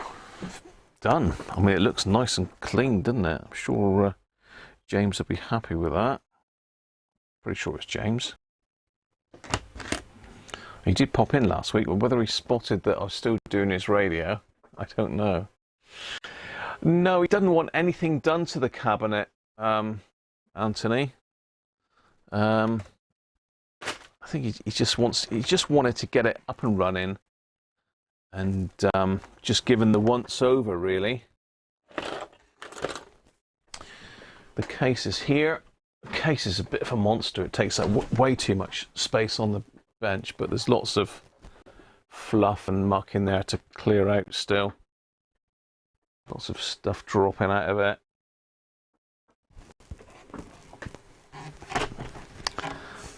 But I'll give it a once over with a cloth, but really it wants this finish coming off and re-lacquering. I mean, I don't know how you lacquer that. It's like a mirror finish on it. It's a real proper hard lacquered finish on it. I don't know how they've achieved that. I mean, I've seen that sort of finish on these new resin tables that they make, and that where they pour the resin and polish it.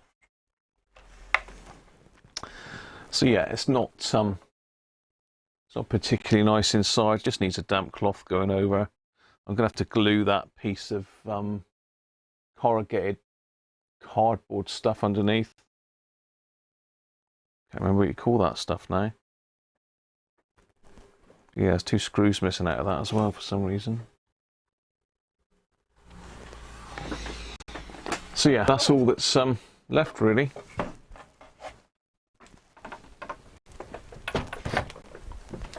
So James should better come and pick that up next week from, I believe he's in South Wales somewhere.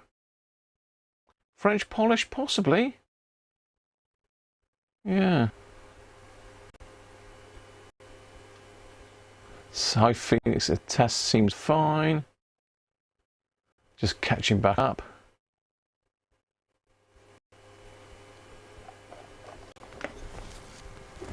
So pretty much that's it for today, people. I think that's turned out quite well. Both of those jobs, both those cables were a real pain in the neck. I was glad I was able to get them and say there is an earth cable in there now. If anybody wanted to fit it in the future, they could. Yeah, that's toast, that cable, isn't it?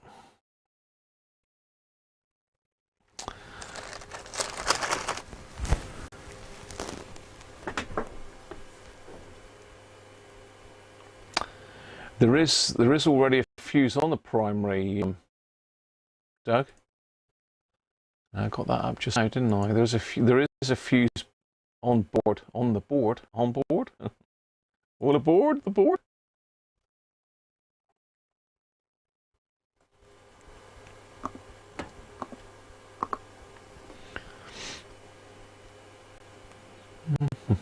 Yeah, just there, look, Doug, Z1 on the primary side.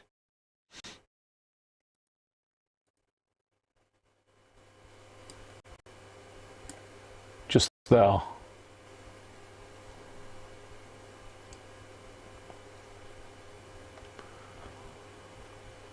So I'm not sure what size it is, but it's okay.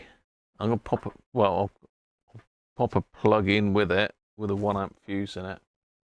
I'll have a word with James, see what he feels anyway. So the other fuse is a 63 milliamp look in the primary of the output transformer, so it is used. And as I say, I'll have a 1 amp fuse on the plug as well, so it'd be a double fused.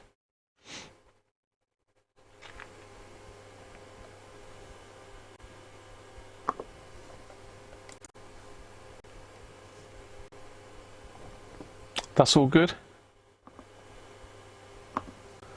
Excellent. Well, next week, what we're going to do next week, I would like to have a look at this Hurricane AM transmitter that I bought in for a review, really, but I never got round to reviewing it.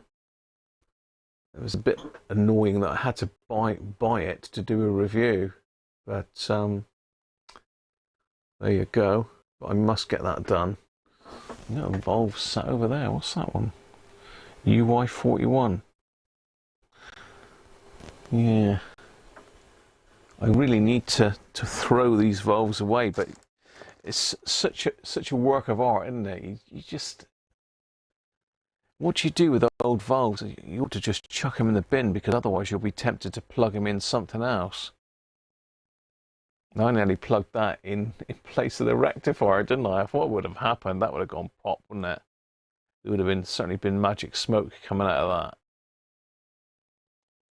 But yeah, that was surprisingly dead, that one.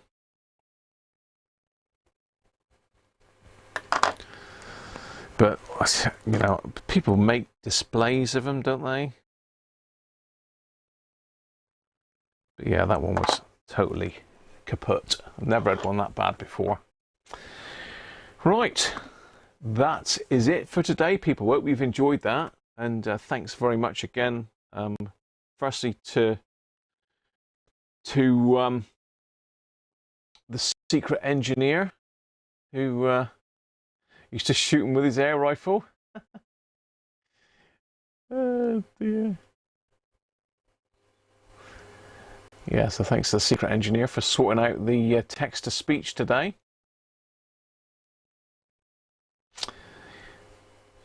Best to toss them, it'll come back and bite you later. Yeah. Thanks, Mike. Thanks, Anthony. So yeah, we'll have a look. I've got loads of radios of my own to do now.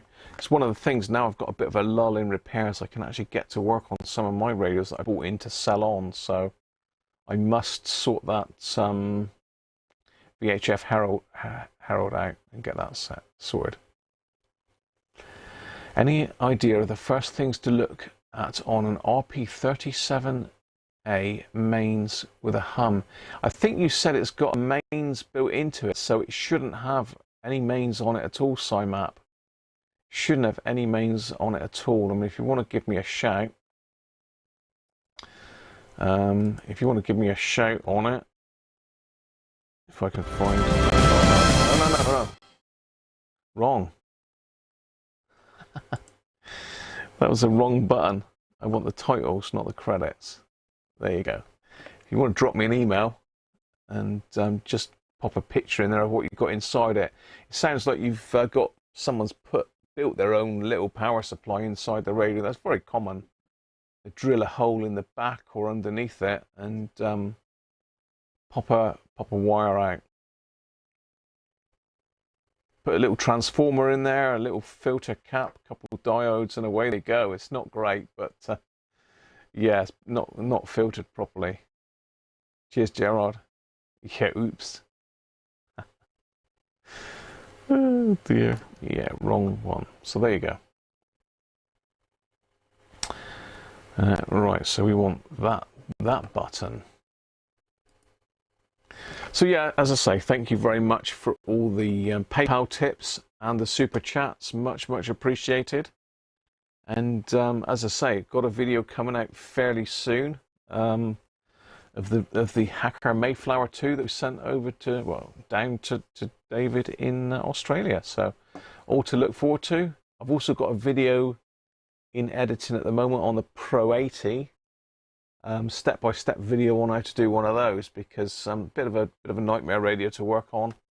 I shot a couple hours footage, so I've got to chop it up into pieces and get that put out as well soon.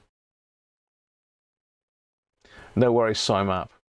So cheers everybody, have a good one, have a good week, and I'll catch you next Sunday if not before. Bye for now.